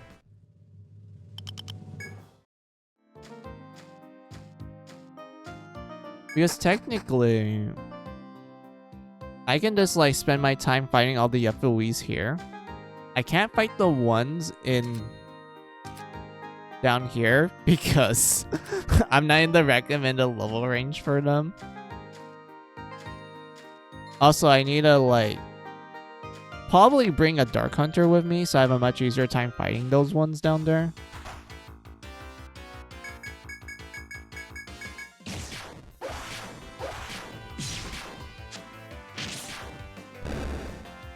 Oh my god, I thought the deer was gonna hit me hard. Thank you, game.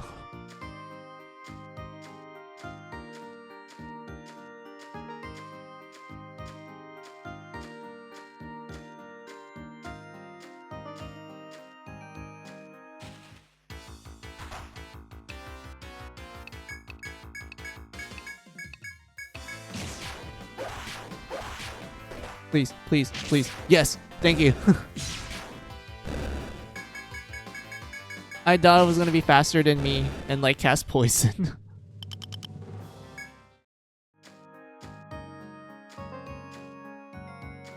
Alright, next thing we need to do is here.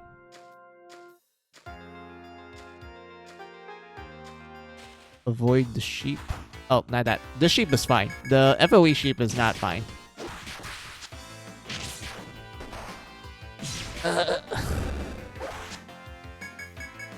That dirty owl. So close to level up though.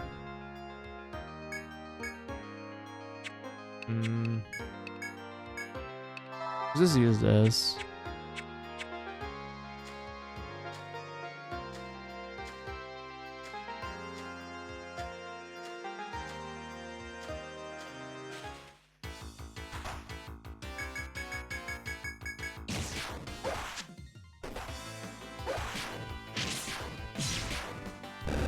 Oh, it didn't attack. Oh, alright. Yay, level 8. Alright, we're almost to level 10. That's good.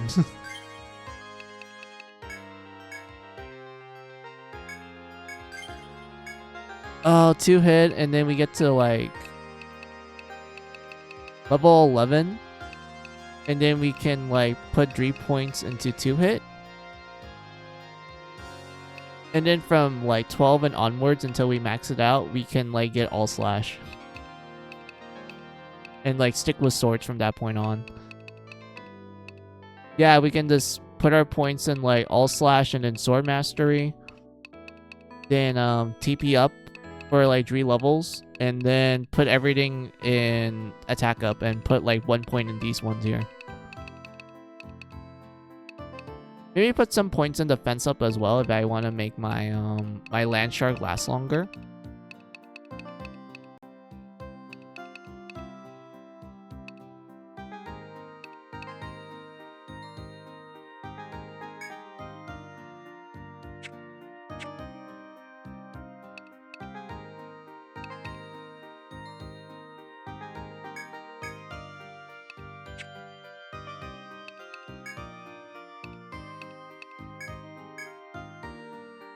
There we go. We got ourselves the broken skill of the medic of Etrian Odyssey 1 and minimize. It's so good. It's one of the best spells in the game.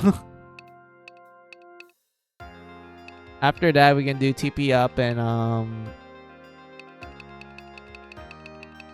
attack up. Oh, wait. We should do some healer to learn this one and cure 2. Not cure this. Also healing touch. Oh yeah, I should do healing touch first because healing touch is like a free healing essentially.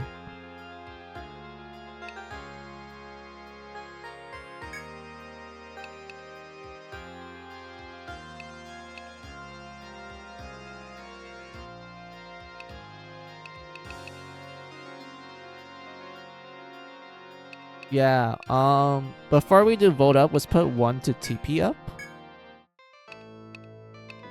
And then we invest in vote up to get door. And then put another point in TP up. And then do ice until we get to freeze. And then we can just fully invest in TP up. And then slowly round out the 3 elements and their respectable spells.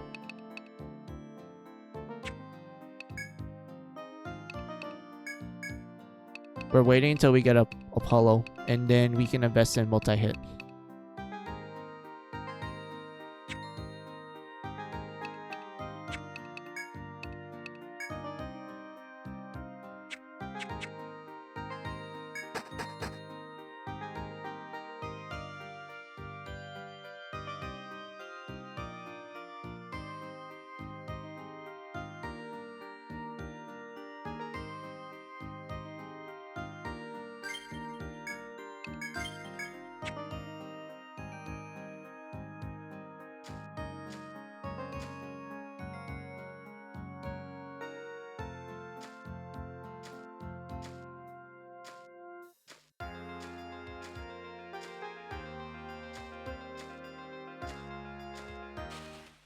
Oh no.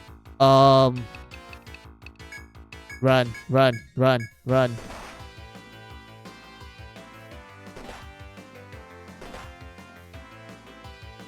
We need to run. I don't want the FOE to catch me off guard.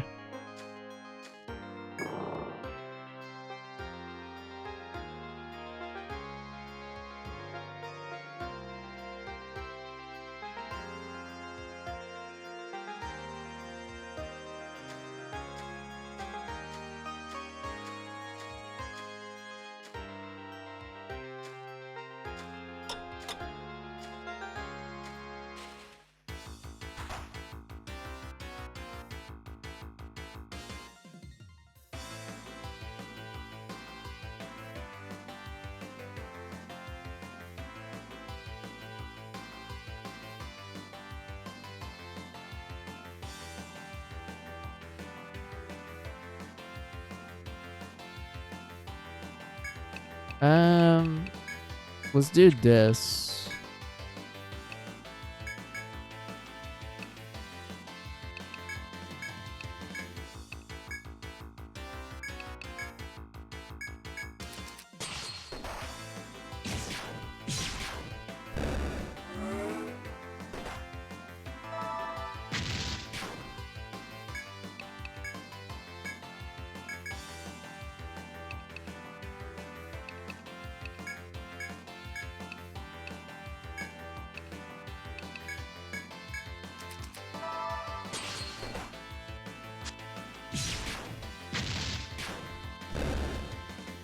Yeah, that works. Oh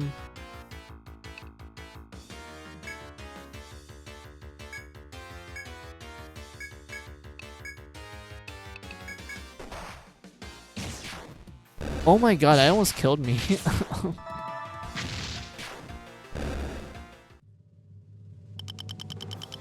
And no gum hide. Oh, come on, dude. What is it, like a conditional drop sort of thing? I hope not.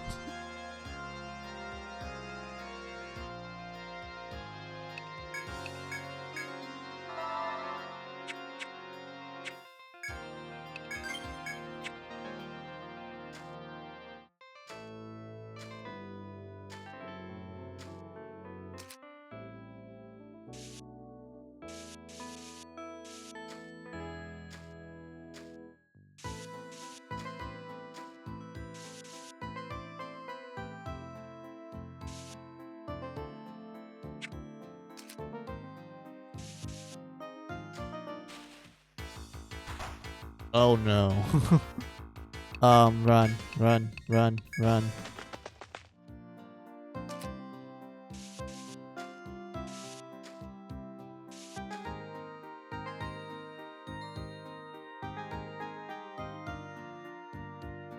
Alright. As you walk through the forest, you come across 2 female adventurers. One has black robes and flame hair, the other bears a fierce look and a katana. Who's there? Demand the hard-bitten woman, one hand ready to draw her katana. The adventurers appear to be veterans, and have made no move to lower their defenses. Perhaps they relent if you tell them that you're also adventurers from Etria. Tell them you're adventurers from Etria. Yes. Once you inform them you are adventurers, they nod and lower their guard ever so slightly. Etrian explorers. Etrian explorers, didn't the Radha notify you? The katana-wielding woman realizes your ignorance, shakes her head in dismay. We have orders from the Radha to guard this place, said the severe woman with the sword. I am Ren and Ronin, and she is Tachjiga, a hexer. We'll just call her Tash. Return to town at once and get the details from Radha Hall. Rin barks these cold sharp words, then lapse into a silent glare. It seems you should ask the Radha official for details regarding the situation. Okay. So the game is telling us to go back to town.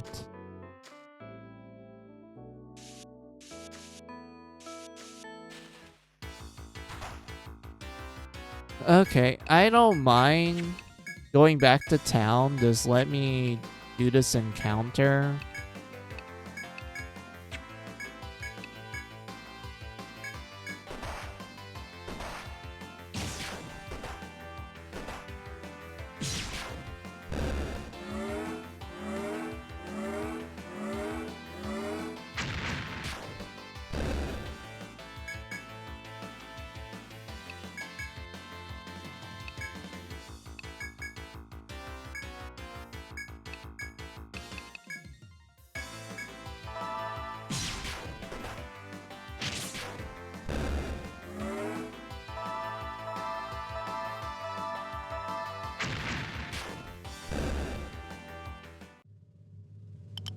Yay, we got the gum hide. Sweet. Alright.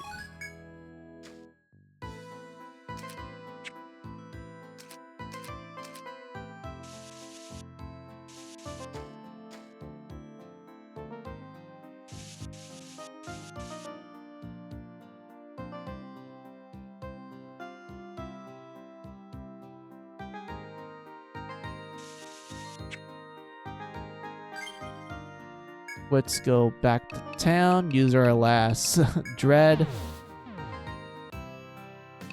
Sell the wares.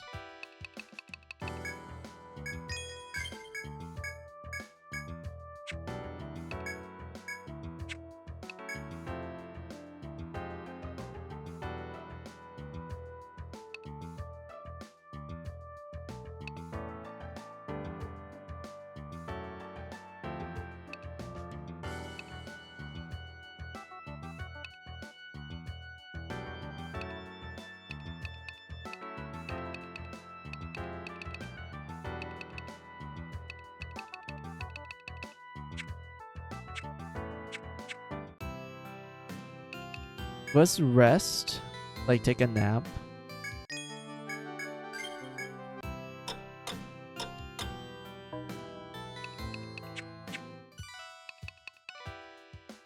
And then go to the rat hall. Oh, members of Raymay, I received word that you reached the dirt floor. I'm sorry, but I have to ask that you postpone further investigation for now. It appears that there are dangerous beasts powering the lower reaches of the grove. We have considered issuing a mission to exterminate these troublesome wolves. Until the lower floors are confirmed as safe, abandon any further exploration. A new mission is available. Okay, so they're telling us to fight the boss of the first stratum, essentially. That's Fenrir. He is the very first boss of the game. Oh boy, I'll tell you this. If you think this game is like, oh, this is gonna be an easy game, like I got used to the punishment from like how I died, like how you get one shot in the tutorial and shit. Fenrir will show you that there is no such thing as taking it easy. That is for sure. But I know how to kill the dude. I actually know like funny ways of killing this boss, and also how to bypass him to do like a small cool like cheat. But I'll show that next time.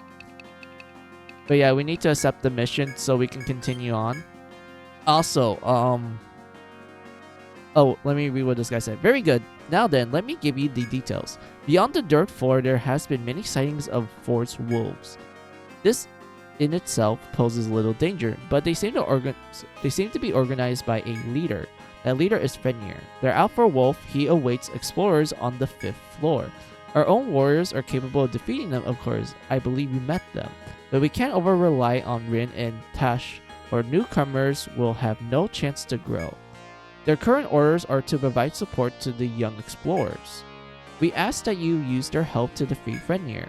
So, basically, you can do this little, like, cheat. I wouldn't call it cheat. It's more like, kind of like an early grind sort of thing. Because the recommended level I remember most people were at when fighting Fenrir is like level 15. It's actually pretty easy to get to that level range. Because if I remember correctly, once you get to this portion, I believe it's like this part of the map here. Or maybe it was like the next like floor or two. I don't remember. I think it was either floor 4 or floor 3. I remember in one of those floors, there will be a place where you can get unlimited like unlimited like full HP and TP recovery, and you can use that place as like essentially a grinding spot until you reach like level 15, and then you are strong enough to fight Fenrir. But be careful, Etrian Odyssey will show you that don't be overconfident. Make sure you know what you're doing, and make sure you plan things out, because if you don't, you're gonna get your ass kicked.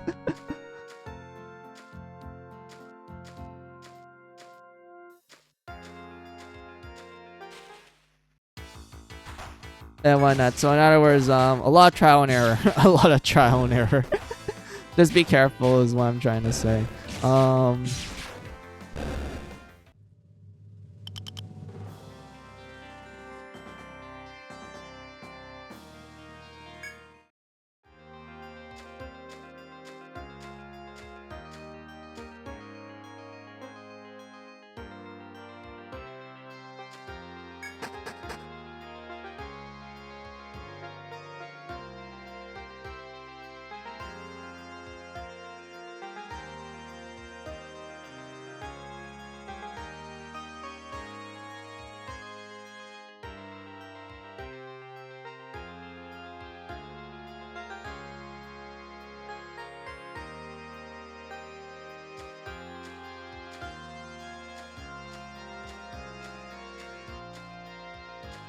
Should I fight the FOEs to grind to like grind like a couple of stuff?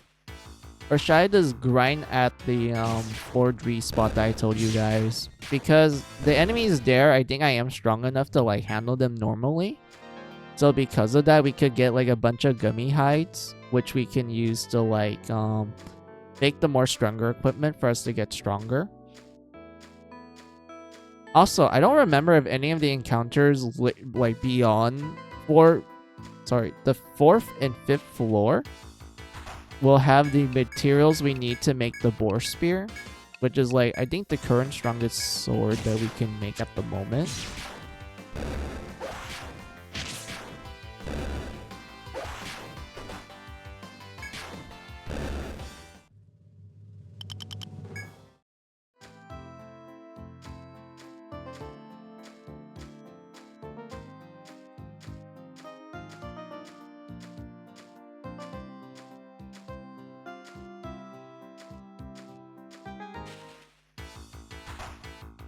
Oh, hell no. Oh, hell no. Escape, escape, escape, escape.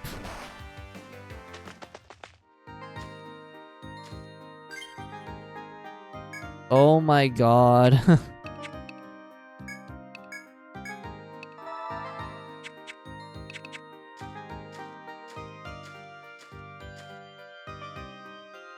descend.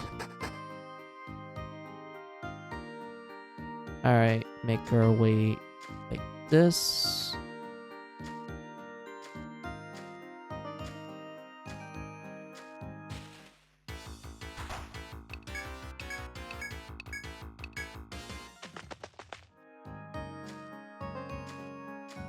Heh, sucker. Alright, make our way up here.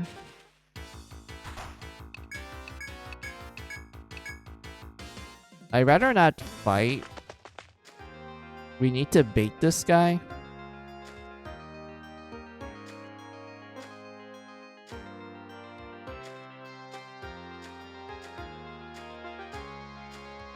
There we go. And now we can just do this.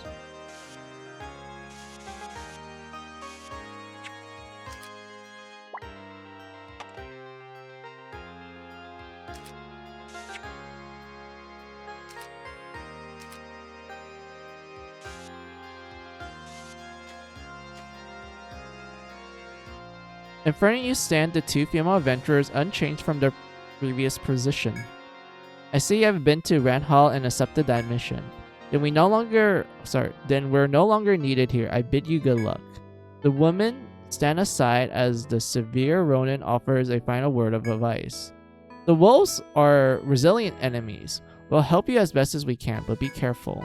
Considering this, you gaze into the forest and wonder if you should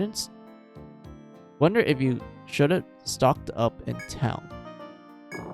I feel like we're fine because I already told you about the spot where you can literally technically farm and get free recovery from it. So I would say we're pretty fine for the most part.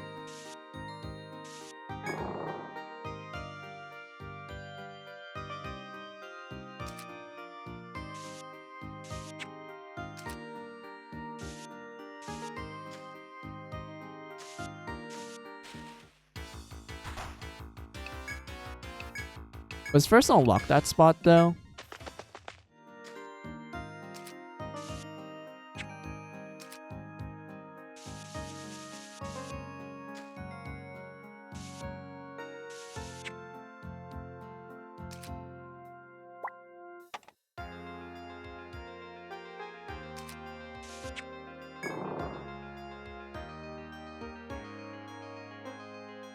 Wait, no. I remember this. This was like a literal trap where the little more you walk into that spot,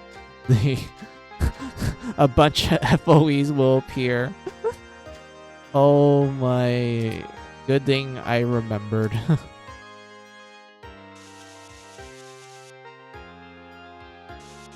Go through this. Go punch this. Door icon.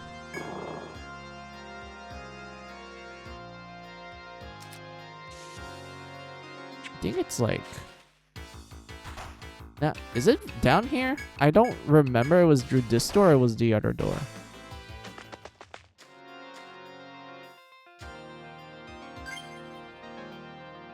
This is an FOE.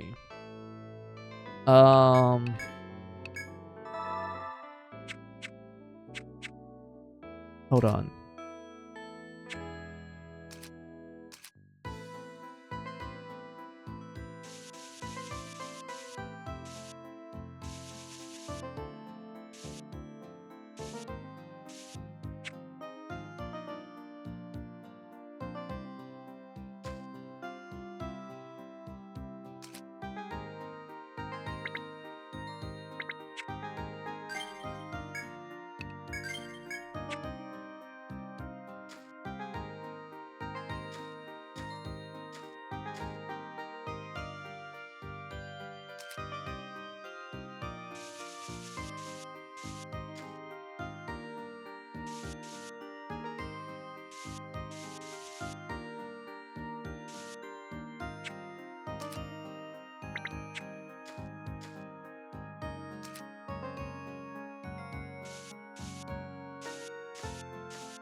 Was it this? No, this is a dead end. So we have to take the path where the FOE was.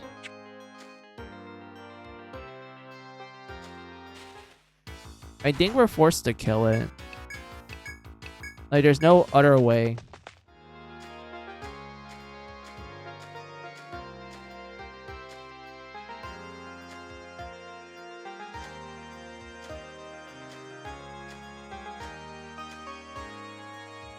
Yeah, there's no other way. We have to fight.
Oh. I honestly thought this FOE was gonna be tough. Okay. Damn, I guess I am well prepared for this one. Let's just do a backups. Yeah, we'll just do a quick save.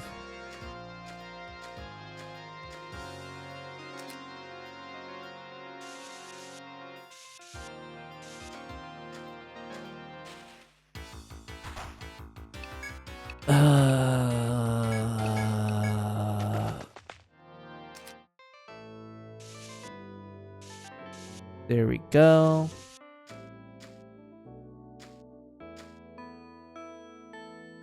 Wait, there's no mining spot here? I thought there was a mining spot here. Maybe it's the next floor.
Two doors.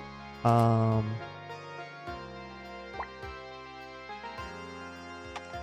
here, another one here. Fill in the blink.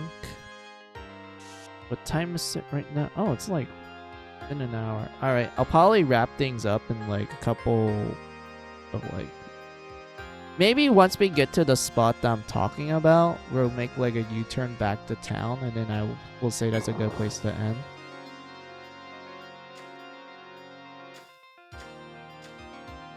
I believe it's this one here. No? Wait, where is it? I remember this spot. I always go here. Why is the rollers... Why is the roller so... The rollers are so fast. No. No. Oh. Please, let me run. Yes, thank you.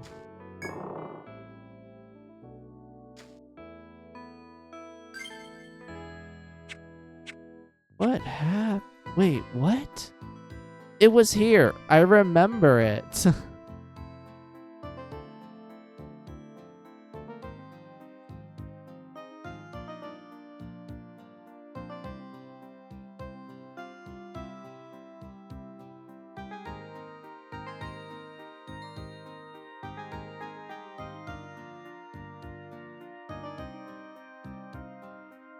It was here. I remember. Did I went the wrong way?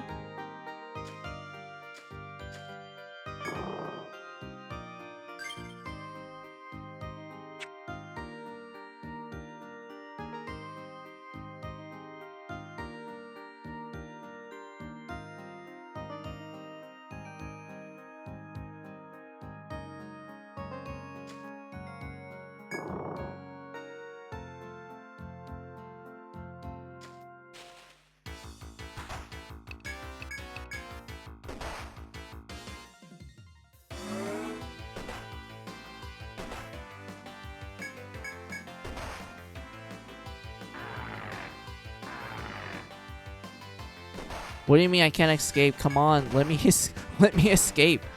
Oh my god. Yes, please save the data. What was the last time I wait, when was the quick save?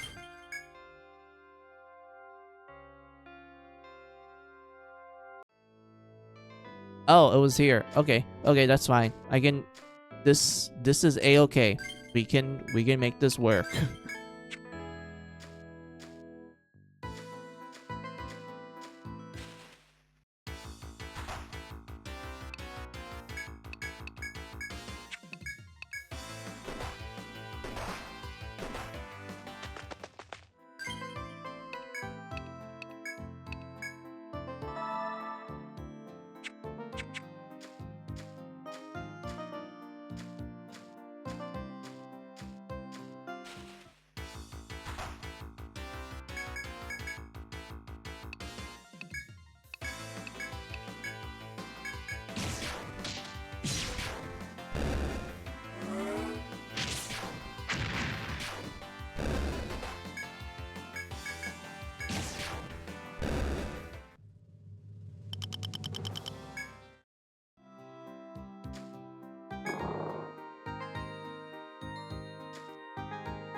This is my last week healing. Alright.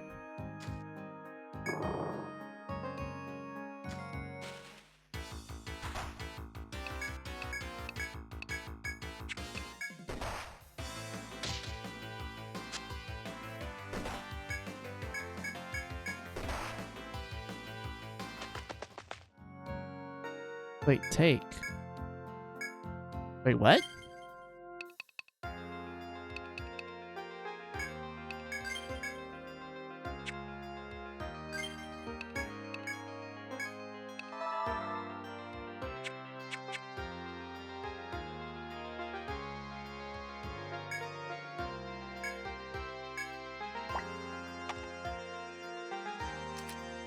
Wait, where am I?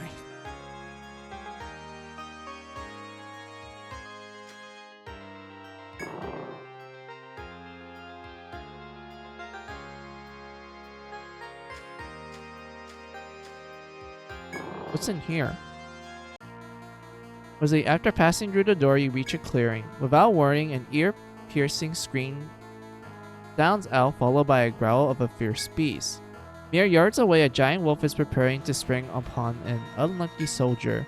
The wounded soldier seems to be paralyzed with horror. You take a step forward. Desire to draw your weapon and rescue the soldier swells up within you. Rescue the soldier. As you grip yourself for battle, the faint ringing of a bell reaches your ears. Searching for its source, you find the Hexer Trish standing quietly there. Her lips scarcely parting. The girl with the ringing bell murmurs a mysterious chant. All at once, the wolf that had stood ready to pounce stops moving as muscles tensed. At a final word from word from fuck, I'm having a hard time talking. I've been streaming for a while. At a final word from the girl, blood spews from the wolf's jaws, and it collapses. They don't hear or see well, the flame-haired girl whispers, but they can smell blood. Fixing her pale eye gaze upon you, the girl approaches. You should be careful. It's dangerous to fight wolves with open wounds like his. Hand stretched out, Tish sprinkles some droplets of shining water on you. The party's HP and TP are fully restored. I'll tend to the soldier. You should go on. The stairs to the 4th floor are not far. As she speaks, Fish points you to the back of the room. I'll stay here until you defeat Fenrir. Come back if your wounds become too severe. Tish turns away, her attention focused on treating the collapsed soldier's wounds. The way is clear to continue forth. So yeah, this is our free healing spot. Let's just put a memo.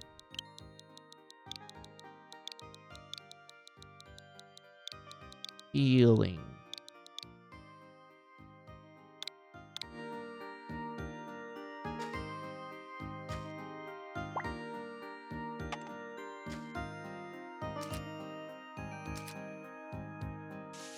Put it here, put it here, put it there.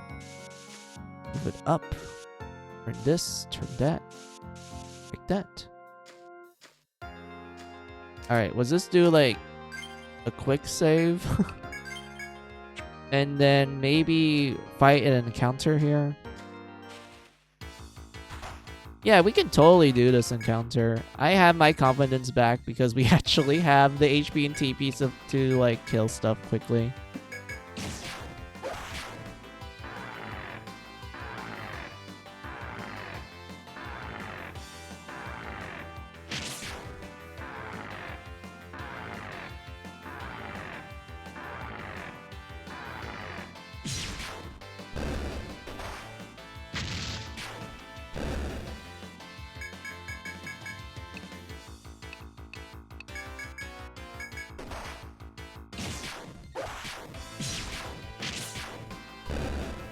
Has Mizu played Princess Crown before? I have. I actually played the game before. I know there's an English translation for the game.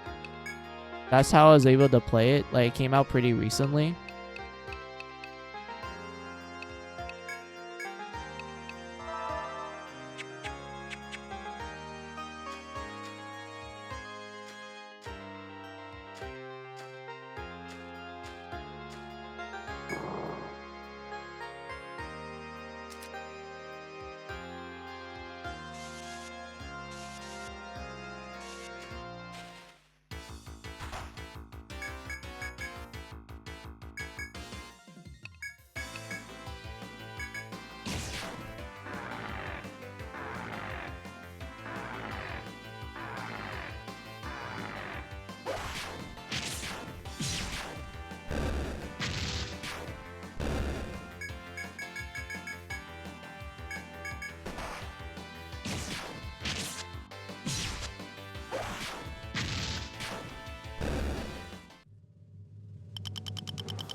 I heard that Princess Crown is Vanillaware before Vanillaware exists. Yeah, it was literally like made by the same developers that would eventually find Vanillaware.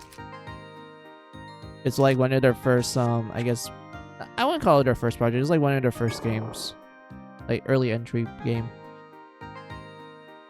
Very fun. It was a very interesting game. Like, it was actually fun. I can see what inspired them to make like Dragon's Crown and like other Vanillaware games as well. Like Princess Crown, really good game, pretty solid. Flame.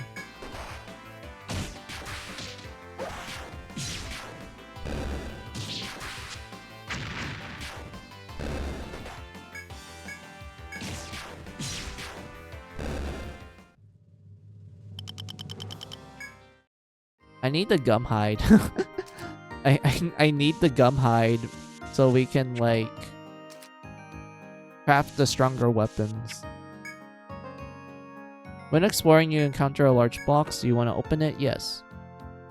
You got Dracia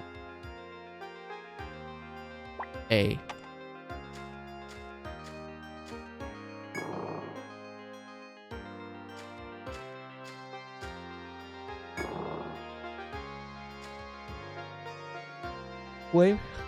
Flame hair Hexer is standing in the same place as before. Her stands unchanged. She gives you a faint nod as she turns to face you. How you fare? I hope you're not pushing yourself too hard, she said demurely. As she does, she sprinkles a few more of her shining droplets on you. Water from a spring deep in the floor, she explains. It heals your stamina. The Hexer speaks true as your stamina regain as the cool water soaks into your skin. Fourth floor is a home to mini wolves. Take care. The girl shyly turns her head away after delivering her warning to you.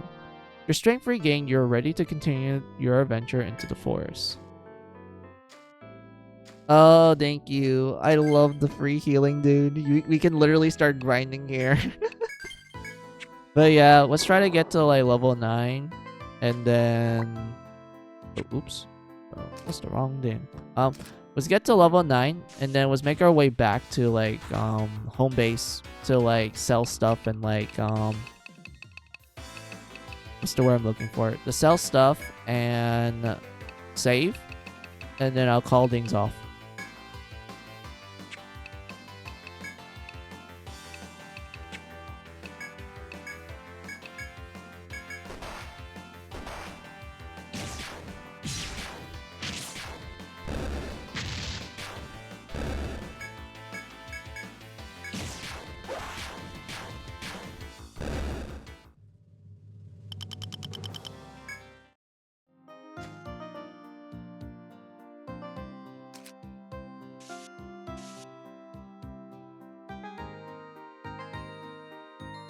Did Atlas consider localizing Princess Crown? I don't think they ever did.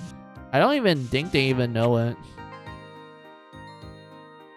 And I highly doubt they're gonna do a decent job localizing it, to be to be honest with you. I don't know. If they do a good job with localizing it, then great job. But at the same time, I don't think anyone knows Princess Crown enough to be like, oh, you want this in for like Western people. I highly doubt anyone even heard of it to begin with. Unfortunately.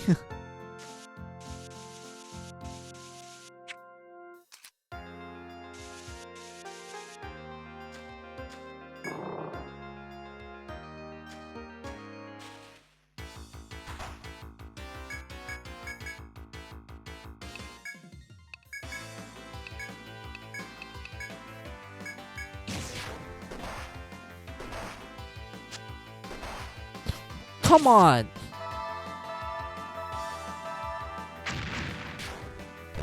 Oh, come on, dude.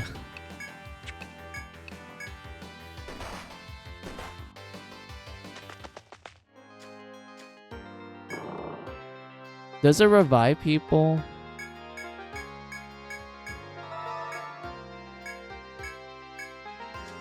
If it doesn't... Oh, yeah, it does. It's an it's also a revive. Thank you. Oh my god. But yeah. Oh shit, it's the next day. Aw.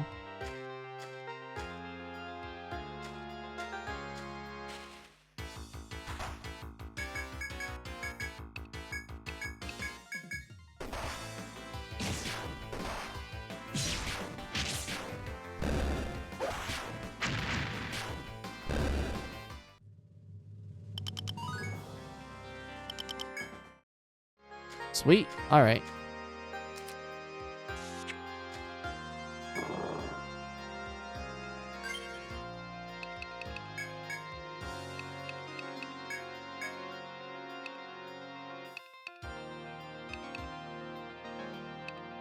I think Defender is good where it's at, so let's just focus on getting this to level 5 and then put 3 levels here. And then we can start investing in defense up to make ourselves more tanky. I would say Unguard, I think Unguard is fine. I don't think it was terrible in the original DS version, so yeah, that's a-okay. Let's start investing in healer so we can like unlock healing touch as early as we can. So TP up is fine. So let's put 1 point here and then pour 5 points here to learn door. And then after that, we put like another point in TP up and then we start learning freeze. You're almost to Apollo, which is excuse me. Fantastic. Absolutely fantastic.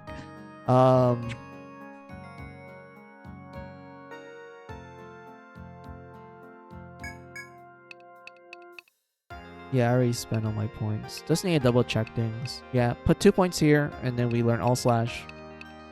And then at that point, we can just keep, like, we can invest in sword mastery more, and then more all slash, and then TP up, and then attack up, and we can learn Beastry here.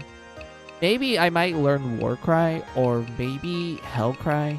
I feel like Warcry is probably the better, like, option to go with, but you can do some really goofy, funny stuff with Hellcry. Hi, Amusi, how are you doing today? Hey, Moon, welcome to the stream. I'm doing fine. I just got to the dirt floor where you get the free, like, healing until you kill the boss of the first stratum. It kind of took me a while because I was kind of like yapping too much and I was playing the game on expert mode, which is the original DS difficulty. So yeah, it did take me a bit of a while to get down here, but I got free healing now and I can just start grinding in this spot here. But yeah, I'm doing well. Let me give you a shout out. Hold on.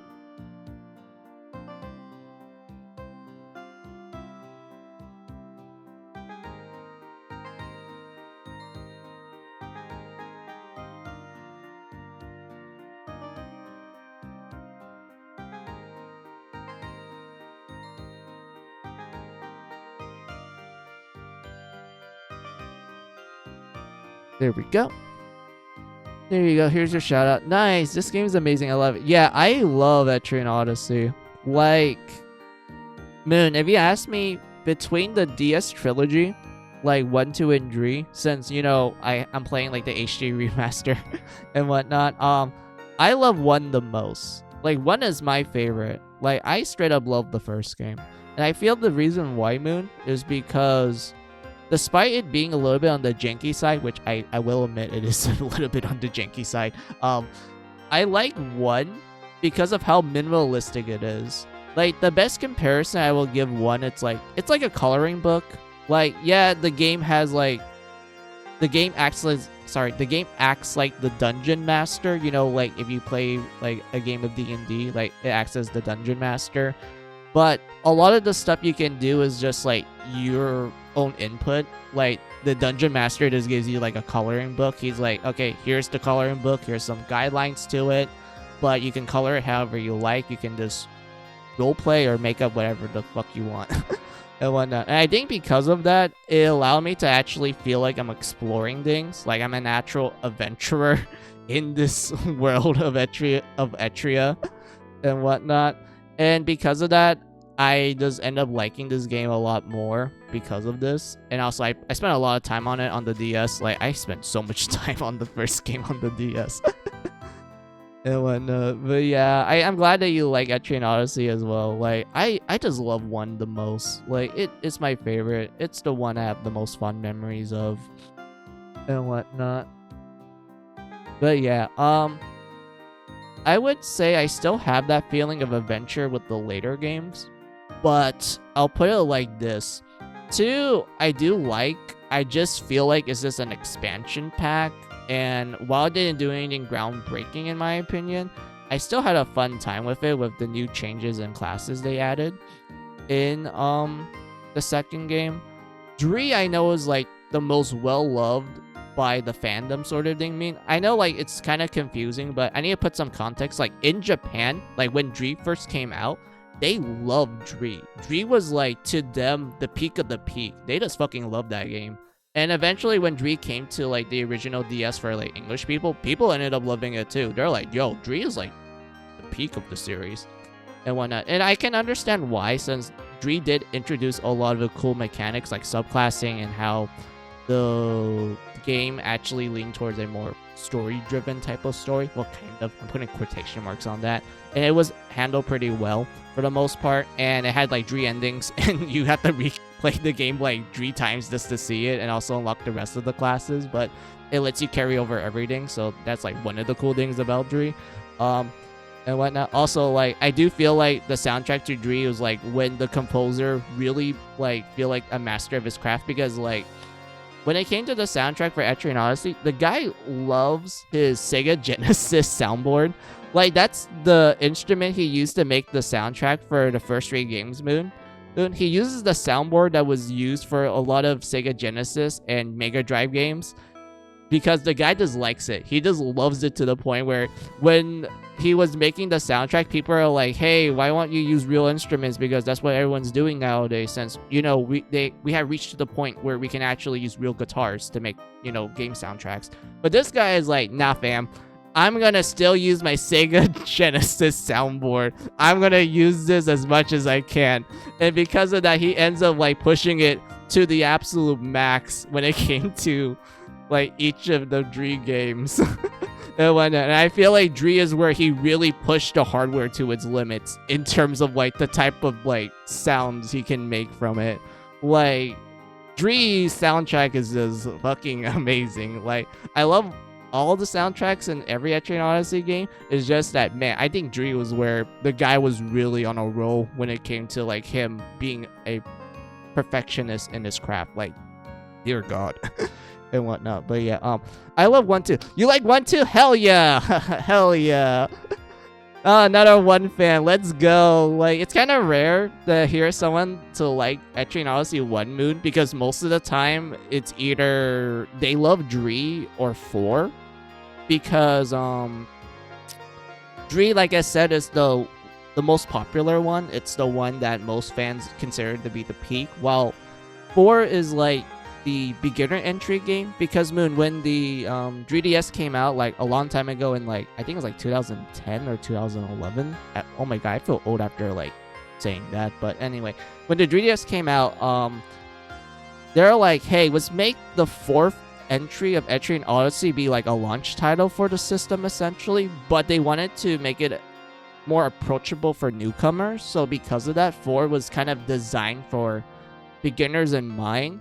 And because of that, a lot of like I would call them the newer fans at this particular time period, they're like, yeah, I started with 4 and like I really enjoyed it and whatnot. They're not used to like, I guess, the brutality that the DS games were known for and whatnot. But still, like I saw like newer fans like got into it through 4, and I'm like, okay, that's nice, because like the developers did say they designed it for specifically for like beginners and whatnot. So yeah, that made sense to me. But anyway, hey, what else do you say? Cool, I didn't know that. Yeah, that's like one of the more fun facts about the Etrian Odyssey, is when you learn about the soundtrack and the composer and how the guy just really loves the Sega Genesis so very much. Like, the dude just loves it, man. Like, props to him. He just does what he loves. And whatnot. But yeah. Oh yeah, I got like a level. I leveled up to level 9. I'm trying to get to like level 10, Moon, because I think that'd be like the okay level for me to kill some of the foes in the next 2 floors. And maybe it might be enough for me to kill Fenrir. But I personally prefer fighting him at like level either 14 or 15, like around that range, because I feel like at that point you are given like enough time to get the necessary equipment and also stats and skills you need to, like, you know, take down the Fenrir wolf pretty easily and whatnot. So like, yeah, I'm just gonna do like a quick little like battle, and then I'm gonna go back to town and like save, and then I'll call off stream here because I do feel the fatigue kind of hitting me. And when I've been streaming for quite a while, despite me labeling this as like a shorter stream and whatnot, I just got a little too addicted to Etrian Odyssey. Like like Etrian Odyssey, dude. Etrian Odyssey. Well, I keep saying dude because I'm like literally like Californian. I talk in a surfer accent sometimes, but like it's so addicting. I just find Etrian Odyssey 1 so absolutely addicting, man. Like, I just can't help but spend so much time in it. Like, for real. Let's see. Etrian Odyssey 4 is still locked on 3DS to this day. Yeah, hopefully one day they do an HD release for the last 3 games. And yeah, like, if they do like an HD release for the 3DS games, like, you know, 4, Untold 1 and 2, 5 and Nexus, that would be great, because I feel like when it comes to Nexus, that one you kind of require to have like a more active like player base for that one, because of like some of the cool stuff you can unlock in the game that actually requires you to talk to people and like trade items with them in order for said side quests to like be complete. So like, yeah, for Etrian Odyssey's Nexus case, a HD release would benefit it greatly in order to encourage like a more active player base for the side quests to work for that game. So like, yeah, I do hope like Atlas will decide to like do like an HD release for all the 3DS games. Maybe they might do like a what's the word I'm looking for? They're probably gonna do like an HD 4 and 5, and then maybe like an Untold bundle where they just bundle Untold 1 and 2 together, sort of thing. Like, I know they're both respectively long games, but I think they're capable of like bundling 2 3DS games together to make it work on a modern console and whatnot. But yeah,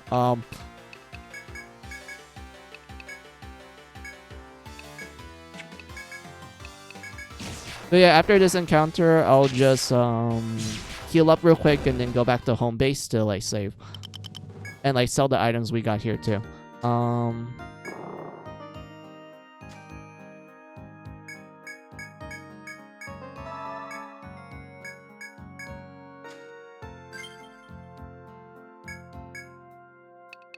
Wait. Oh, I completely forgot. Wait. Moon, also chat, I forgot to buy the way out item because I used my last one the previous time before I went down here so deep. I have to go through the long way. I remember. I at least remember one thing. There was a shortcut somewhere here that can let me go back here so I can climb up and go back to it instead of taking this long ass way. I remember it. I still remember it. It's still fresh in my mind.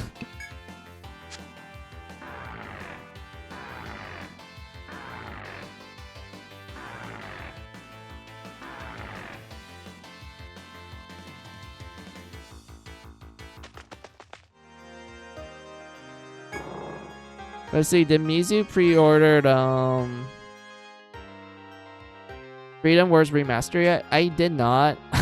I really do want to pre-order the game because I love Freedom Wars, dude. One of the few PS Vita games that finally got to like modern consoles and is a fun like multiplayer game too. Like, I spent so much time on the original Freedom Wars with my family back on the PS Vita. Also, let me see, we wrote down a minute. Did you know that Metaphor has quite the reference to Etrian Odyssey in the dungeon? Really? So they have a reference to Etrian Odyssey? That's awesome. I do know, I don't know if this is true or not, but apparently someone said that Metaphor had like Etrian Odyssey music play, like as an option where you can listen to the soundtrack of Etrian Odyssey. but I'm not sure if that's true or not. But that's pretty cool that not only you confirm that there's a reference to Etrian Odyssey and Metaphor, but there's also that rumor of like, oh yeah, there's like an Etrian Odyssey track that appears in Metaphor and whatnot. And I'm like, oh shoot, that'd be awesome, dude. Yeah, it's my favorite dungeon. That's so cool. There's an actual Etrian Odyssey reference in Metaphor. That's absolute poggers, dude. I don't know why I start talking like a fucking zoomer. Anyway, as you venture forth amongst the trees, the adventurer called Rin appears once more. Smiling as if to congratulate you on your steady progress, the warrior woman greets you. It seems there's no wolves on this floor yet, she remarks. I'll give you some advice before you go back on your way through the forest. The trees are not always as impassable as they seem. Find the hidden routes that allow you to move about more effectively. Keep an eye out. There's a hidden path around here, There's a hidden path around here, in fact, she hints. See if you can spot it. Without another word, Rin walks away. You glance about, searching idly for the narrow hidden path she spoke of. It's right here. Yeah, so in Etrian Odyssey 1, when you find shortcuts, there's no visible indicator to tell you that's a shortcut. You just have to, like, literally do this and just dick around until you find, like, an interactive prompt. I know they fixed this in the later games where there's an actual visual cue for you to be like, yeah, there's something here. You should interact with it. Which, I mean, it is a nice quality life change that they did with the later games, but like, I don't know. I find it funny that in the original first game, you literally, like I said, you literally had to dick around just to find it. And I don't mind that at all.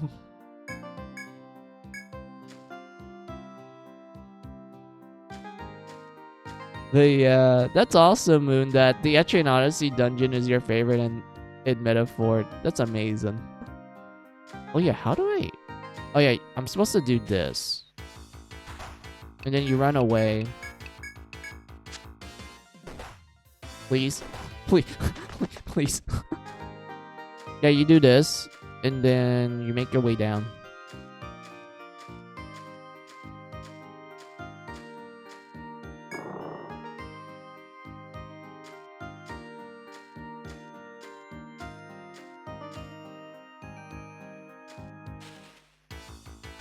Oh no. Escape, escape, escape.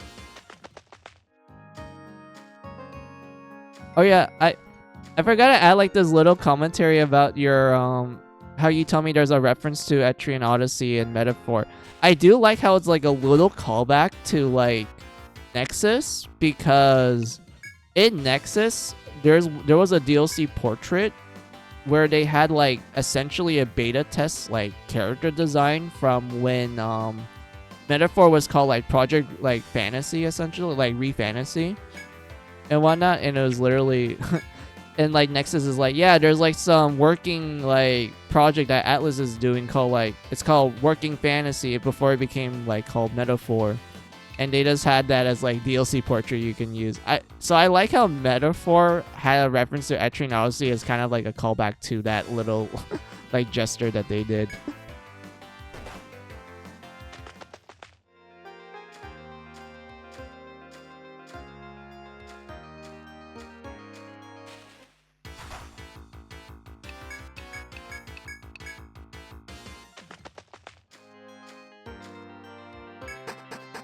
We'll see. Gotta get to work now. Bye, Mizu. Have a good rest of your stream. No problem, Moon. Like, thank you for stopping by and just talking to me for a bit. I appreciate it a lot. I'll definitely stop by if you're gonna stream later on. Like, 100% totally will stop by and say hi.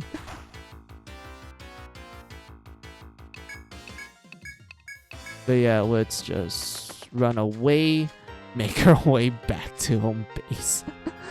Because I forgot to buy the item. Should I just grind? Yeah, I can just grind these venom flies. Oh. Oh no.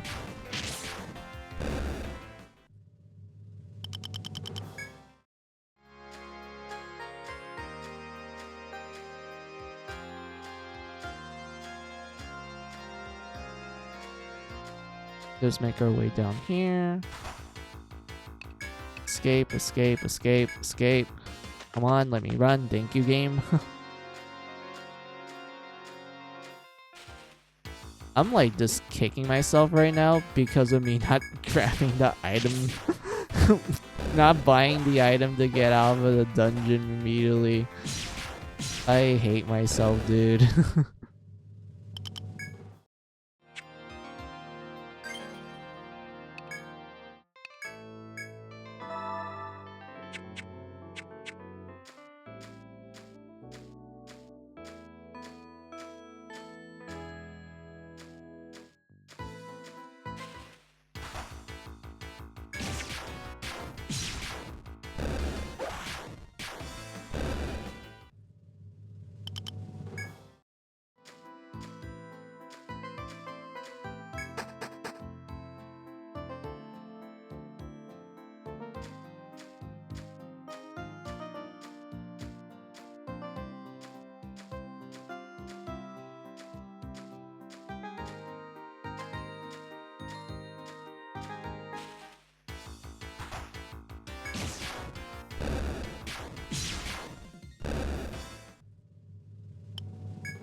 I am back to home base.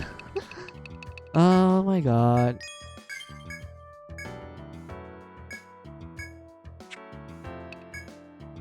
Yeah, isn't this an...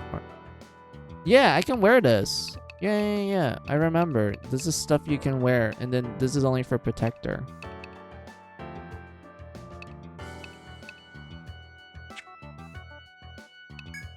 I'm so sad that I need to go grind more, dude, but I don't mind that too much.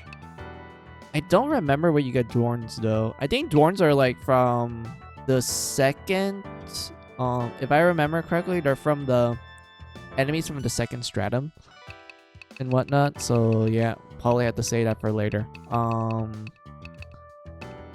We need more gun hides. But the guys who drop it, they don't drop it that often. I need to kill them. I probably have to grind off stream or something. But yeah, let's just save here. Level 9. So satisfying. It took us like 5 hours to get to it. That's just a normal Etrian 1 experience. I'm going to be real with you.